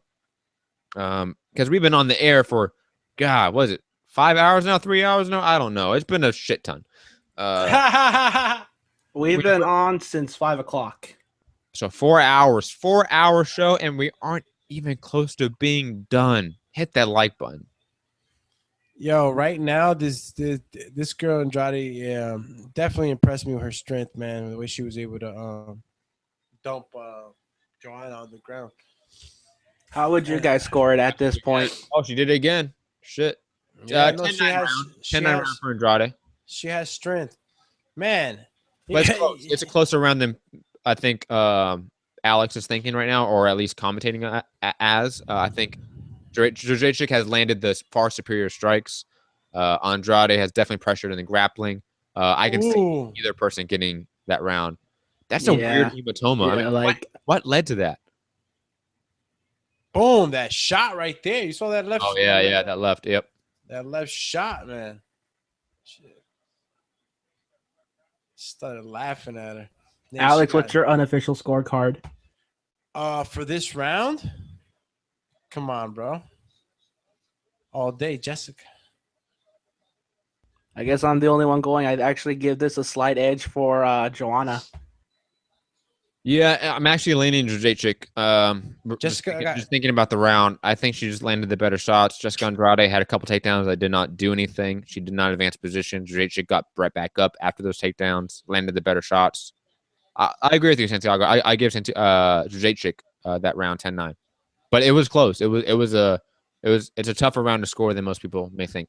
Yeah, and I wouldn't be surprised if the judges decided to score at 10-10. No, get out of here with that. Man, Andrade took some nice knees from Joanna, man. They're gonna start feeling that shit towards these championship rounds. I think Joanna should just try to clench her and use those knees. Use her height for leverage. Case by Jacek right now.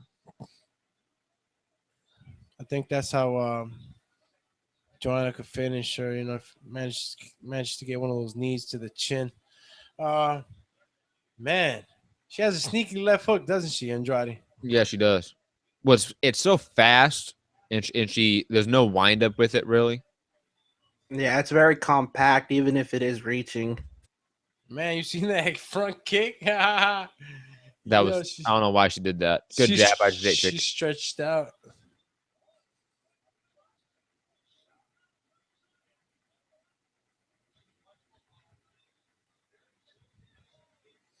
I think Jacek just needs to do this all night. Jab, 1-2, leg kick. Controlling the distance is going to be key for her getting the win. Yeah.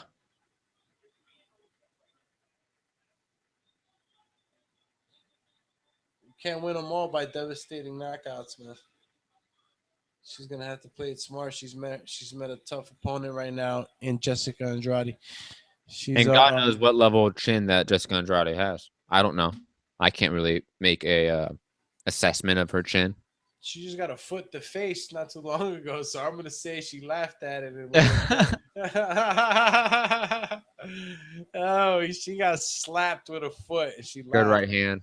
There goes that jab, man! Holy, bro! I thought she was holding a sword.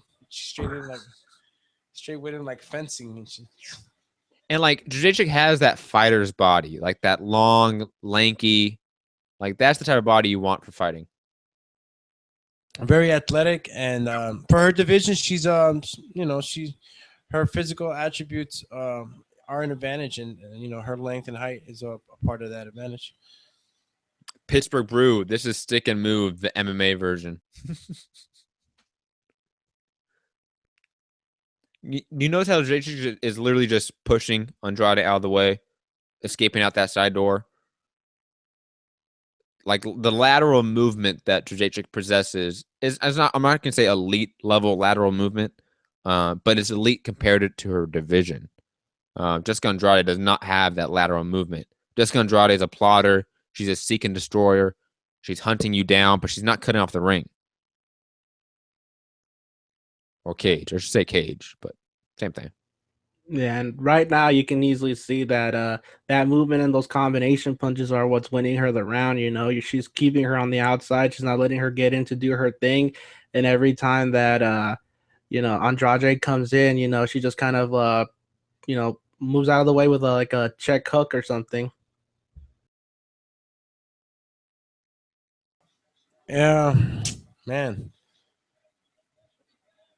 Is it what I'm noticing about Andrade is that when she does lunge in, she lunges in with like one or two punches. Oh! Doesn't go for a takedown.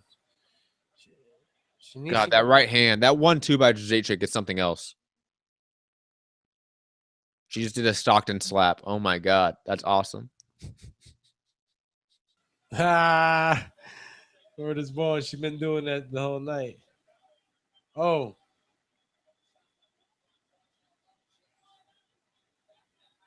Wow, she really picked her up and straight got her, man.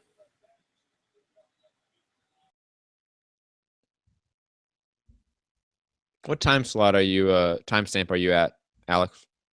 12 in the morning. Shut up. That's not what I'm talking about.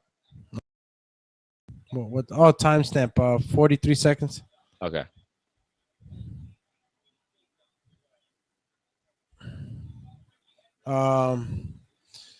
Yeah, man. Joanna's jab is quick. And authoritative. It's a very authoritative jab. Like, even if she does parry it away, the right hand's right behind it to make her think. She's working. Oh! God, head kick knee. Jessica Andrade survives it and lands a takedown. Wow. I just saw it right now. You're like a few seconds ahead of me, but damn. Yo, she took that head kick like a champ. I have it 2-0 right now for Jacek. Bro, that was champ status right there. This second round was definitely Joanna. Holy Joanna moly. round. Are you seeing this jab, the way it lands? It's technique perfect, right? I mean, like it's the kind of jab you hope to have. It's not pawing.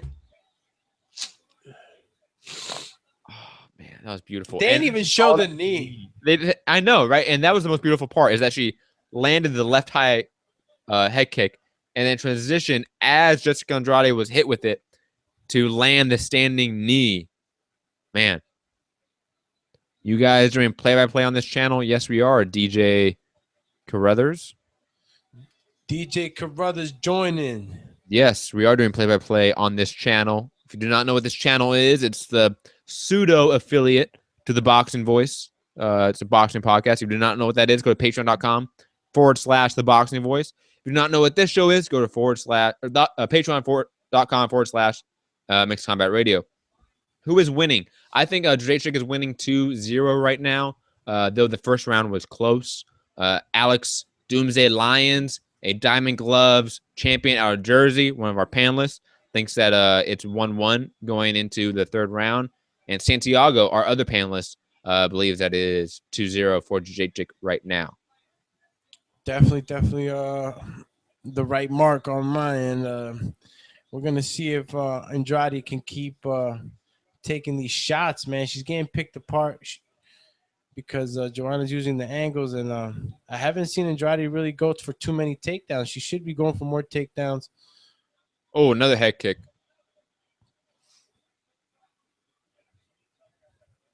Nice Jacek is just finding her rhythm, finding her range now. That's the thing. Jacek is dialed in right now. Andrade is not. She's thrown off a rhythm. Even when she gets in close, you can see her Muay Thai background comes in to help her get out of those spots. Yeah, she's already in. Like Matt said, she's comfortable, and it's Andrade's job to make it uncomfortable. Yeah, I mean it's a boxing match right now, for all intents and purposes. Yeah, it's not standing elbow. Oh my god, these are these slashing elbows, bro. Those cut easily too. If Joanna loses, we have a question from the live chat from Matthew Spadafora. If Joanna loses, do you think she will come back better than Ronda, or will she be the same? I'm going to say she comes back better. Hell yeah, bro. But that's because she's a well-rounded MMA fighter. Ronda Rousey wasn't that. Ronda Rousey was an exceptional grappler. Yeah, she was more known for one thing, whereas Joanna is more well-rounded, more versatile with what she can do, like you can see right here. She's landed 90% of her leg kicks.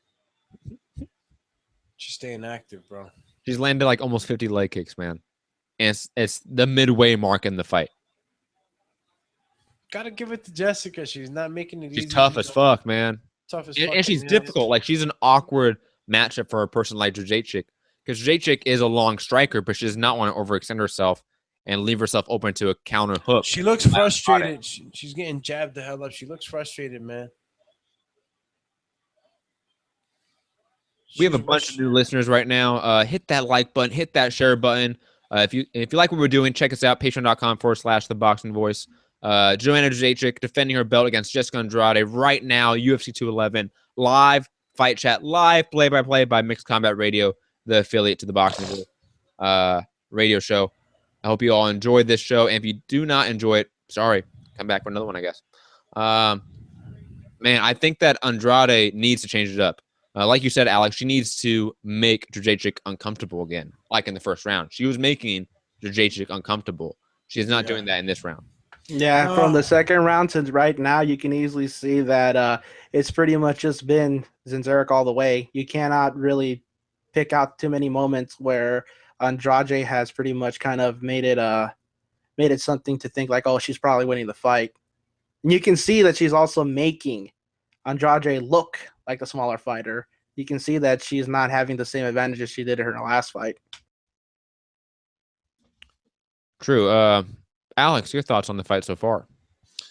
Yeah, bro. She was doing a lot more with her trying to take Joanna down. She had more success in the early in the fight. I don't know if it's because she's losing gas or, like you said, Joanna's found her rhythm and is starting to do what the champion does best, is outstrike her opponents.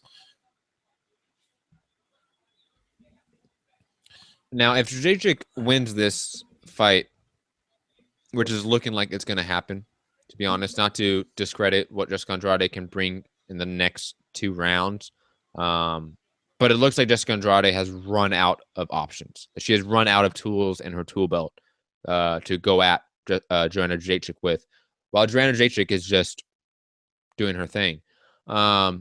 Is Thug Rose the fight in the division, Doomsday?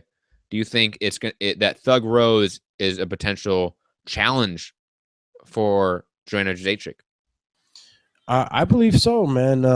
I've always been a big fan of Namajunas, and when she decided to change her hairstyle and she went like really rugged, like, I'm a warrior about this shit type of attitude. She started, she started not just winning fights, but she started looking real confident in all her fights. She looks good, and she's rangy just like Joanna. So I think it'd be a good fight. Oh wow! Look at her leg. It's holding her legs up. It's bruised bad, both the thigh and the calf. Now she's been countering well with those kicks inside. Wow. People in the chat, even have the round so far. What your scorecard is? Sorry to cut you off there, Santiago. It's all good, man. Right now, my scorecard, you can imagine, is 3-0. What is it? Joanna Zinzerek. Yeah, Joanna, for me, Matt, has all the rounds but that one that I scored for her, which I think was the first. Am I right? Yes. And that was because of that takedowns, the takedowns that she was having success with, and she was making it uncomfortable for Joanna. And I'm still yet to see that happen again. So, yeah, 3-1. Deshaun Cassius. I think you're harkening back to, of course, Cassius Clay. So I hope that's what you're harkening back to. Not at all. Rose hasn't beat any top girls. What's Michelle Watterson? She's a top girl.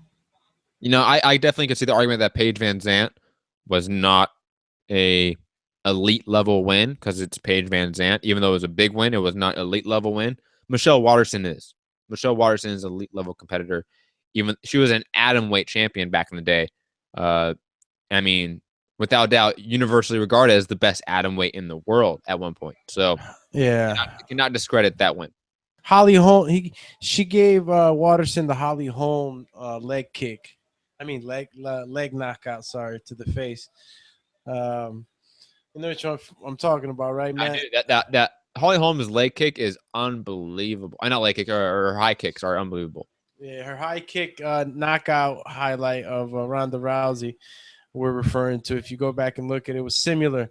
It was them coming up off the ground or off the clinch, and Watterson ended up in the bad angle while Namajunas threw that high kick. Man, it was a nice kick, and scored her the win. She chose to fight Michelle Watterson over Claudia Gadelha. Claudia Gadelha was coming off a loss. When the UFC rarely has losers versus winners, it usually has losers versus losers and winners versus winners. That's usually the formula they do. It's the formula that I like. I prefer winners fight winners, and if a loser should not go up against a person that's surging at the moment. It just doesn't make sense to me personally. But I could see your argument for Claudia Gadelha being better than Michelle Watterson, but Michelle Watterson is still elite. Wow, she just keeps getting tagged, man. I gotta give Jessica Andrade a 10 on the chin meter, man, because she's been taking some solid shots. And that's probably just to remind us that she once did fight at a heavier weight class too.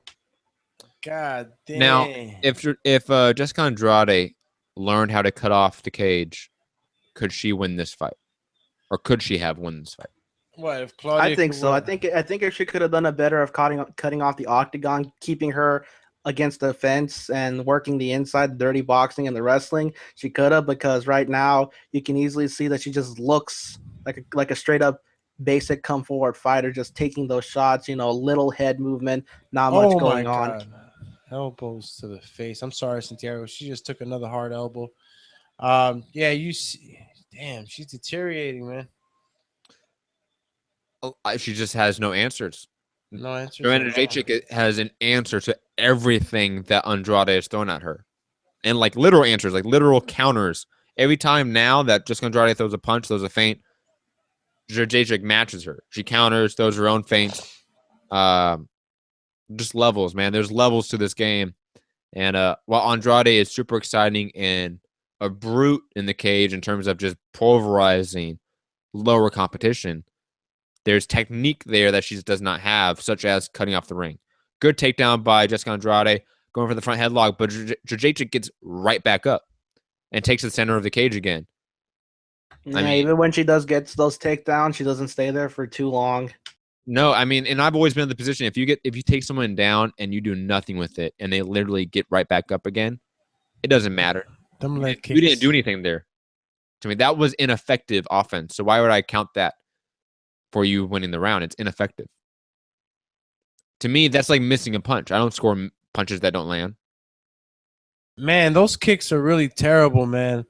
I feel sorry for Andrade, because she's going to be requiring ice packs on those legs. This is the last round, right, brother? No, nope. We still got one more round after this. This is the end of the fourth round. I want it to be the last round because... God! It's crazy, man. That head kick by Joanna Jacek and another 1-2 with the left hook following it. Damn. Jacek's hand speed, foot speed is just a different level. I mean, magnifico, Our unofficial score, Pittsburgh Brew has it 3-1 for Zinzerek. How about you guys? Jacek. Yeah, same thing, man. My score doesn't change. Still only one round for Jessica. and the rest of the rounds are for Joanna. Domination Nation. Yeah, Andrade needs a finish. She needs a knockout or a submission in this last round. She doesn't get it. She loses clear as day, in my opinion. And Joanna Jędrzejczyk just further proving that she is the top female in the sport. That there is no one else on her level in this game. I mean, am I wrong on that? Does Amanda Nunes have a claim to being a better fighter? Does Chris Cyborg have a claim to being a better fighter? Thoughts? I know, Santiago, this is sort of out of your element, so you don't have to answer this if you don't want to. But Doomsday, I mean, you know Chris Cyborg, you know Amanda Nunes. Man.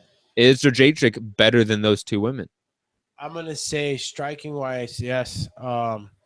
Striking wise, Joanna, to me, she out of all the females in the UFC and MMA,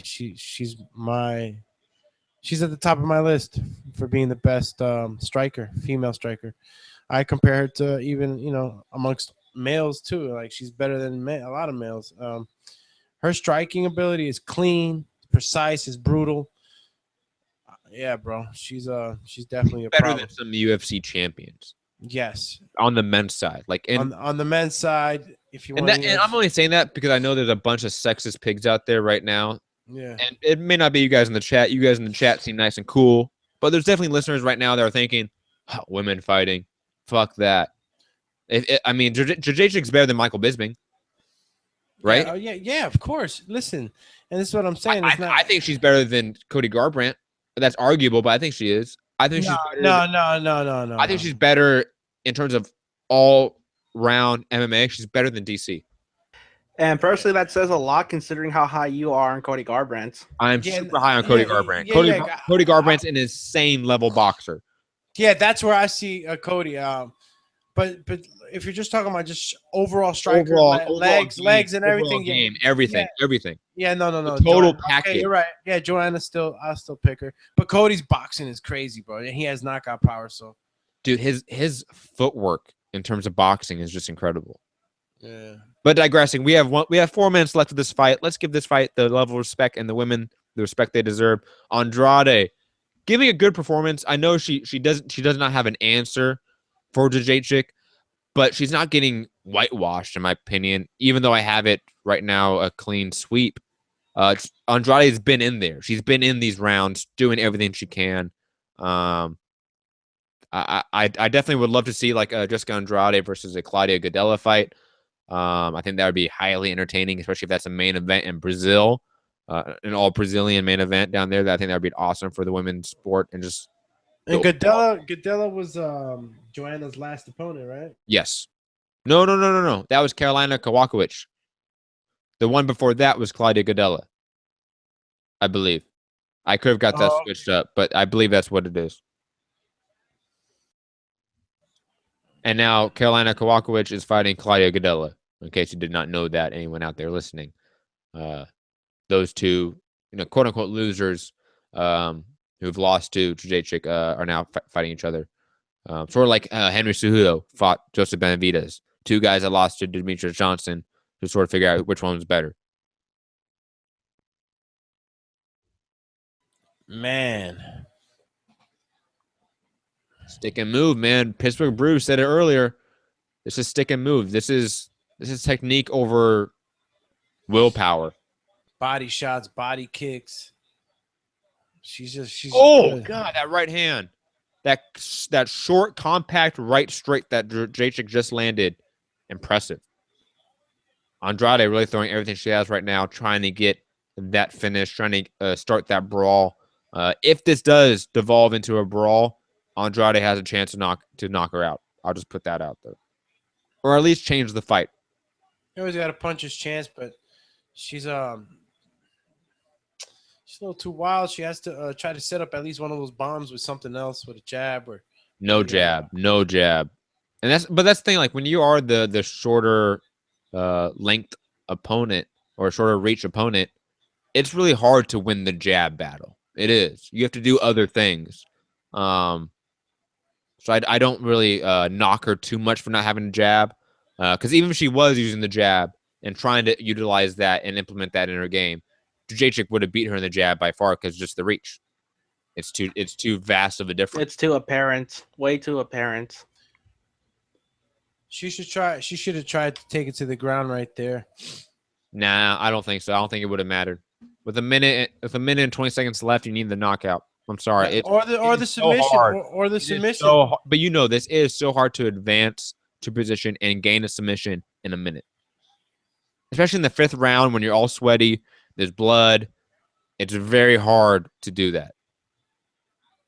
I'm not saying it's impossible, but it is hard. It's much more difficult. Man. Fucking steep kick right there to the solar plex, man. Straight up. You see that, man? Pushed her the hell back with that kick.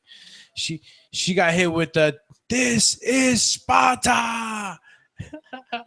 Man, both these chicks are just tough as nails, man. I mean, neither one really being hurt by any shots. And that's the thing. Both people have landed hard shots. Ah, man. Shit, the ones that's been taking the most is Andrade, obviously, man. And she's like a straight zombie coming forward.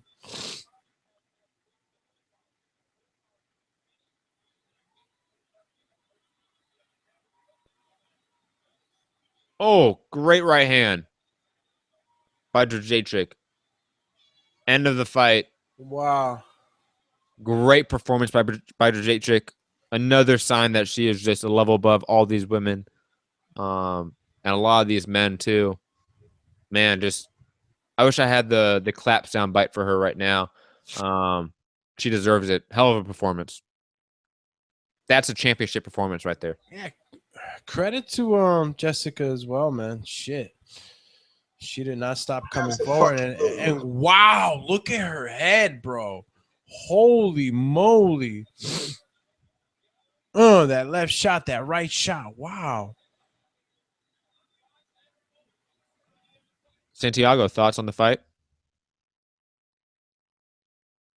For lack of a better term, it was a straight up striking clinic. You could see that she took advantage of everything she had going for her, physically, taking advantage of her overall skill set, countering her, pot-shotting her, never letting Andrade get the better of her, whether she was against the cage, taken down, or anything. I'm impressed, and I think the 2 fighters you mentioned that I don't know too much about, aside from Chris Cyborg, I think both would be good fights for her. I think they could give her competitive fights. No. Not saying that they should fight them. Weight classes for a reason. Different weight classes. Just saying that which one's the better female fighter right now. Oh, well, since I've only seen Chris Cyborg fight, and I saw her fight when she was still the Strikeforce champion. Going from what I remember and looking at her now, honestly, I would say that Joanna is the overall better fighter, in my opinion. I feel like the only thing that Chris Cyborg does have over her is power, but that's just my opinion. And yeah, I think most people will probably fall in line with that thought that Chris Cyborg's power and brutality is something just very different than what Jacek brings to the table. Jacek's not going to knock you out with a single punch. She's going to wear you out. She's going to brutalize you and wear you down until you give up. Andrade just didn't give up. Andrade had no quit in her. And we're going to take a quick break, actually, before the main event. Give these guys a bathroom break really fast. We've been on the air for 4.5 hours, guys, straight. I just want to say thank you to everyone listening. Thank you to everyone that's hit that like button, that's hit that share button. Thank you to my panelists. We're going to take a quick break, come back for the main event. So stay tuned. You all out there, go get another beer, go get some more chips, go get whatever you need, go roll another joint. I don't care. We don't judge, obviously, over here. But we're going to be right back. Call me Breakmaster. See y'all soon.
Thaboxingvoice production. This is a beautiful performance against a very tough guy, Michael Johnson. How do you feel about it? Fuck that. Conor McGregor. Boxingvoice.com. You know me, Larry. From a wicked entrance, from a flip over the rock into a knock out now. When the main thing is, I just help the guy. I wish. Boxingvoice.com. Yes, I am back. I am back. Don't you worry. Sorry if that was a little bit loud. Volume was turned up. Should have turned it down. Santiago, Doomsday, you guys back? Or you guys still taking a little break? No, I'm back, my bro. Yep, back and ready to do our play-by-play for the listening audience here. Yes, and obviously we're up to the main event. Stipe Miocic defending his heavyweight title against former heavyweight champion Junior Dos Santos. Man, I just heavyweight MMA is always a weird thing for me. I always have a weird perception of it. I usually look down upon it, mainly just because it's usually not as technically sound as the lower weight classes. The cardio is not there. But with these two men, with these two gentlemen, I should say, that's not the case. Stipe Miocic, one of the most athletic heavyweights right now, technically sound in both wrestling and in striking. Junior Dos Santos, one of the best boxers in MMA, period, and also having some of the best cardio. Both guys are known for their toughness. Junior Dos Santos much more so than Stipe Miocic. I mean, Junior Dos Santos at one point was positioned to be the heavyweight kingpin until he lost to Cain Velasquez twice. Can he rebound? You know, Cain Velasquez has dropped off. Cain Velasquez is not the same person he was. Could Junior Dos Santos recapture that glory, recapture what made him a fan favorite for so much, what made the UFC want to pit him against Brock Lesnar at one point for an interim belt?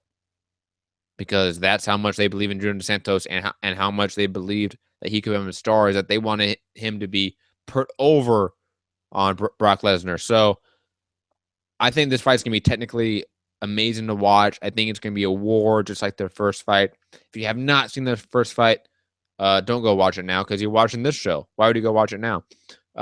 Stay here, watch this, and I guarantee you're going to be amazed at what you see, both the heart, the will, the determination of these men, and plus the skill and the technique that they both possess in all facets of the game. I think this is one of the best fights they could have made in the heavyweight division. I'm at a loss of words, guys, in terms of what else other superlatives and adjectives I can use for this fight. All I gotta say is Happy Mother's Day to all the moms out there. That is true. Over on the East Coast, we are past 12 a.m. Just want to say a special thank you to you, Alex Doomsday, for hanging with us for so late. Special shout out to all the moms out there. Without the moms, we wouldn't be here. That's a fact. A known fact. I mean, it's scientifically proven, unless you're like Jesus or something like that. But unless you're like an amoeba or something. Yeah, special shout out to all the mothers out there on the East Coast and to everyone else, because I know for a fact if it wasn't for my mom, I wouldn't be into boxing the way I am today, and I wouldn't have been drawn to these wonderful gentlemen that have included me on this panel today for MCR. Yeah, whenever I think about my mom, and obviously we're getting off a tangent here, but who cares? I mean, come on. It's Mother's Day on the East Coast right now. It's only the walking right now. No action yet. Yeah, there's no action. Well, we're gonna break down them walking out. Like, come on, who really gives a fuck about that? We're gonna break down their walkout. It's like a runway model. Like, oh, but they got this point for this, Yeah, the only person you could have ever done that for is Naseem Hamed when he came down an actual runway. Fact, and that's why it's in my intro. But I digress. Mothers. Interesting, mom story. If you listen to the show any bit of time, or if you're a friend of me, I love hip hop. And I remember the first time I played Dear Mama by Tupac to my mom. I was maybe 15 years old, 16 years old. She had never heard of the song, never heard a Tupac song in her life, except knowing the name Tupac. And she cried. She literally cried when I was like, "Mom, this song makes me think of you," and I played it for her. So special shout out to my mom. She's done a lot for me and pushed me in a lot of good places. That's all I gotta say. In the famous words of Vanilla Ice, word to your mother. Dude, like Vanilla Ice is like a millionaire off of like real estate right now. Shit, man. He's a big realtor. That's surprising to me. He went into the whole motorcycle dirt bike racing thing, didn't he, for a while? Yeah, he did. Well, like after he got pretty much kicked out of the music industry by Suge Knight, he had to make money somehow. I mean, and let's be honest, Vanilla Ice, the thing that he is most famous for is his name. Well, check it out. Speaking of fucking big ass dudes like Suge Knight, you got DeSantos ready to walk in now. A massive dude. He's looking crazy big. And on top of that, one of the nicest people you can meet in the sport. I met him a couple times. I mean, truly a gentleman. I mean, and one of the guys that will give you a hug. You're like, oh, Junior Santos, a big fan. I saw you fight Cain Velasquez, and I saw you beat him. He gave me a hug. I was maybe, I don't know how old I was back then. I don't want to date myself here, but I was. Oh, shit. Yeah, that's pretty cool, bro. Yeah, I mean, Junior Santos is one of those guys that he sees fans, he'll stop and give you all the time in the world. Doesn't matter what he has going on. One of those guys. I mean, this is a guy that a lot of people used to call like the Jolly Giant of the heavyweight division. Because even though he's kind of mean in the ring or in the cage, he has that smile, that like Gennady Golovkin smile outside of it. He's a good boy. Andrew Garcia, if Andrew Garcia had to call him anything. No, I totally agree. He has that good guy, nice guy next door look to him, but when he starts letting off those fucking punches, man, he's mean. Remember when he had hair? That's funny. Last time I think he had hair. Last time he had hair that I saw him fight was what? I mean, in the UFC at least, was against jiu-jitsu master that he got knocked out by Stipe, right? Fabricio Werdum? Yeah.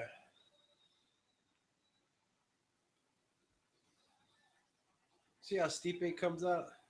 All calm and collected, chewing a piece of gum, walking out to Machine Gun Kelly because he's from Ohio. Pittsburgh Brew. I know you love Machine Gun Kelly because he's white, and a rapper, and you love white rappers. It's okay. I'm not saying it's racist. I'm just saying like, hey, you're a white dude who loves hip hop. You're gonna connect with white rappers like Eminem more. Like that's just a true fact.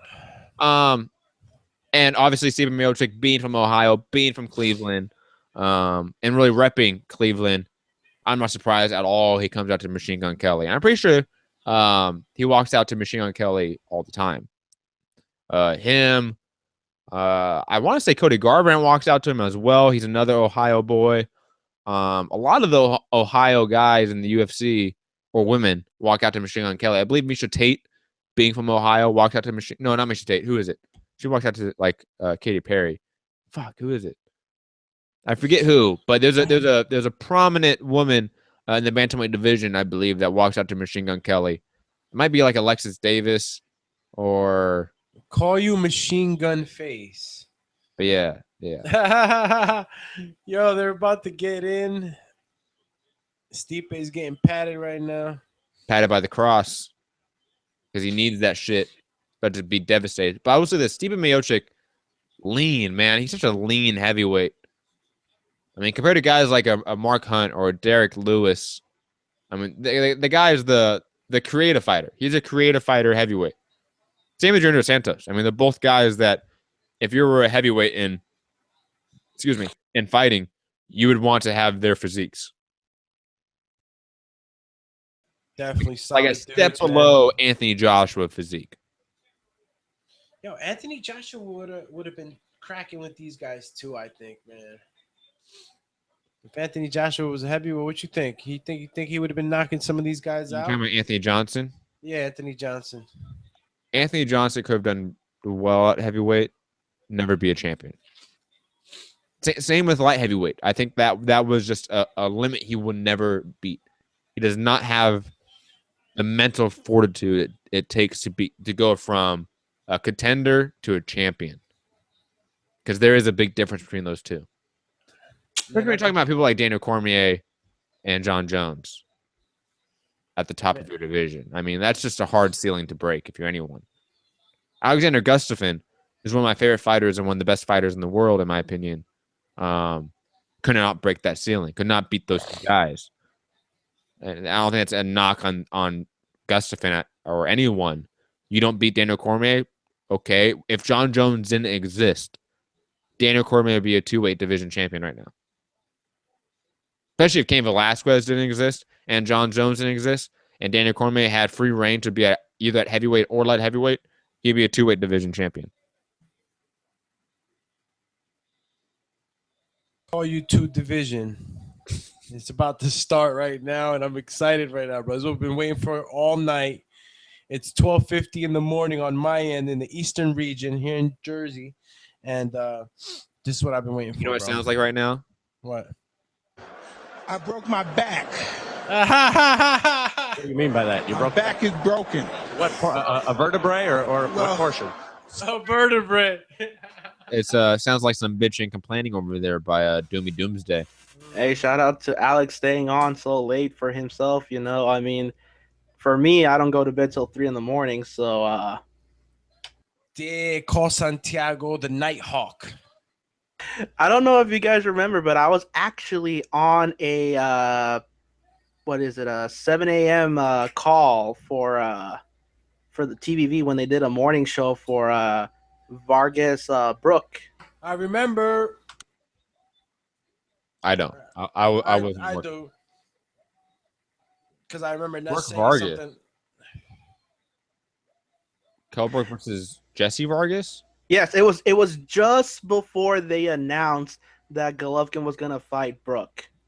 Ah. I called I was in. working on the show. I was the first one on because I was still up at night, and they asked me, "What the hell am I doing up at 3 in the morning?" We have to stop right now. Bama Boy's right. I don't think we gave our main event picks. Thank you, Bama Boy, be in the chat. First off, just thank you for being on the chat, Bama Boy, because I know you're a TBV listener, and that always means a lot when you guys from TBV come and give me shine on this channel, on this platform, and come give Santiago and Doomsday on this channel some shine. It always means a lot to us. So thank you. Thank you so much. But main event picks. I'm picking Junior Santos. 3rd round knockout. Yeah, I'm going with sorry, Alex. Go I'm ahead, going with just... Go ahead, Alex. No, I was just making a slight comment, with the noises. He said Dos Santos, like he knows it's gonna happen on the 3rd round. But go ahead, don't let me stop you, Santiago. Well, my pick's gonna be for JDS just based on the fact that he seems to have been honing his boxing ability. I would not be surprised for this to be another good fight for us. And I definitely give Stipe a good shot to get the win here because of that. How about you, Alex? What's your official pick? I see that somebody's getting knocked down the 1st round, and if the other one, if whoever knocks the other guy down doesn't finish him, this is gonna go into another grind battle. Man, that stare down. Like there's obviously respect between these two men. They have fought before. I mean, that was a fight of the year contender. Definitely took some years off of each other's life with that fight. But the intensity, that the competitiveness, but the level of respect is there. Like I want to kick your ass, but have a good fight, brother. Like I love that moment. Because sometimes it doesn't need to be all the shit talk. We don't all need to be Conor McGregor's in the sport.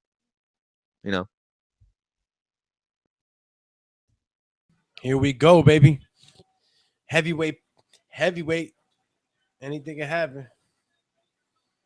I love that jab to the body by Junior Santos. Such an underutilized strike in MMA.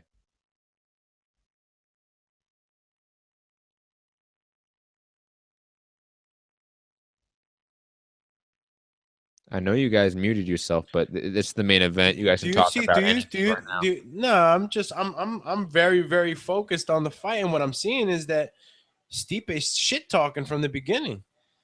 He's saying, come on. He wants him to strike. I'm ahead of you guys, so that's why I'm muting myself. Oh, that's smart. Good point. He's actually Ooh, nice leg kick by Dos Santos. And this is what I'm saying. If he can mix it up with legs and punches, he can keep Stipe away, you know. Stipe has that equalizer, man. He has the equalizer. And if Dos Santos can keep him off, he can outbox. Yeah, I feel like somebody's getting knocked down though, man. It is heavyweights at this point. Anybody can go down. Yeah, in the first round, Stipe is showing that he wants to finish Dos Santos right now. Yeah, Dos Santos is not doing well with the pressure right now. Better pay attention. Dos Santos always has that lead hand down, but Miocic is firing off that right straight so fast that he's not able to really slip it. I would probably advise him to pick that hand up. Oh, God. Jonas Santos getting hit with some shots again along the cage. Yeah, you definitely don't want to be up. Ooh, you definitely don't want to be up against the cage. Yeah, Jonas Santos needs to get off the cage, get beyond those double black lines, get the center of the ring. He's about to get knocked out. He's getting. Oh my God! It's over. Miocic, right hand, put him down, followed up, over. Jonas Santos had nothing for him. Nothing. I told you, man. He had the equalizer. Man, you know what that is? That's when two men have a fight and they go on divergent paths after that fight. Jonas Santos won their first fight. He then went on to get knocked out by Alistair Overeem. Well, Stipe Miocic has gone on to become a heavyweight champion, knock out Fabricio Verdum, knock out Alistair Overeem, and now he's knocked out Jonas Santos in a rematch. Two guys went on divergent paths, man, and yeah, just with that. Sad. That was just sad to watch. Like I'm sad right now, dude. Like Jonas Santos is one of the good men of the sport, and for him to not put up a fight at all, it's sad. It is. You know what it is? Let me tell you something. People are not talking about what that pressure is like coming in from Stipe. Stipe, God, what a right hand. He's a pressure. He's a very he was walking towards Dos Santos with no respect at all. He was confident in his power. He knew that when he would land the shot, he would finish him, and he finished him, man. And if he took a couple of shots to the back of the head, too many, if you ask me. I don't know. Let's see this replay real quick. Knocks him down with the shot to the ear, equilibrium shot. And then he just kind of starts hammering him. But you also have to remember that Herb Dean. Well, one, it's a good stoppage in my opinion. No, it's a definitely good stoppage. And plus, Herb Dean was also in the fight earlier in the night when I believe Chaz Skelly got viciously knocked out, and he took a few punches too many, so that may have affected Herb Dean's calling in this fight. Deshaun Cassius, those Kane fight took something from Dos Santos. It did. Those two wars, and I shouldn't even say wars; they were beatings. It's crazy you mentioned him taking wear and tear, and yeah, that was a bad one with Kane. I mean, those two fights were bad. I mean, remember, it was a trilogy, and he lasted all 5 rounds in the second fight and lost every one. And there's some people who have 3 10-8s in that fight. Wow. You know, and in the third fight, again, same thing until Jonas Santos actually falls forward and slips, and he hits his head on the canvas and knocks himself out, basically. Because and that was within the 4th round, I believe, of the third fight. He took so much punishment leading up to that, he basically just keeled over. Yeah. Okay, so Stipe has defended his title 3 times now. I'm gonna mute myself really fast just to hear the post-fight interview. All right. It's crazy.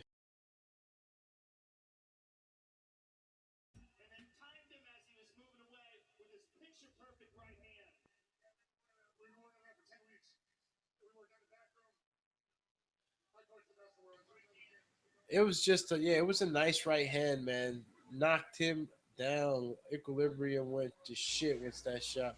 Yep, that was pretty much the writing on the wall for those hammer fists was just insult to injury at that point. And also to answer your question, it's actually his second title defense. Yeah, Second title he needs defense. one more to break the record.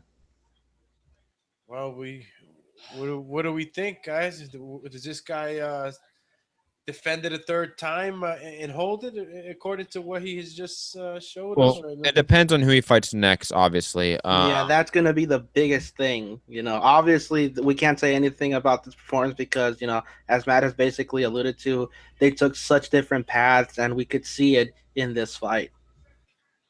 I'll put it this way: if Derek Lewis goes out there and knocks out Mark Hunt in dominating and impressive fashion, they're going to give Derek Lewis the next shot at the heavyweight belt, in my opinion. If that happens, I have no idea what happens in that fight because Derek Lewis's power is unheard of. His durability is insane. Now, Super Miocic is a much better fighter, much better wrestler, much better technical boxer. But this is heavyweight MMA. Technique does not matter as much in heavyweight MMA as it does in other divisions in this sport, unfortunately. So I don't know. I put it this way. Am I going to favor Steve Miocic in the next person he fights? Yes, I will.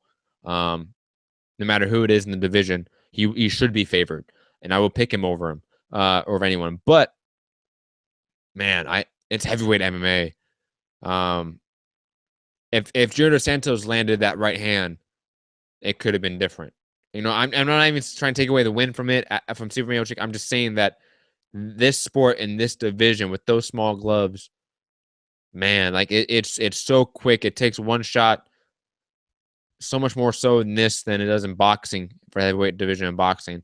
I don't know. I don't know if he does it. I may favor him to. If this was any other division with this current landscape, if this was the welterweight division, I would probably favor Stipe Miocic if he had the current top 10 at that weight class. But it's different. It's heavyweight. So I don't know. I think if he beats somebody again, though, if he beats Derek Lewis and holds that record, he has a claim to the greatest heavyweight MMA, though. He does. I mean, who was so did you say no one has held the belt for more than 2 title defenses? Yes. Brock Lesnar defended his belt twice, and Randy Couture defended his belt twice. Oh, I believe Tim Sylvia did as well. It's crazy. So he has a chance at just becoming the only one thus far in UFC history, huh? Yep. Now, obviously, you have guys like Fedor Emelianenko, who went on a decade-plus undefeated streak, ran through Pride when Pride had the better heavyweight division, ran through smaller promotions and regional promotions, and just promotions overseas. I shouldn't say they were smaller. Again, the MMA landscape 10-plus years ago was just vastly different. To compare it to what it is now, I think is just inadequate. And I would do an inadequate job of actually trying to compare that, I should say. But man, Steve Miocic, he may have a claim to the greatest heavyweight right now. I mean, you put a prime Stipe against a prime Fedor, that's an intriguing fight. Call you fantasy matchmaker. I don't know who I pick in that fight. Just listen, 9 out of 10 times Fedor in his prime, I'm picking Fedor. He's my all-time, one of my all-time favorite fighters, and he was losing when he was already on his way out anyway, and and also in the time where MMA itself was transitioning, it was evolving. True. And he was still maintaining his same methods of training. So, he was the best in his time, and he fought some of the best when they were at their best. But, fantasy master over here. How about Stipe can get knocked out by Derek? Because Derek does hold that power, like you said. And Derek's... Well, right now, they have the top 10 in the heavyweight division in the UFC rankings. I mean, read them off. Fabricio, Kane, Alistair Jr., Francis Ngannou, who is a phenomenal prospect. Yes. Derek Lewis follows him. Mark Hunt. How is Derek Lewis ranked that low, man? That's weird. Andrew Arlovsky, Travis Brown, Alexander Volkov. So, I mean, yeah, you're right. Kane, I believe, is fighting Ben Rothwell. I could be wrong. I don't know what's really happening with Kane. I should probably look that up. For Visher Vadum, I don't know what's happening with him. Overeem, I believe, has a fight scheduled with Andre Arlovsky. I could be wrong, but I believe that's who he's fighting. Francis Ngannou, I don't know what he's up to. Derek Lewis, though, is fighting Mark Hunt. Main event coming up in a month. I see them positioning Derek Lewis against Stipe Miocic, and I think that's a fight that can sell. Derek Lewis is a very entertaining personality, and Derek Lewis's Twitter account is one of the best Twitter accounts to go follow. I'm just saying. But Santiago, I mean, give me your final thoughts on the card, final thoughts on the main event, wrapping up the show. You know, what are your thoughts? What are your perception of tonight was? Well, obviously we had a great prelim, not such a great opener for the pay-per-view card, but overall all the fights in my opinion were really good. You know, I got to enjoy seeing Joanna fight for the first time, and she was everything I expected her to be. And you know, I feel bad for JDS, you know, the way he went out. You know, obviously kudos to Stipe Miocic. You know, he looks to be on the track to being one of the greatest heavyweights. And I look forward to seeing both Joanna and Stipe fight in the future. Alex, final thoughts, final takes of the night. Well, shit, man. Like I said, man, it was either going to be one taking out the other in the first round, or it was going to last the whole 5. And I guess we got the short version of tonight for the main event. But you know, Joanna versus Andrade was very entertaining. I think Joanna, again, she's demonstrated that she's always going to be dominant with a lot of these girls at her level, at her division, excuse me. And what other fight can we talk about? The Masvidal and Maya fight was pretty good, even though some of our Cash Mash fans or listeners or MMA fans don't know too much about. Fuck them. We don't need them. This is the hardcore only show here. We don't need no casual. Cash Mash. Go to MMAfighting.com if you're a casual. It's like ShareDog.com, man. We're the hardcores here. Okay, we're the wine connoisseurs of MMA. Okay. Call him Connoisseur Master. Call me Connoisseur Face. But my final thoughts are: Djacik, a beast. Miocic, a beast. Damian Maia, I think, deserves a title shot. Man, and we were screwed out of Dustin Poirier, Eddie Alvarez. That was on the way to becoming a fantastic fight. I hope both guys get well soon. If this is the first time listening to Mixed Combat Radio, check us out on patreon.com/Mixed Combat Radio. Hit that subscribe button. Hit that like button. Go to iTunes. Subscribe to us there if you want to catch us on podcast later. Go to SoundCloud, Facebook, whatever. You can find me at Mixed Combat News on Twitter. You can find me at MattHunterTBV on Instagram. Alex, let the people know where you are. You know, I'm out here in Jersey, and you can catch me on the social media on Instagram, Alex Doomsday Linez, and Facebook, Alexander Linez, and catch me on Twitter now. Still learning how to use this shit, but Alex Linez TBV on Twitter. Santiago. For those interested in following me, you can find me at facebook.com/SANT731. We out of here. Peace.